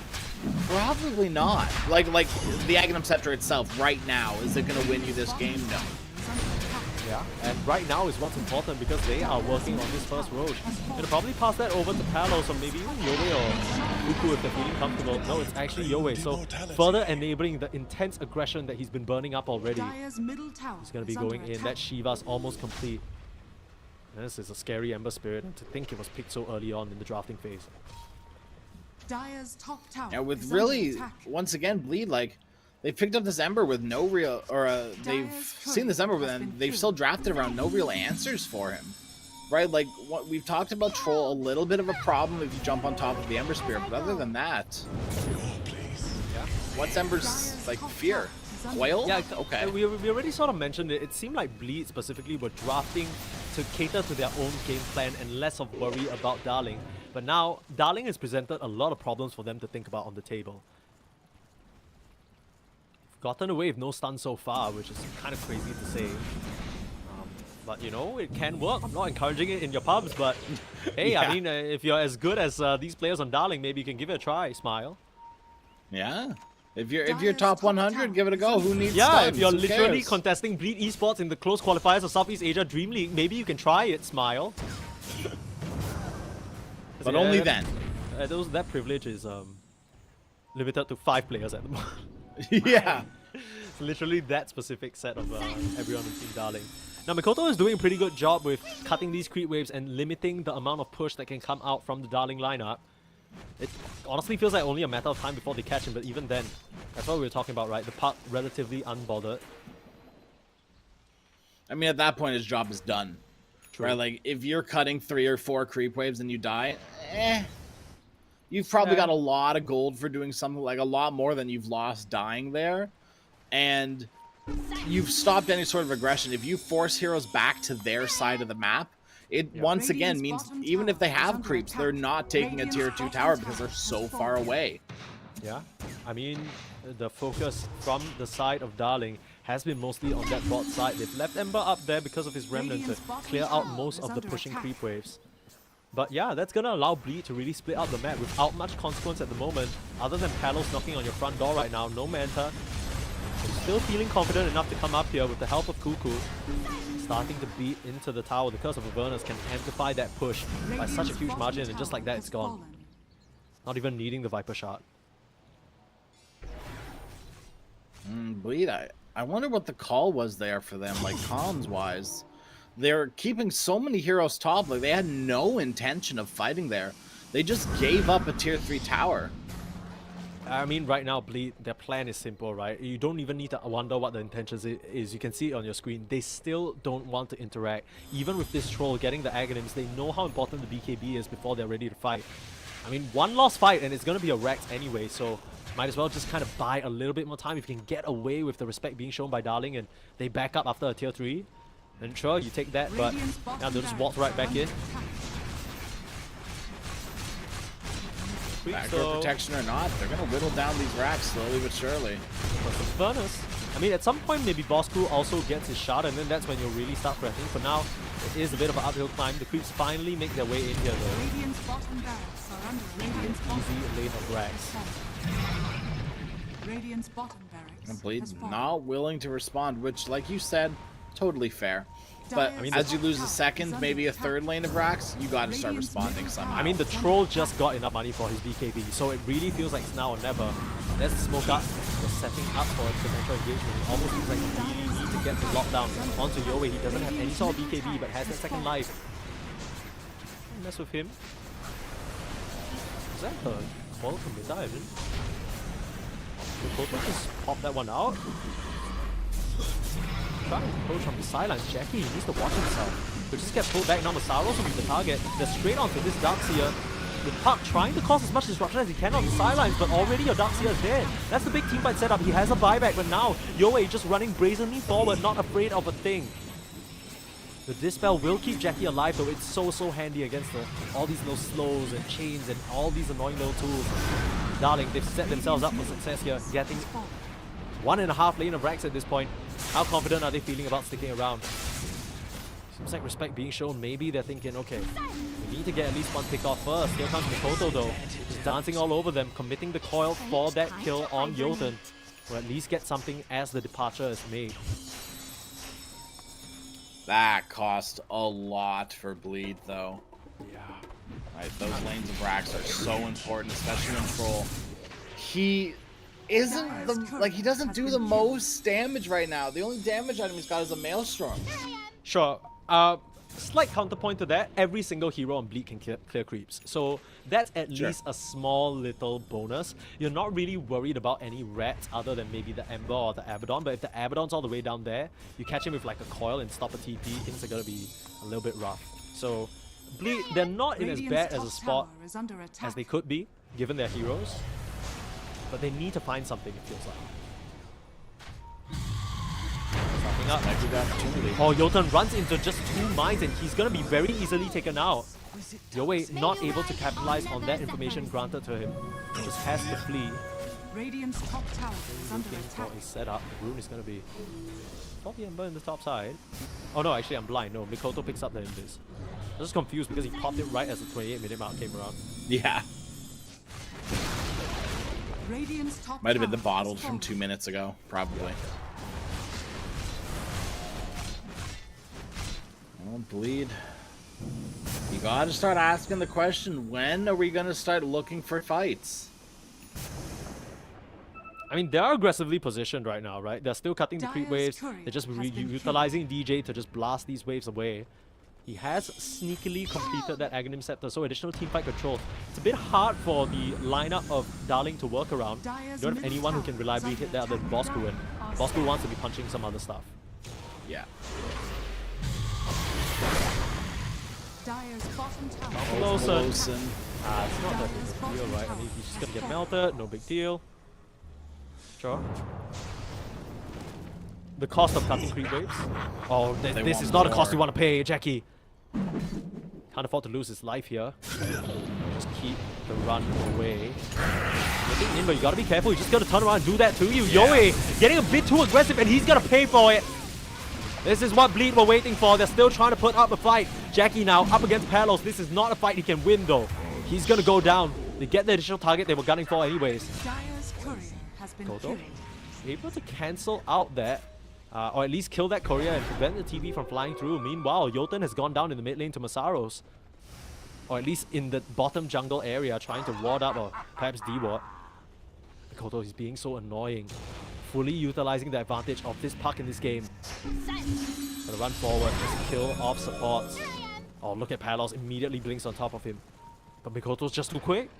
Dyer's middle tower is under That was attack. incredibly scary from Makoto. Like, that is just sheer confidence on the puck. Absolutely. DJ has just been perched up here, pushing out the waves. I mean, Bleed, they have the perfect lineup to just keep this split push, pull you back, bait you in, and when you commit a bit too far, bam, maybe a vacuum wall, maybe the troll turns and ults. Yoei, I mean, it's not like he's the most important hero on the side of Darling, but making those mistakes over and over will be the way for Bleed to come back into the game. For sure. Okay, interesting tips. Okay, well, Something happened in comms, I'm sure. Or maybe it's the Orchid, they know. Maybe you just gave them a rousing speech as a captain. You ever considered that? Yeah? So come on, boys, let's do it for streamers everywhere. I don't know. Okay. Cuckoo's a streamer now. Dual Scepter picked up by the puck. A bit of a late one, but gonna be very useful against the silence coming out from the Abaddon. Already felt vaguely threatened by that. Both teams smoking up, trying to find an angle. Jotun will hide himself under the cover of Glimmercade. As Jackie, he needs to be careful how he presents himself. Koto in the back line, silence up, but that is exactly what the Yules were picked up for. Beautiful combination play, and all of them are caught! They just get disintegrated! The poison, it doesn't work against your BKBs in the team fight. That's the trouble of not having stuns. One Yules gets the puck out of there, and now Yoei in a little bit of trouble as well. Mikoto on the chase, finally putting back the aggression that he's been dealing with this entire time. Palos trying to come in and salvage the fight for the team straight onto DJ, but he's been Yules, he's getting kited, and Yoei can't contribute to this anymore. Palos, you have the borrowed time, but you have no more teammates. A buyback on the Viper is all you might have to work with. But Cuckoo, he's not even gonna give them that. The blink away, post-borrowed time is what keeps him alive, but Palos, just like that, the game back to less than a 1k gold lead and over a 5,000 gold exchange going the way of Bleed. That is exactly what they needed. What a beautiful array of your skills. I mean, that was the perfect engagement from Bleed. Everything you can't lines let up. that happen again. That's what they were waiting for. You cannot let that happen Literally, again. vacuum, Will-O-Wisp, blast off, Dream Coil, and Mikoto just beating the shit out of all of them. I mean, And Jackie was Makoto the has a perfect... Parasma now too, so He had really a Par- hurts. He had a Parasma. This Yes, uses his yes. later item. This guy's rich. Yeah, top of the net worth. Had a rough start, but still finding his way in this game. Finding his way to make an impact. He's been such a threat to these supports. So hard for them to operate now. That's kind of one of the fears of the Venomancer, right? Somewhere down the line in the game, unless you've itemized perfectly. Radiant are Even if you scanning. do, you're such an easy target to kill. Bleed. It looks like they expected some sort of wraparound. They got like a weird standoff. Spotting Palos. Jumping in again. There's Makoto with the setup. Only find Drake for now, but he's under the cover of the Glitter Cape again. Jackie will run forward. Meanwhile, Makoto on the sidelines needs to watch himself, able to just jaunt away. No stuns is the problem, but the partner won't be quite as lucky. Coming straight back down into death. Another beautiful vacuum wall. Masaros! How does he keep finding them all? Mops them up like dust mites on the floor. You're nothing but pests to us now. The chase forward. Can you cancel any of the TPs? There's the Yules. Jolten's gonna get caught again. The sticky, icky boys fall as one. And Yoei, he'll be lucky with his life this time round, but he's thanking his lucky stars. Bleed are just gonna waltz into Roche. Man, when Masaru shows up, he really shows up, huh? Woo! This guy kept us waiting for a little bit there. This is exactly what the Darkseer was picked for. It wasn't obvious their teamfight potential, but after they've had the time to farm these items, Aghanims on DJ, Masaros with the blink as well, and the BKB fearing nothing. They're just able to set up such amazing team fights for themselves. Oh, this Bleed lineup, they have really, really impressed over the past day. I mean, you just have to be so careful with your positioning on Darling, and they let that happen twice. Yeah. Tricky business. I mean, you can't fault to do that, but at the same time, your heroes, they aren't the most mobile. They're not what you think about when playing the outskirts of the fight. They all kind of have to focus the same target. The only one who can do that really is the Ember. And here comes Jackie, feeling confident, feeling strong right now into the face of the Viper Strike. Another vacuum, not able to reach up to the high ground, but there is the Will-O-Wisp, holding them in place. That's the combo, and the blast off on top of the head. Palos doesn't even stand a chance! Cuckoo will just go down as well! No buyback. Yeah, you're out of the game, 70 seconds. All you can rely on is Yoei to try and make something happen. At least get that killing spree streak on Peloson, but Jolten is going to go down. Turn around, one last Noxious Plague.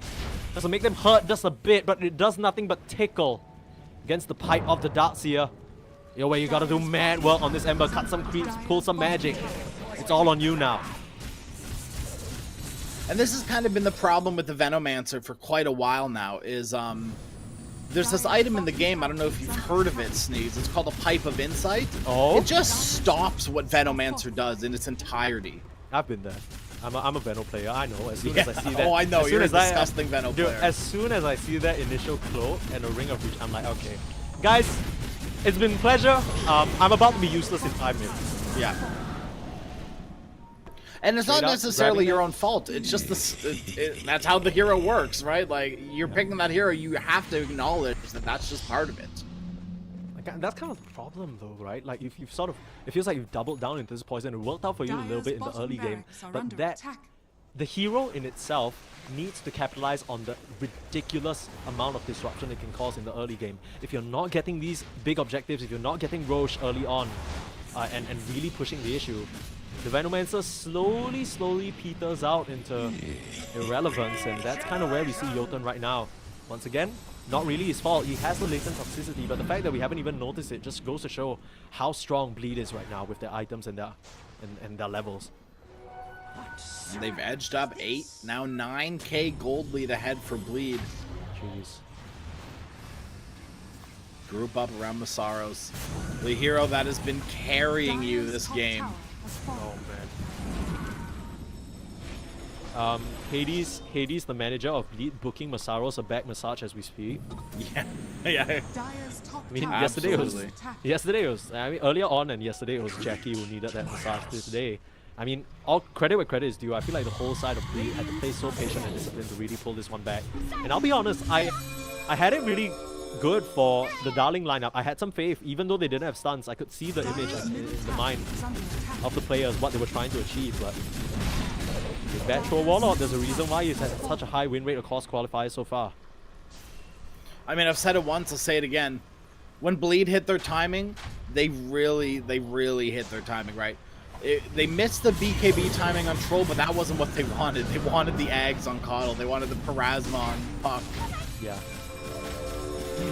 Just needed to reach the stage where both Drake and Jotun were non-factors. That's exactly what we see now. The supports can't even save themselves, let alone help their cause. Cuckoo Viper was at some point so farmed as compared to his counterparts. He will start the defense. Jackie, a little bit of trouble just popping that Satanic, purging himself alongside the Whirling Axes. Just Plague onto him, he is ticking pretty low. Any additional bit of magic damage would have finished him off at least his first life, but they are able to fish him out of trouble and get him to safety. Aegis intact. Just barely, but just barely counts. Okay. We've got a BKB on Viper now. I don't know if this changes the state of the game, but it's a nice start. Yeah, much needed. It feels like, I mean, that's the only thing that's going to safeguard you against the crazy Darkseer combo that he's been just busting out this entire time. If you get it off before he vacuums you. That's true. That's true. Wait, but I don't think vacuum kind of interrupts that. You can pop the BKB while you're in the midst of getting vacuum. Yes, so I think that's fine. true. I mean, as long as Cuckoo has his hands on his keyboard, he will be okay. I hope Cuckoo's playing with his hands on his keyboard. That No, would for be, sure. I mean, yeah. What do you mean? He's been you're giving playing that easy Viper, so to be fair. Hey, I was not disrespecting the Viper players, okay? They have it real rough. Whoa, I used to be a Viper player. Okay, that's the even hero that I worse. learned this game on. Okay. You lost your right to speak. Okay, that's fair. That says the Venomancer player. Jeez, man. Yeah, We're a bunch of filthy animals on this cast. We are, aren't we? Yeah, Oh man. The filth isn't paying off, as you and I both know. It never really works out for us. That's kind of what's happening to Darling. You can tell he's playing his heart out, but a couple of key mistakes in important moments. It hasn't really impacted the flow of the game, but it's kept him from being where he could be. Lost two.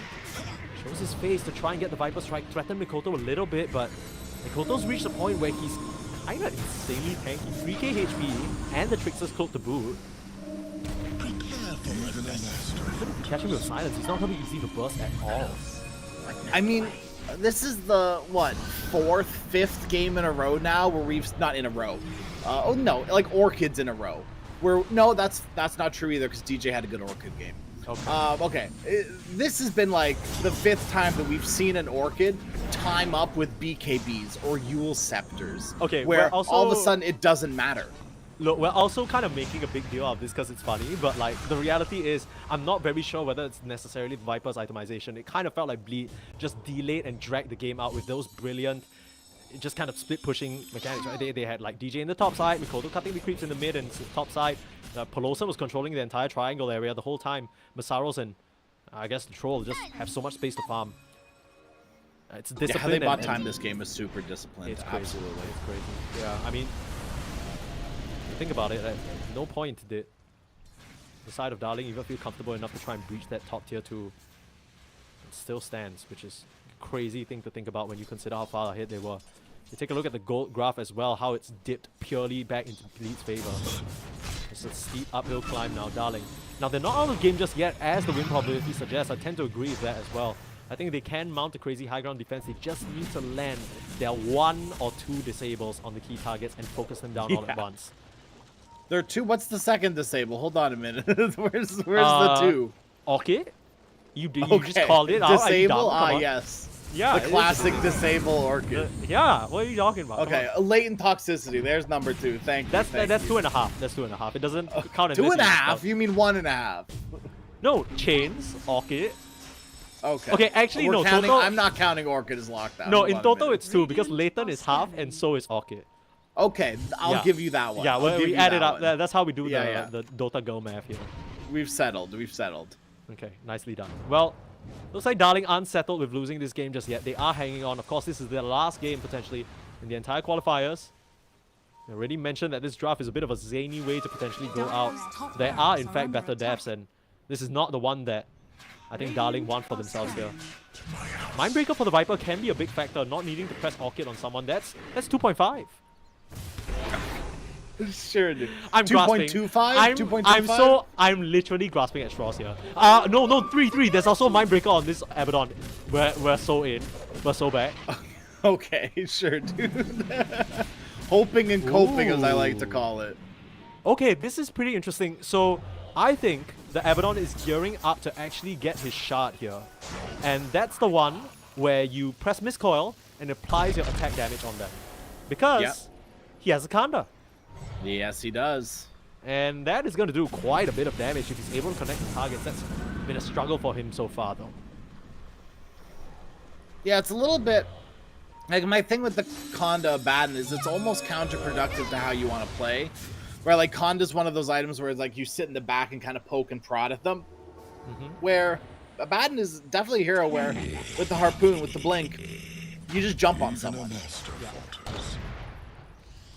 I think my main problem right now is that I think Darling might have the chance to come back, but this is exactly what needs to happen, okay? So they need to get advanced vision on someone like DJ or Peloson or Mikoto or Masaros, not the Troll Warlord. You can't try for the Troll Warlord. You need to jump in with Yowei, jump in with Palos, and obliterate them. From there, you kite back, lay down wards, set up the fight, and if Bleed are silly enough to continue trying to find an angle, that's where you identify the Darkseer, kill him off with Cuckoo, stand your ground and deliver with the BKB, and only then do you start to kite around the troll and try and deal with him. That's the only way this fight can work, and you can try and convince me otherwise, but I don't see it. Straight in. This is exactly what I said. If you can kill up Peloson, but straight in as well. The Viper, he just gets caught out. But along with the rest of his team, he's just standing hitting illusions. That's not what you want. Peloson already going down though, but the buyback onto Jotun. Trying to deal with Jackie, but Palos, he's already lost his ultimate and he's getting melted apart. That's your carry out of the picture. And you might have gotten the techies to start, but you didn't stop Masaros from still turning around and landing that teamfight combination. Oscar will stand his ground and try and work down Mikoto, but the Yules completely ineffective. Running forward, Jackie, even popping that Satanic, you get a second Will-O-Wisp Wisp. The Bosku, he's dealing with it quickly. Mikoto, you gotta watch yourself. Jaunt away while you're safe. That didn't really end up as disastrously for Darling as we expected. I mean, Cuckoo's reached the point where even though, yes, half of that fight he was hitting an illusion, he still is able to stand his ground. I mean, this is still an advantage for Bleed, right? With the Roshan positioning right now. For now, right? For the next 20 seconds, it's going to be favoring Bleed. But that is where all of a sudden that 45 minutes going to come in handy. Roshan, he's going to move from work to home. And he's going to give Abaddon the favor all of a sudden, right? You just TP in with the Abaddon, and you're right there, ready for the Roshan fight. Now, Bleed, I would be surprised if they don't get up there right now, which it looks like that they're doing exactly that and setting up vision. Yeah, almost seems like a beeline there. Mikoto will be able to Wind Waker himself up to the high ground, but look at Yowei. Trying for this kill, trying to eke out any advantage he can for the squad. Mikoto would just be ported to safety, right next to DJ, the recall coming into play. Oh, this game is so tense. I'll be honest, that team fight kind of threw me off because I saw another 3-man vacuum and I thought it was curtains. Like, yeah, it happened so many times before. It's like Havelock Dawn syndrome, right? I hear the beat and I'm like, okay, it's over. Right now they're going into Roach though, and that Raw is going to inform the side of Darling this is happening, but it doesn't seem like the timings are synced up. They can't actually contest and they'll be forced to give this over. Aghanims is available. Mikoto, he gets his hands on that. There'll be so much damage, and sure enough, they pass it over to the park. What is this third Mystic Staff for? Sheep? Isn't this just Arcane Blink? Ah, of course. Thank you. You forgot about that, didn't you? No, you're right. I really did. Arcane no, I Blink did who? It took me a minute because I'm like, he already has the Plasma, right? That's kind of what you were thinking. I was like, Plasma, Wind Waker? Like, what else is Mystic Staff built into? Dude, this guy is about to be the smartest Dota player in Indonesia right now with the int that he's getting. Oh man, yeah. Look, who even has 28 int? Holy moly! He's so intelligent right now, dude. He's so intelligent. And the more Mystic Staffs, the more damage this Parasma is going to do, right? The more int you have, it really matters. Aghanim Scepter picked up natively by Masaros as well. The normal punch. If you grab down to Abaddon Illusion, or maybe even at this point, Cuckoo, that Viper's going to be a big problem. I mean, the Corrosive Skin just going to turn around and burn a lot of those supports on the side of Darling. 15k gold lead feels like it doesn't really matter. It's all about the engagement in these team fights. Darling, they still have a chance here, and I mean, we're cursed, Crash. I know, our observer's gonna do it again. He's gonna write 2-0 on the screen, but I want to believe. I want to believe that Cuckoo and the gang have something special for us. I want to believe in this crazy, disgusting, ugly, no-stun draft. There's something about the lineup that makes you want to believe, whether it be the No, Venomancer absolutely. for you or the Viper for me, right? There's just something there for everyone.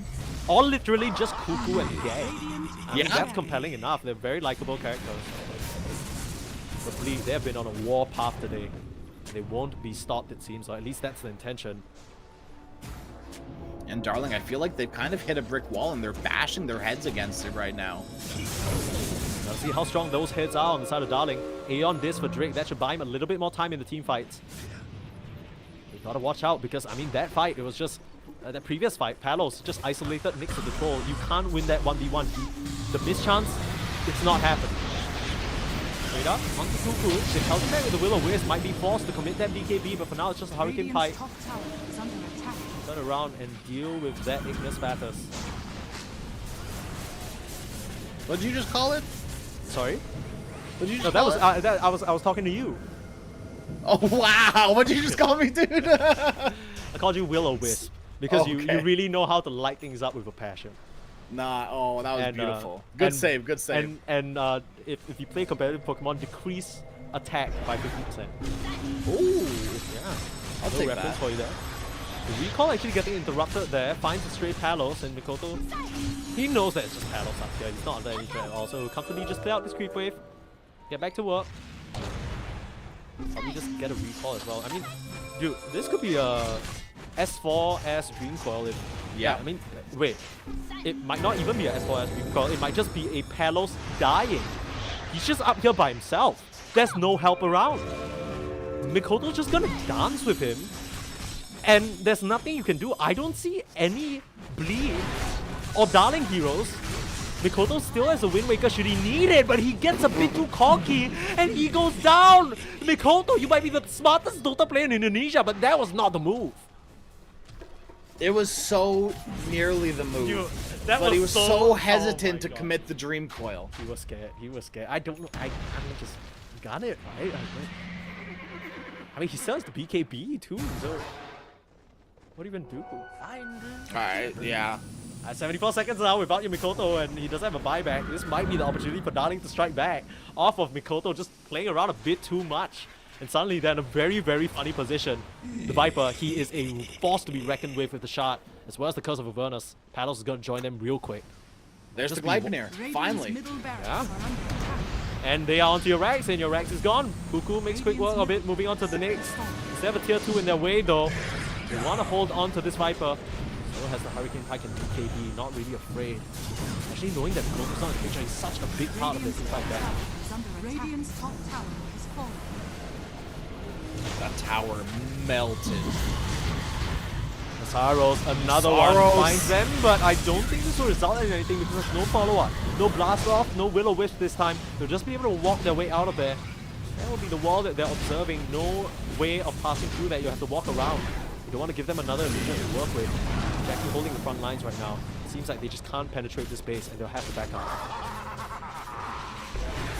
Respect the cooldowns. Respect the the potential buybacks, right? you don't know, and you just gotta respect that death timer too on Puck. Ladies and gentlemen, Viper is level 23. He is 2 Ooh. levels away from transcending into the stars, his ancestors speaking to him and picking him as the universal one. Are scanning. That is going to be a very, very big problem for Bleed.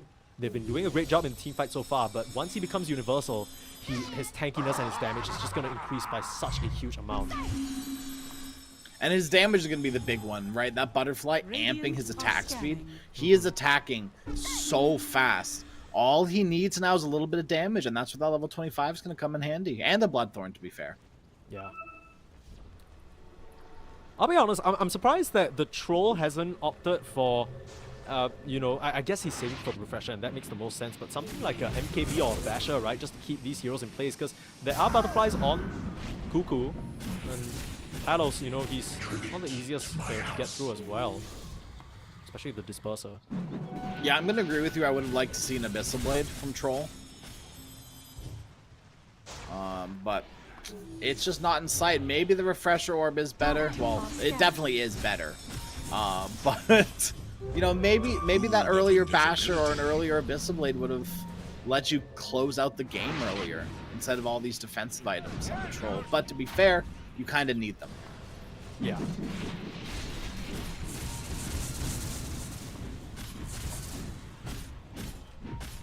We'll have to let's see how this goes. I mean, this game is getting into weird territory right now. This is the part of the late game where anything can happen, and you're gonna see some crazy fight, mass buyback type sitch. You know how you know things get crazy? When the observer switches to the buyback status. Like, that's how you know we're really in that part of the game right now. Net worth doesn't really matter anymore. 8K is kind of whatevs. Oh, and the fantasy points, that's even more hype, dude. Oh my goodness, look at that. 10s across the board. Well, everyone's really pulling their weight here. Yeah, not that they're bugged or anything, Smile. yeah, it couldn't be that. What is a bug? Are you referring to Dota Weaver, has perhaps? none. Yeah, A no. bug is Venomancer. What do you mean, dude? I don't even. A bug actually, is I Weaver. don't even. Yeah, it's Weaver. I don't really know whether you classify Venomancer as a bug. It's kind of like kind of got messed up by some jungle or something, right? That's a law. Yeah. He was a dude Yeah, once, yeah. and he's just like, I really love poisoning people. That's what he said. He said that in his little Venomancer tongue. He said, "I really love poisoning people." That's Yeah, that's no, a I think voice that was line. in his interview with Vogue the other day, right? He took that last week. He's like, they were just like, so what is your greatest inspiration? He's like, man, I just love poisoning people. What do you want from me? Checks out. Checks out. I mean, he's done a lot of poisoning this game, but it hasn't really worked out for them so far. This pick, as in go later and later in the game, doesn't really get much done. You just have to rely on some of the itemization. 2 minutes until Roche respawns, a bit of a longer one. Gonna allow Bleed to take a position here that might be favorable. Oh, look at how far back Radiant Nasaros is are playing. He doesn't want scanning. any part of this. They're still splitting the map. Still kind of baiting it out as if they're not there. But they will be revealed in a short moment. No, I think they know Ember's not there. I think Mikoto just barely saw him. Quick blink from Masaros, and he's out of there. Pull back with a harpoon though. Pull back onto the poor Palos Abaddon. Now Jackie, he needs to commit in. The borrowed time is popped, but they're starting to punch away. The Viper, he's doing a lot of damage on the Jackie. The blast off into the backlines, but the BKB helps him out. The troll is out of the picture and doesn't have a buyback. Are you kidding me? Is this the way that Darling do it? Cuckoo, he's just trucking them right now, and he's not even universal yet. Able to stand and deliver, and Mikoto has so much work to do, especially with Yoe going down there. Uh-oh, Mikoto. Use the Wind Waker. Get out of there. You are... you have buyback, sure, but you can't afford to lose your life here. Put yourself in that kind of situation. Just like that. 45 seconds until Roche is up. It is nighttime, so it'll be upside of the map. That was not really what they wanted. They can no longer get away with baiting with Jackie anymore. The Abaddon just buys too much time, and that's all the time that Cuckoo needs to just kill him. I think Jackie committed the Satanic a little early, too. I was expecting him to pop it as soon as he got to lower HP, but that just never happened. Dude, he had the refresher. Maybe he had the refresher in that fight. I'm not entirely sure, but it seemed like, you know, he got caught off guard with the sheer amount of damage coming his way there. And understandable, right? It's only gonna get scarier. Yeah. Bosco, he is so close. And I mean, Bloodthorn, he's squared up to become this menace as if he isn't already. 530 CS on this Viper. Oh my goodness. Crazy business. Crazy, crazy business. He's like 300 XP away. It's just a few creeps. Dude, we finally... I feel like we didn't get a single late game Dota game throughout the entire qualifier so far. And this is a hilarious one to grab, right? The fact that we're 4 minutes away from 60 minutes, and it feels like both these teams still have the chance to win. It's not like one team's hanging on crazy, waiting for a crazy comeback. It's just been back and forth fights. It's been an absolute barn burner so far. Look how quickly Roche is going down. Look how quickly Cuckoo's attacking. Good night. Level 25. He's transcended. Aegis in his pocket. Look at him. He's a Bags and become Palos universal. as well. Witness it. Witness He's it. gonna take the Viper Strike cooldown. Watch, just Oh to my screw god, with you. that's actually be hilarious. There There it we is. go. There it is. He has transcended, ladies and gentlemen. All your jokes about Cuckoo, Viper, oh, you know, cringe, Cuckoo can't do anything. No, Are scanning. he's about to be. He's the carry now. I don't know what you want. He's hit his timing. Oh, the punch out right when he becomes universal as well, starting to beat back into him. It is literally a completely measly amount of damage. He's so tanky. Your Their wall bowling was is- committed for that. Wall for what? No, I mean, that was just not punching. Oh, I mean, no, you're right. Actually, it was the wall, and things are getting chaotic now. A lot of attacks flying out onto this Troll Warlord. But Yoe, he's found the back line onto DJ. They're punching away. Aviana's Feather isn't really going to help you there, and you've lost the gem. Meanwhile, Masaro's trying to escape the latent toxicity. It's going to work out. The BKB TP out. He'll be fine. The Koto does have buyback, but a lot of cooldowns committed. Like you mentioned, the wall used up. Bit of a strange one. And it just feels like at this juncture in the game, Bleed are not doing enough damage to work down these heroes. The combination of the Abaddon and how tanky this Viper is. All the damage amp in the world with Parasma and even Techies and hell, even Solarbind, and they just can't do it. And now a 4K lead for Darling. This game, they can potentially close it out right here and right now. Peloson with a setup, but nothing else to be found. Just has the taser out of there. Oh, Bosco, he's taking quite a load of damage from the illusions as well as Viper. Oh, sorry, the Park. Oh no, still dancing around with that, playing on a nice edge, but really almost feels like he has to. In comes Jackie with the commitment, popping the Satanic to get away. The BKB committed from the Viper as well. Meanwhile, sidelines. Looks like the techies got caught out, but able to force out to the high ground. Pelosa will be fine. Your way with the chase in, just playing though. Aghanim Scepter allows him to just dance in and out. These fights are getting so hectic, it's hard to keep track of what's going on. But at the very core of it, Cuckoo, he's still able to stand his ground and do the damage. Buyback status, still don't have it for the Troll, but the Puck has that available. We've lost it on DJ as well. He had to buy back in that fight just to come back for the defense. And once again, it's being proven it's very hard to push high ground. It's been a patch and a half now where it's been incredibly hard to push high ground.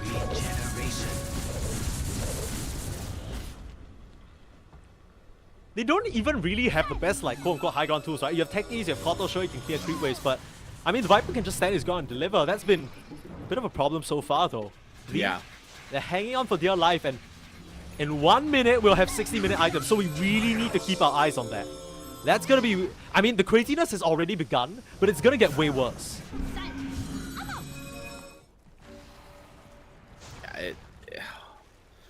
Darling are... Insane. Really doing it. Yeah, like I can't believe they're winning with this draft. I cannot believe. Well, they're not. They haven't won yet, and I wouldn't even necessarily say. Oh, no, we'll say they're winning. Sure. I say that just you know, it's gonna be a curse now at this point. According to Gabe, 56% of 46 or 54. Sorry. Now Bosco able to clear the way, but there's Masaros with the vacuum and the wall, setting up onto the Venomancer as well as the Viper. There's nothing ripped into shreds. Another secondary wall. They need to do the damage on the Troll. He's dropping a little low. It's the 1v1 situation. He's standing his ground, but the Viper is fine. Just doing the damage. Lifts up to the sky. Who's gonna go down first? Will it be the Troll or will it be Cuckoo? Cuckoo stands supreme. Force the buyback. He's got it in the middle of that fight. And Bleed, they're coming out in full force. They have to find more. Mikoto looking for the setup, and you can't 1v1 this big bad raid boss. How have they found this situation? Mikoto, he's desperately trying to work down the Viper, but Goku's just fine. You need to watch out for Yoe. He can still come in and engage. Not a lot of HP left on this Puck, but a Trickster's Cloak in the back pocket. If he remembers, he has it. So many buttons to press. The Arcane Blink away as well. He'll preserve his life, but that is the buyback on the Troll and the buyback on the Techies. They no longer have those tools. But they hold. Bleed. Hold. Yeah. That's the name of the game right now, right? You need to just somehow find an advantageous fight. 60 and minutes. It's going to be on your high ground. Things are about to go haywire. Giant's Ring no. found by Palos. And you can see the tier 5 tokens just filter in for the lineup of Darling. Meanwhile, Bleed, they're a bit too scared to get out of their base. Just one Viper alone is enough to kill everybody. Oh, the Stygian Desolator, come on. I mean, the only thing better than that maybe is Mirror Shield. Radiant are scanning. Yeah, I mean, it should be pretty lit. I do think the Stygian Deso is going to be better, right? It's just going to be one of those game-ending items. Absolutely. Oh. Book of Shadows for the Viper. Okay. How do you kill him? How do you kill him? Oh my goodness. They've yet to find anything on Bleed as well. And you know that Darling, they're going to try and push the issue while they can. They know that Mikoto's probably out on the map trying to hunt for these tier 5 tokens, but he can only get so much. Finally managing to grab one there. You gotta Will it get be them the- soon. Yeah, will it- You know, they're knocking on your high ground. Straight up there in that top side. One last lane of Rags. Now, like we mentioned, Mega Creeps isn't the end of this world for this lineup.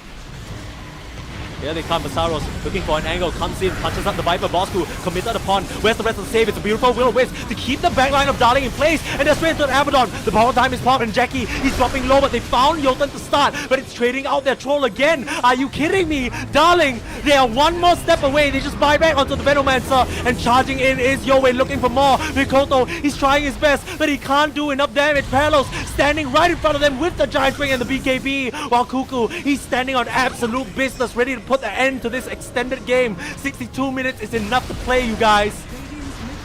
Working on this tier 4.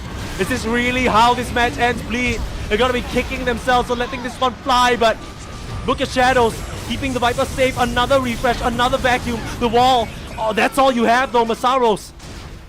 Mikoto desperately trying for Lawson with a nice blast off. The potential for the 4v5 situation, the punches, Yoei's under some trouble, but the Wind Waker keeping himself safe again. Meanwhile, Bosku's dropping low, actually loses the fight to the Illusion that has the buyback, chooses to commit it. Now Yoei dropping low as well, but he has a buyback, just gonna come straight back into the Remnant. Fly back in and look to end the game. Mikoto and Gang, they are still holding on though. Nobody else on the side of Bleed has died just yet. They're forcing buybacks out from Darling, but they can just go on and focus the throne. They've had enough. Palos starting to punch away, but that's what the glyph is for. Yoei, desperate, trying to look for an angle, while Mikoto just dancing and playing and weaving all around them. But the Ancient in jeopardy. Bosku starting to punch it out. His trick has made it his life mission to just heal up this Viper as they fully commit and take game number 2. For the first time across this entire qualifiers crash, we have a game 3. Are you kidding me? I can't believe it, Caesar. We're going to a game 3. Oh, what a way to do it. I told you I'd believe in this draft. Once he becomes universal, it's gonna be a big problem. At the end, they just had too many resources. That troll, Jackie, has been reliable so far, but this particular game, it felt like they teched to deal with him so well. That troll had so much trouble, even having to go for the Aghanims early on. Even with the crazy team fights from Masaros, hell, half of those team fights should have been on the highlight reel that he sends to any team he's interested to apply for. Yeah. But it didn't even matter in the end. They couldn't pull it back. Everyone on the side of Bleed, they weren't even playing bad. It's just you're dealing with a Viper who can 1v1 your troll, and we haven't even talked about Palos yet. And you gotta start asking the questions for Jackie. Maybe an Abyssal Blade, maybe an MKB, right? Something that allows you to 1v1 against his Viper where he's not trading into you. It was crazy. I mean, he had that butterfly for the longest time, and once again, kind of ignored. That was the sentiment that we got from Bleed throughout the draft. They were focusing very much on their own game, and it didn't really work for them this time. I'm sure Misery has a lot of words to say to them in this short break that we have. But don't worry, folks. After game 2, Crash and I, you know, we're used to saying bye-bye for the night. Not this time round. We're ending day 2 with a bang. We're going the distance. Bleed, they'll have to really fight for their chance to stay alive in DreamLeague. And darling, they might just reverse sweep in the best way possible. Find out what happens after a short break. You don't want to miss this.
picture with no skeleton inside your hands.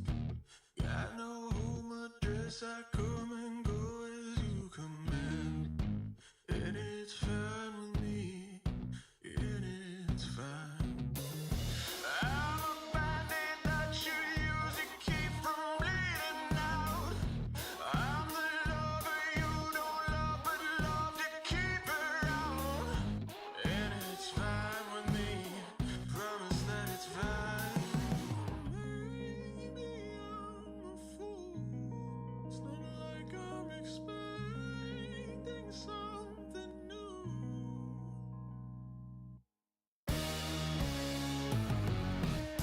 You need examination. I'll be your medication. Whatever, whenever, I'll never tell you no.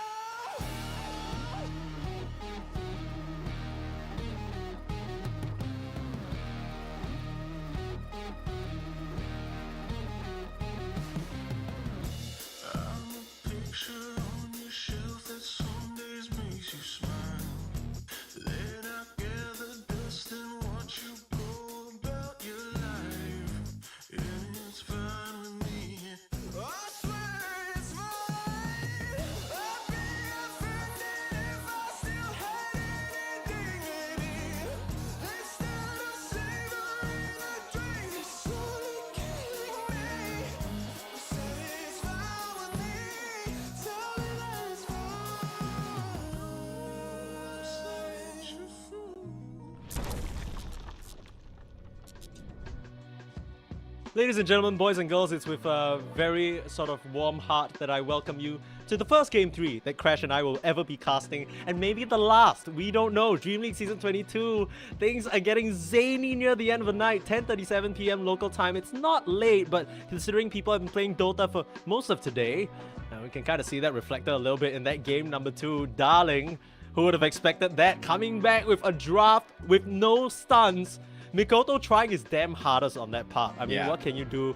It kind of felt like near the end there, they just couldn't man fight with the troll. And when you can't man fight with the troll, what else are you doing? Makoto had 62k damage by the end of that game. Yeah. And you know what's an even scarier stat? I went and looked this up and prepped this right before because I wanted everyone to see in case you guys aren't seeing the scoreboard. Palos took 165,000 damage that game. Oh my goodness. Cuckoo, the dude with no borrowed time, just a little corrosive skin, some Yeah. resistance is built like a carry by the way.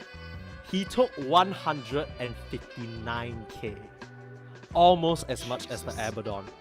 I mean, part of that credit does have to go to the partner, right? A lot of healing coming from that support is a bit of a non-factor in the early game, but really coming through and punching that ticket to a Game 3 in the end. I mean, whew.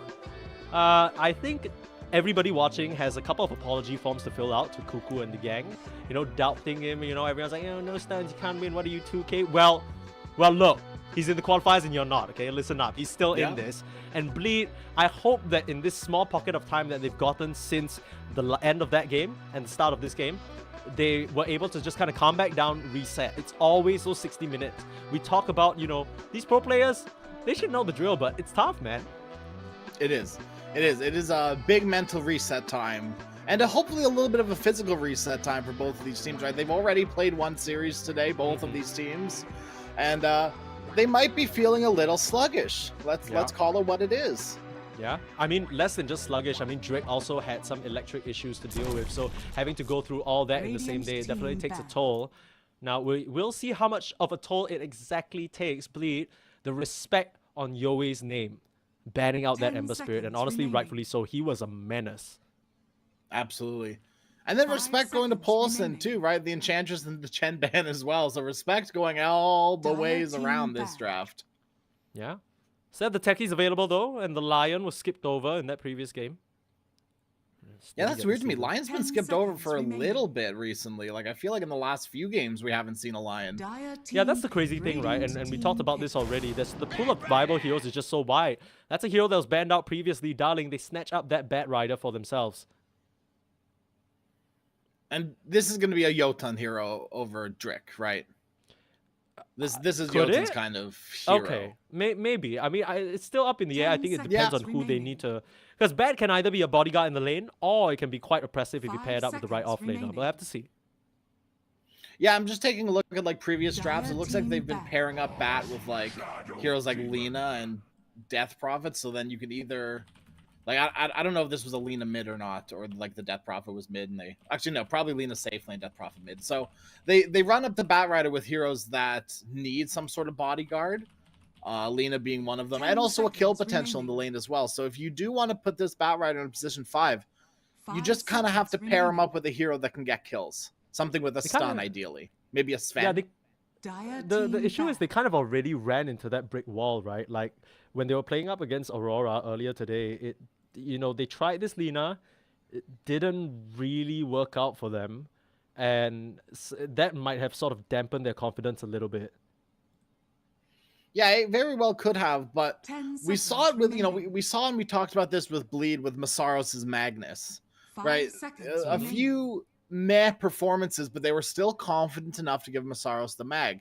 And I just think that at this stage of Dota, your confidence must, like, you've got to have some sort of confidence playing these heroes, playing these games, right? So what? You have one bad game. Who cares, right? Yeah, yeah.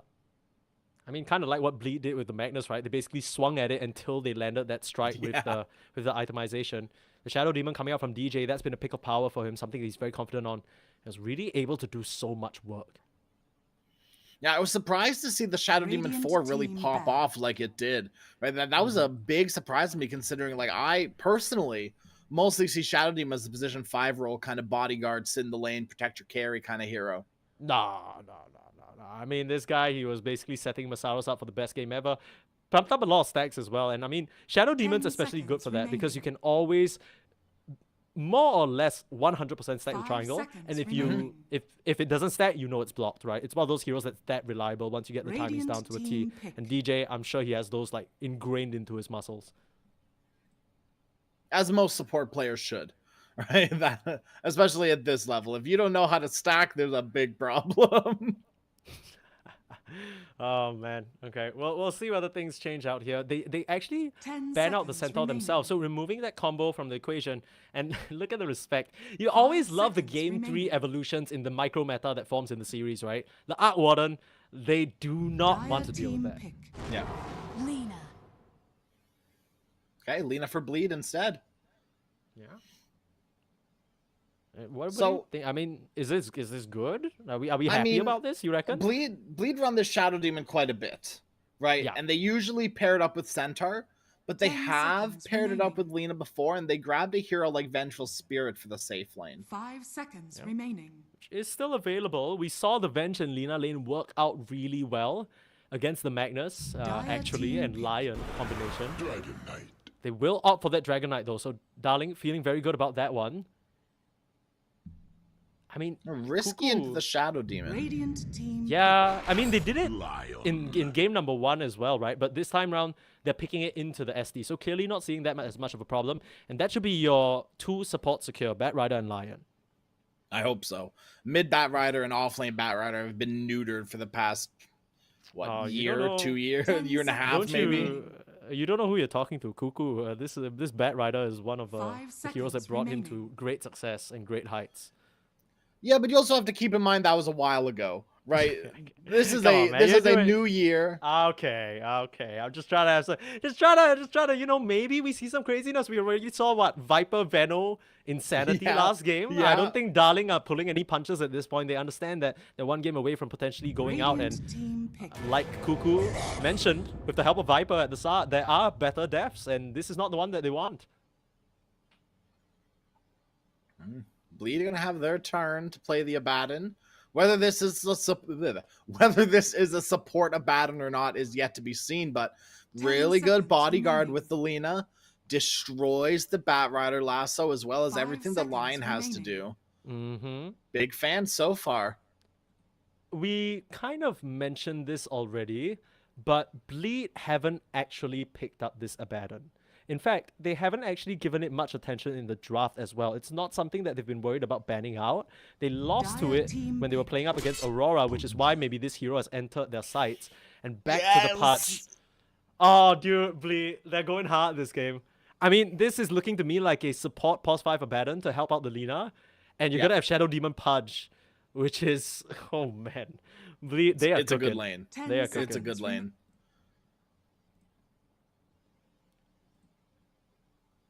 I bleed. What else do you want here? So, last pick their mid laner. They have overall last pick as well. Is there anything that's sticking out to you? Is there anything that's sticking out to me? I mean, they're missing a Mikoto hero, that's for sure. And these last two bans, Darling, are going to have to use them very, very carefully. He's been a lethal force regardless of what hero you've put him on so far. Dire team It'll make him a back. little uncomfortable. Puck's still in the pool. I'm sure that he won't be too bothered about that. Darling, they go back for the Timber. So things are getting a little zany. Dragon Knight and Timbersaw still could do that rotation, but I'm more inclined to believe that we're going to see the DK mid because Abed was on that Timber mid. Looked kind of rough. Yeah, he 10 ran into the seconds Timbersaw remaining. problem of he just kind of stopped doing things as a mid laner that he wanted to be 5 doing. seconds Mhm. remaining. And like as an off laner, you can get away with just Radiant being the team damage back. dealer. I feel like we've evolved so much that mid laners need to be doing a lot more than that. Now, the one caveat to this is Timbersaw does very well against, I think, Shadow Demon because once you get on top of him and he uses Disruption, he's toast. And Abaddon and Pudge don't really stand a chance, right? The one successful game 10 that Masaros had on this seconds Pudge remaining. was against a hyper-physical damage-focused lineup, which Flash Heat helped him 5 tons seconds in. remaining. I don't know whether that's still the same case because there's a very good mix of damage on Darling right now. And might have been a little bit of a bait, the Pudge pick. I mean, I was excited for it. I feel like you were pretty excited for it too, but maybe it was a bait.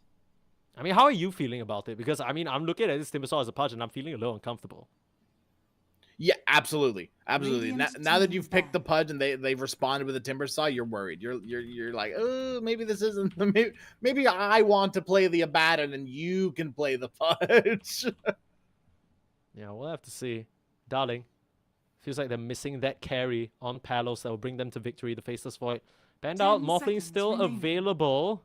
It's decent up against the Lina, but there's always that burst 5 potential. seconds remaining. Once again, apart from the Pudge, not a lot of control since this Abaddon is in the position 5. You can always chain up the LSA Dire post team dismember. back. But other than that, speaking of the dismember, there's a lot of ways to cancel it, right? You have your Dragon Yeah. Knight, Lion, and the Bat.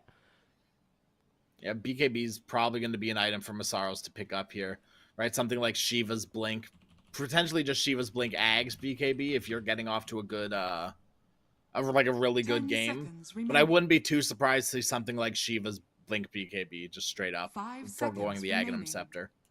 Yeah, I mean, the pure armor build, you're still likely going to get the Shivas, but that hyper resistance to physical isn't going to work as well for you as it did. Yeah. I mean, I'm interested to see what kind of adaptations Masaros makes because the itemization is everything, as we've seen in these games so far. And look, let's be honest, Masaros has hit a few times with his item choices and he's missed a few Radiant times as team well, pick. right? Ban out the OD and the Slut will be selected. We're back into that territory of a melee matchup that maybe Palos feels like he can win. In fact, this is the first time I think we're seeing this hero in the qualifiers that we've casted, at least. Maybe it's shown its face elsewhere.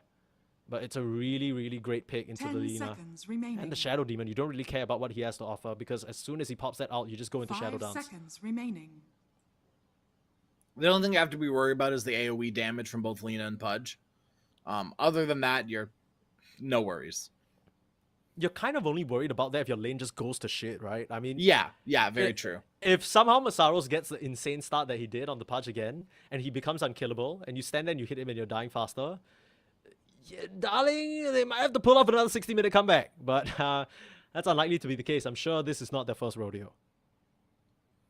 No, this is, I mean, darling, we already know they've played many a rodeos.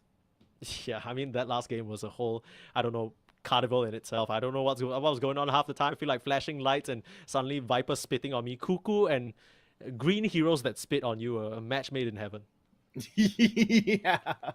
And what other Necro? He doesn't really play a lot of Necro, Necro. yeah. I don't know. No, He was I playing wouldn't, some. I wouldn't say he spit. He does spit on you in like He a does. disrespectful way after he Yeah. cites you. Okay, Right? He like yeah, spits yeah. on your corpse. He's like idiot. I mean, Tide Hunter counts as well because gush comes from his throat. Sure. Sure. Absolutely. That's the cool Bleed special last right pick, there. Makoto. What's on the docket? What is on the docket, right? You need control for the Slark. I don't know. I don't either. Now Blood select Seeker. your heroes. This is incredibly risky. So Makoto will be playing the Lina, and we're going to be seeing a Blood Seeker in the safe lane. Which is actually one of the laners that might be able to pressure Dragon Knight, right? It all comes down to individual skill at the end of the day. But Dragon Knight's well known for being able to get a stable amount of farm out of the lane and not lose it too hard thanks to Dragon's Blood. Lina Well, that doesn't matter, Yeah. right? Dragon Knight's going to be mid. Yeah, no, I'm saying against Mikoto mid. Oh, sorry. I thought you were talking about Jackie. Okay, I got Yeah, you. I I'm got saying you. literally- I'm picking up what you're putting down. We're on the same page again. Yeah, Mikoto, you can tell me whether I'm barking up the wrong tree here, but I feel like Lina might be able to lay one into the Dragon Knight in the mid lane. Yeah, right now Lina doesn't, especially a mid Lina, doesn't necessarily rely too much on her physical damage. Safe lane Lina has gone for more physical damage like Gleipnir, BOTs, BKB into I don't know, I've seen Parasma before. I've seen, anyways, more physical damage right-click items. We've seen more of a resurgence of that, where mid-Linas, I still think they could go for the Gleipnir BOTs, but a lot more of the times I've been seeing Aghanim Scepter still. Yeah. I look, the Bloodseeker, the Pudge, it is the definition of Feast of Famine, right? These heroes, Yeah. they don't do well playing from behind, and even when they're behind, they're going to rely on a divine force or some sort of mistake for you to just get ran over. It is a direct age-old counter to the Slark though, and that might be what Bleed are hoping to achieve. Prepare for battle. It's great into the Timbersaw as well, right? You rupture the Timbersaw and he just stops. Yeah. I mean, actually, it's pretty good against everyone in the lineup. The silences Yeah. are really going to mess up these supports. But Even the Slark, right? You catch him with his pants down. Obviously, you should be able to Dark Pact off every single silence from the Bloodseeker, but just in case, right? You catch him with his pants down, and that silence will be the end of Slark. yeah. Palos making use of that night vision to get advanced notice of whether there's any vision in the area. The level 1's pretty scary from both sides. Hook and Disruption, and LSA on one, and the ability to Flame Break, Pounce, and Dragon Knight stun on the other. Might not necessarily be the ideal ways to start out your skill levels, but if you get a kill, who cares, right? 30 You got to look for seconds some to sort of battle. hook, right? That's really the only way you're getting first blood here. If you run into Darling's lineup, you're probably just gonna feed. Yeah, yeah. Okay. Crash, what are our expectations here, right? You look at this lineup, this is the third time I'm going to ask you this series. What are we thinking? Are we liking Bleed? Are we liking Darling? What's going on? How do you expect this game to play out? Look, I'm gonna put my faith The in battle Masaro's Pudge. begins. Do I think it's gonna be reliable enough? Probably not. I think at the end of the day, we are gonna see a Darling victory. I think they have just more of a stable team right now. But my eyes, they're going to be on Masaro's once again. If Pudge can get off to a great start, who knows what this game is going to look like. Yeah, so it looks like it's going to be a 2-for-1 rune trade as DJ was forced to deny his bounty and Palos was able to actually pick up that bounty mid-air while the Pudge was hooking it. Some fancy footwork there. So we get off to our first game 3 on this stream and between you and me, Crash. It's been our first third game in a hot minute, across multiple tournaments. Oh, Masaros, our eyes are on him, but so are the execration safe lane Palos. Has he bitten off a mid more than he can chew? Masaros gets that first blood. Once again, it's DJ just setting up for the squad. Last auto attack Masaros. He's able to just juke around the tree line. The vision, he's playing with him. The range creep will spot him out. The last auto attack, the region. Are you kidding me? He's just being able to walk out of there in the disruption just in time. Masaros walks free. And oh man, one last frame break. The damage. The regen, it's just too much. He'll be fine here, and that's not how you want your lane to start out. No, and Yoden's got to be careful, right? If he gets hooked by Masaros, he still might die, whether or not Masaros has HP or not. Yeah, just get melted in an instant. Really nice play from Masaros to just juke around that tree line and buy enough time for DJ spells to come off cooldown. Help him out there. This offlane has so much work to do. but we've seen Massaro. We've talked about Massaro's quite a lot, right? If anyone's gonna do it, it's gonna be him. Okay, so little bit of a caveat, right? Because him building the Veil and the Shivas, no-brainer. Armor, good in that particular game they won. What's kind of the adaptation in this game? Because it's a very different story. Yeah, I think we might see something more along the lines of Eternal Shroud as well as that Okay. Shiva's, just to kind of okay. cover both of your bases. Sure. And BKB at any point here, I mean, you are fighting into a lot of magic now. Absolutely, absolutely. Like potentially third, fourth item. Once again, like it's about if you're gonna forego the Aghanim Scepter or not, which is gonna depend on how Massaros' lane goes. Dude, honestly speaking, if you went like... okay, I know this sounds crazy. You're gonna have to humor me a bit here. But if you Okay. went BKB Rush, I wouldn't even be so mad. No, I think that's okay. I much prefer seeing Blink first on Pudge if you're gonna do something risky like that. Just instead of having to like, because if you BKB, you're then walking into them, right? Yeah. It just feels so. And Pudge is not a fast hero; he is very slow. And you take a look at even just the movement, the base movement speed on these heroes, right? Bat Rider's going to be running away from you. You're not going to be able to catch the Slark. Timbersage is going to chains away. And so you're left with the DK and the Lion. Right, but we're under the impression that Darling are going to be fleeing from you. My thought is the second this DK gets his level 6, they're going to have to try starting to posture around towers and get that angle and get that objective. And that's where Massaros can strike, right? He just needs to find an angle, land a hook, and then you kind of need to make a decision. Do I just lose this hero, or do I run in and fight? And you run in and fight, he pops BKB as an Abaddon behind him. Might just be the little strat here to deal with what Darling have on the table. It could be. Like I said, I don't mind it. I just think it might be a little risque. True. Playing a little, funnily enough, the safest possible option ends up being a little bit off the wall. Yeah. Absolutely. BKBs are going to be crucial for all of the cores this game on Bleed now that we're talking about it, right? Every single one of them needs it. Lawson with the rotation over, not going to be able to stop Drake from just landing a stun, but able to at least secure the water rune for Mikoto.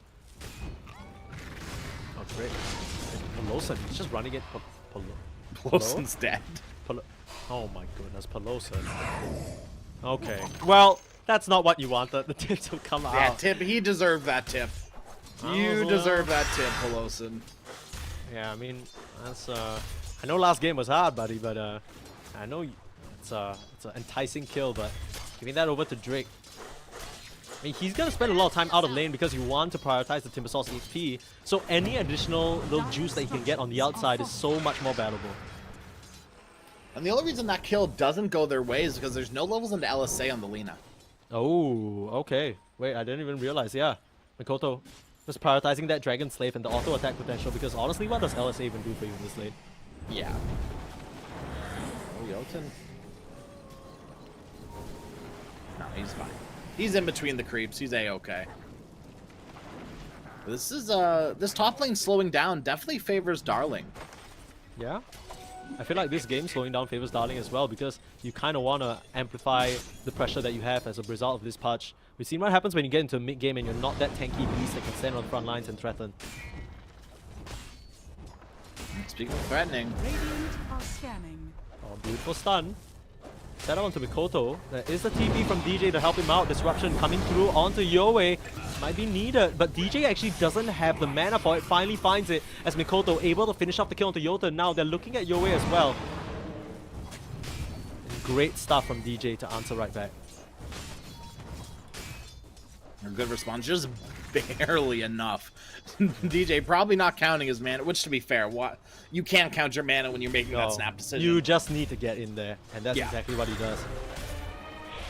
Lucky just as trust well. you have the mana. Like, trust and pray. Even if you don't, you just gotta be like, okay, I got no mana now. You're gonna have to wait. Like, what You can be a do, body, right? Yeah. You just be a body at that point. Distract them a little bit, like twerk or Yeah. something. Yeah. Really get him going. You ever see Shadow Demon Booty? I can't say that I haven't. I'm quite glad that I haven't. Yeah, me too. But yeah, clearly something that Yoe is not interested in as well. He was dead set on trying to finish up because whoa, Jesus. I mean, fair enough. Fair enough, right? Like DK's like, okay, chill. yeah, relax. Don't you, Lina's like, don't you know I make dragon slaves, you idiot? Get out of here. That's a matchup. That's a matchup right there. Now, all things considered, Yoei is still doing very well, right? Matching CS for CS with this Lina in the mid lane.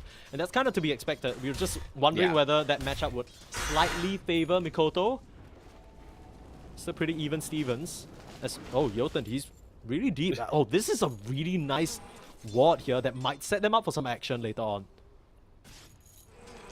Yeah, if DK, especially if DK can get this tower down, right? And you send people in from bleed to defend it, all of a sudden you're caught behind your tower under a ward.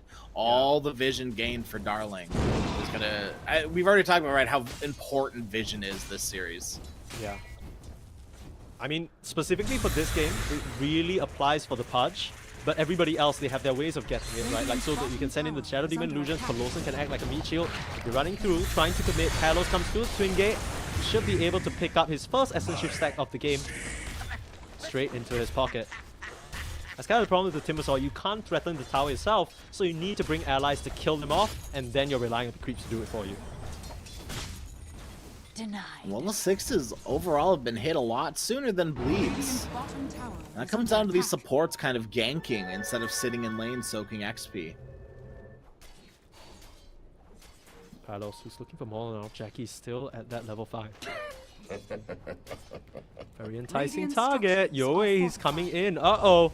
This Bloodseeker's in trouble by his own tier 2. The stun comes out and Palos will be able to mop him up. Doesn't have nearly enough HP to survive that. Oh.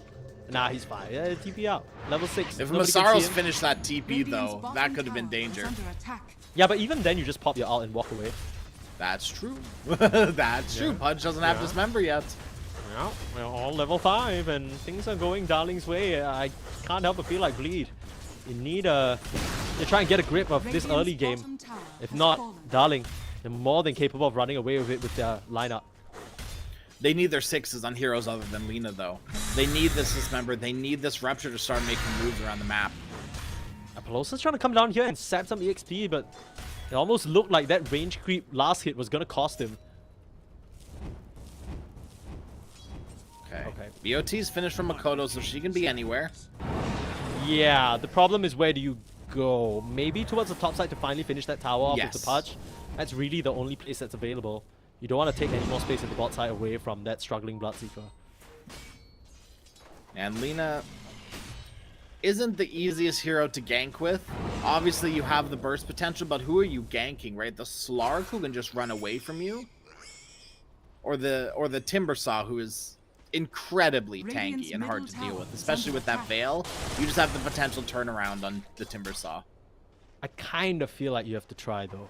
I'll be honest. Like, Bleed, I'm waiting for a smoke move out from DJ as well as Mikoto to try and get something done. Laguna Blade is off cooldown. Now that you have Rupture and Dismember, I'd like to see Bleed bring in another core to this game. Using the Shadow Demon ultimate.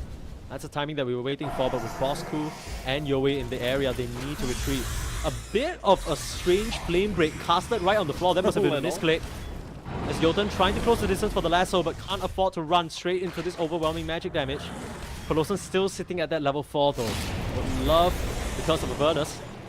Oh, blocked by the illusion. That's not what you wanted, but still they're able to claim the kill.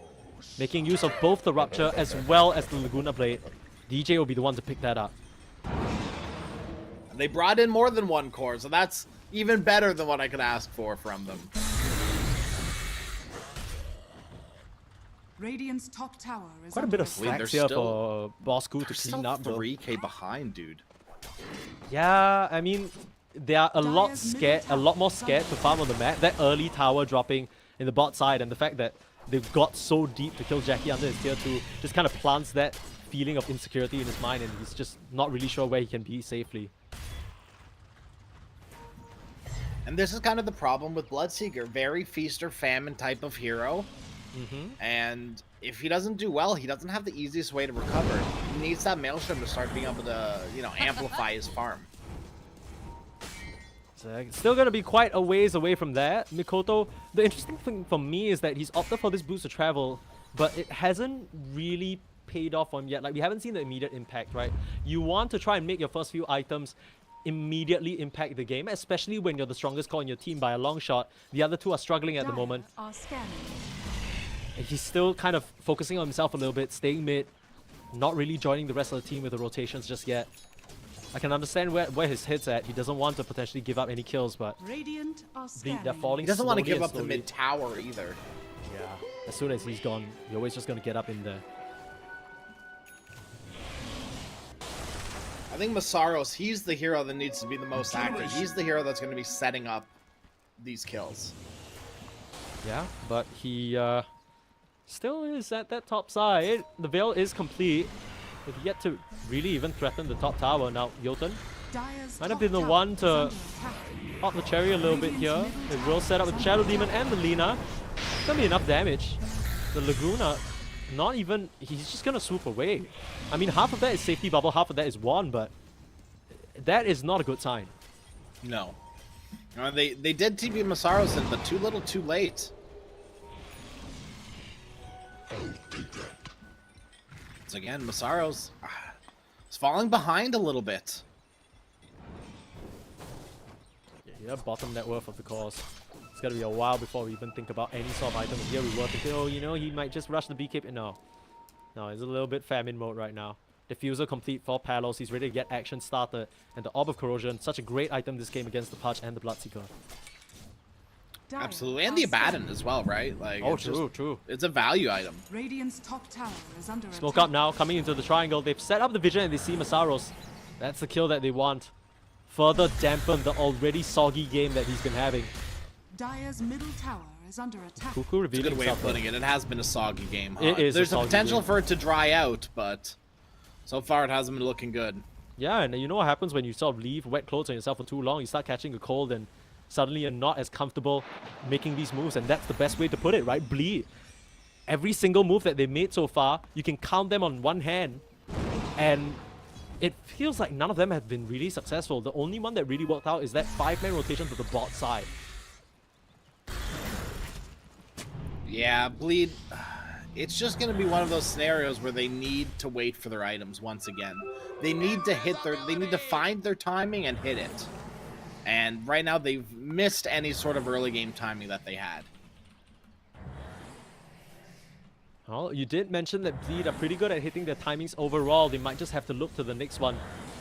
I mean, with how threatening Darling's heroes are positioned, you can understand their fear. I mean, they're just getting almost herded like sheep right now. Yeah, every single movement around the map that Bleed are making has been uneventful. Right? Just one or two ganks have been successful, but overall, Makoto, Masaros haven't found anything really. Yeah, we talked about our eyes being on this Pudge. DJ has set him up for success before. That was on a very, very different hero. This game struggling a little bit. And you look at the cause on the other side of the Pudge. There isn't really anyone enticing. Yeah. The difference is when they picked the Pudge at first, it was to counter the Naga, and that looked great. I don't really see what the Pudge is countering or dealing with this game in particular. I think it was just one of those situations where every single hero in Masaros was banned. So you have to go back to a comfort pick, and it must be this Pudge. I can't imagine he's feeling too comfortable now. He's eclipsed Jackie in terms of net worth, and I feel like this is one of the few games that, I mean, even in their loss to Aurora, Jackie found a way to get some farm, but this Bloodseeker, it is looking abysmal for him. Yeah, full recovery mode on Bloodseeker right now. Right, and it's going to be recovery mode for a hot minute. He's joined at the hip with this tier 2 tower for what feels like the past 5 minutes. He's not even daring to approach the camp surrounding because he knows there's vision control in the area. His only saving grace is that ward on that tiny little mountain. And straight walks forward with the glimmer, the setup, but they can't commit so far in. You don't see the rest of the heroes on Bleed. And that's where the danger steps in, right? One hook under tower into an LSA and you're done. Any hero right now. Maybe not the DK. Actually, no. Probably the DK too. Radiant are Yeah. scanning. My main concern is right now, even if you hook someone, do you kill them? You kind of need to both Rupture and Laguna and hope that they walk around for a little bit for Yeah. shits and giggles. Well, you got to rupture them and then hook them. That's the combo. True. Are they going to be in position to be ruptured though? That's the question. Yeah. And is Jackie willing to show his face to rupture them? He's smoked out with his team right now, so he's clearly looking for some sort of engagement with that rupture. Yeah, Mikoto's presenting himself, but Peloson's in a great place to break the smoke. If they only lose this Abaddon, it's not too bad. They want to respond though. The blink forward from the Dragon Knight. They found the Lina in some trouble, but nice Greaves, and now Masaros holding his ground.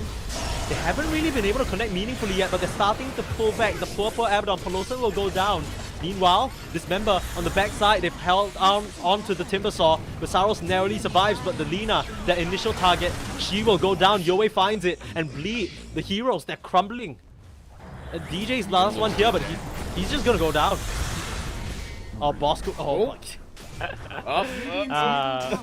classic Cuckoo. You can't really blame him for wanting to be part of the festivities, but that's gonna lose them 4 heroes as well as the tower. Only saving grace is that the Bloodseeker evacuated in an instant. I wouldn't even call that a saving grace. Bloodseeker was there for the fight, which means he wasn't farming. True. This is a very big flip of the script as compared to last game where it felt like Darling, they were on the back foot for most of it. This time round, the early game has not worked out in Bleed's favor in the slightest. It's a 5-7 kill score, which looks fine on paper.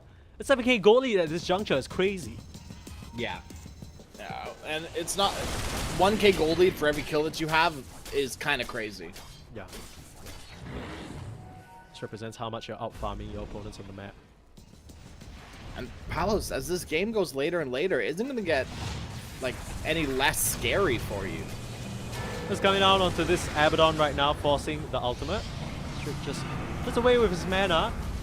They want to punish the Lion for walking up so far though, but Mikoto, what can you find? Turn around stun, but they're a bit too scared of Palos. Okay, the Rupture caught out on this slot. Jotun, he needs to pull out some moves here. A nice flame break.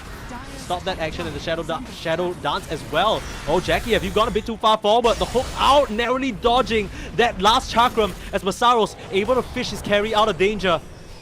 The rest of the Bleed lineup, will they be quite as lucky? Jotun chasing onto Mikoto, who's run off to the side. You might have move speed, but you can't escape this stun. The waves, Yoei will say goodbye as DJ goes down to Palos as well. Sort of Dismember. Oh, they're threatening onto this slot, able to Glimmer Cape away. With the Bloodseeker Thirst, they spot him out, and this will be a huge kill for them to get Jackie. Can he chase down this slot? Looks very much like it. As they chop him down to size.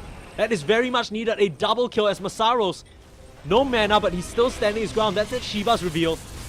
And a very much needed one at that. Salvaging that fight for Bleed, it feels like.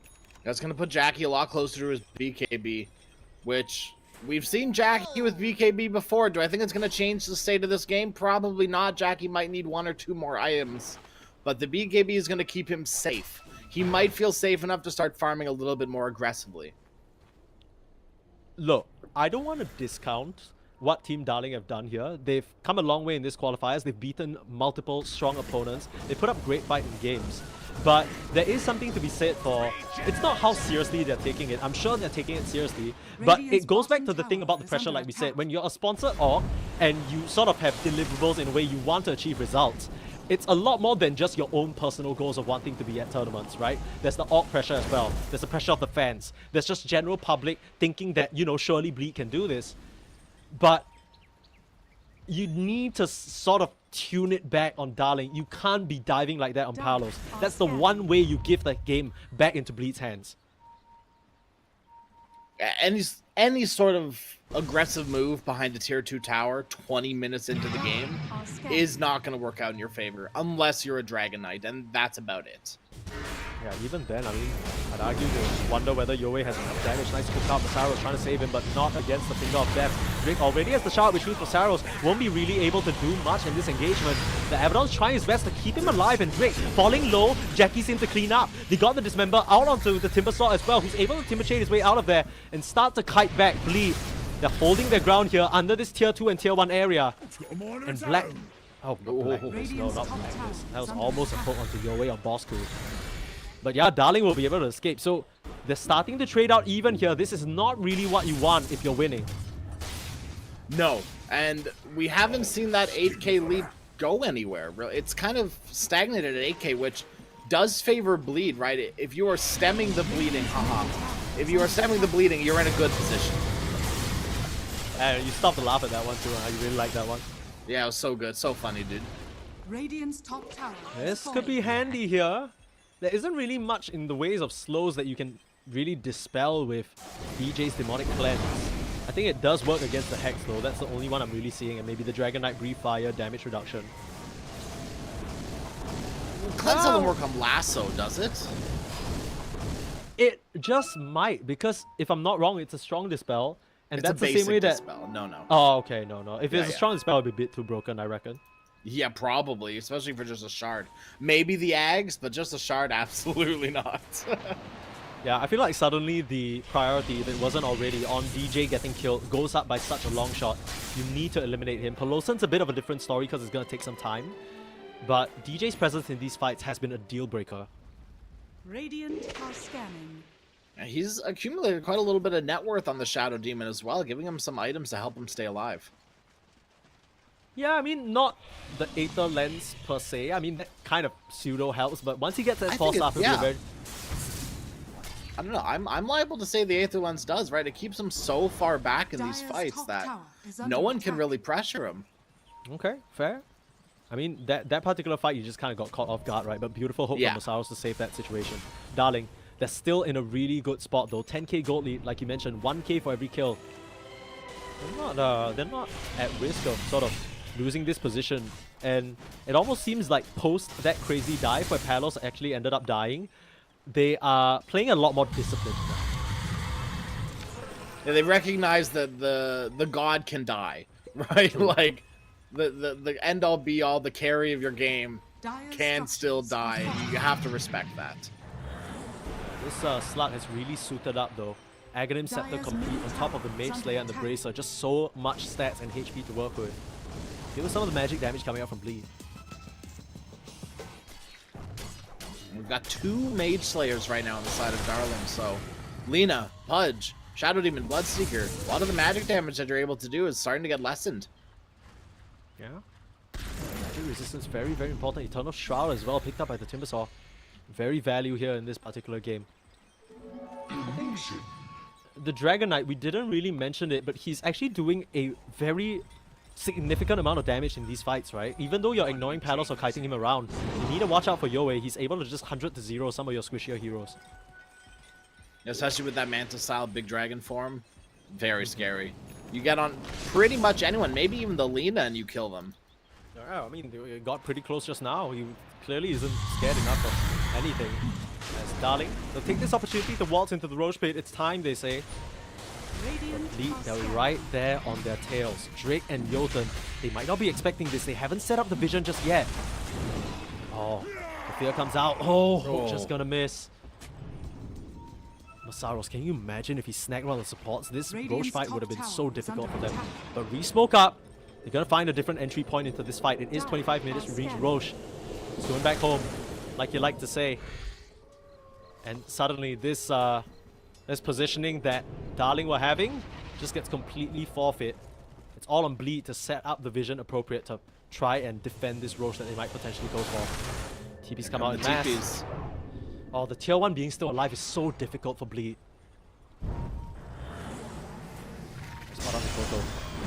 Watch yourself, Lasso. Heard one. Looks like he's pulling back onto this poor Bloodseeker, and Jackie's just dead. Beautiful pick off from Jotun to find the carry of Bleed. And now Masaros in some trouble. Disruption will buy him some time, but Pelosa, and he already knows it's time to go. He no longer stand a chance here in this fight. And it's all thanks to that Bat Rider and his keen eye. Jackie. Even with the BKB, you are not safe enough when you get caught out by a lasso.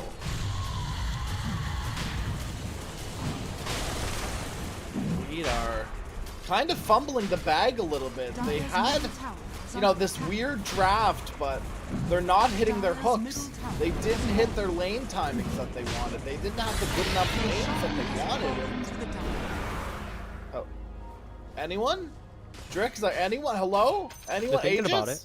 Bosco. Okay, there we go. Of course, we gotta give it to the captain. What a way to do it. Palos not even feeling threatened enough to take that for himself, as DJ will just go down. How many stacks on this little fishy boy now? 7. That's a good amount. Yeah. It's more than the flesh heap stacks on Pudge. And this was kind of the thing that we talked about the last time we saw the Pudge. Was that if he's not getting flesh heap stacks, he's a lot less tanky than he'd like to be. Absolutely. Only 3. I mean, he did have a decent timing with the Shiva's reveal, but at this point, you really, really need that BKB. And more than anything, you need that vision. You can't allow Darling to just initiate on whoever they want there. Radiant's bottom tower is under attack. We have seen a few dismembers go pretty much uncontested, but it didn't amount to anything. And that's the big problem.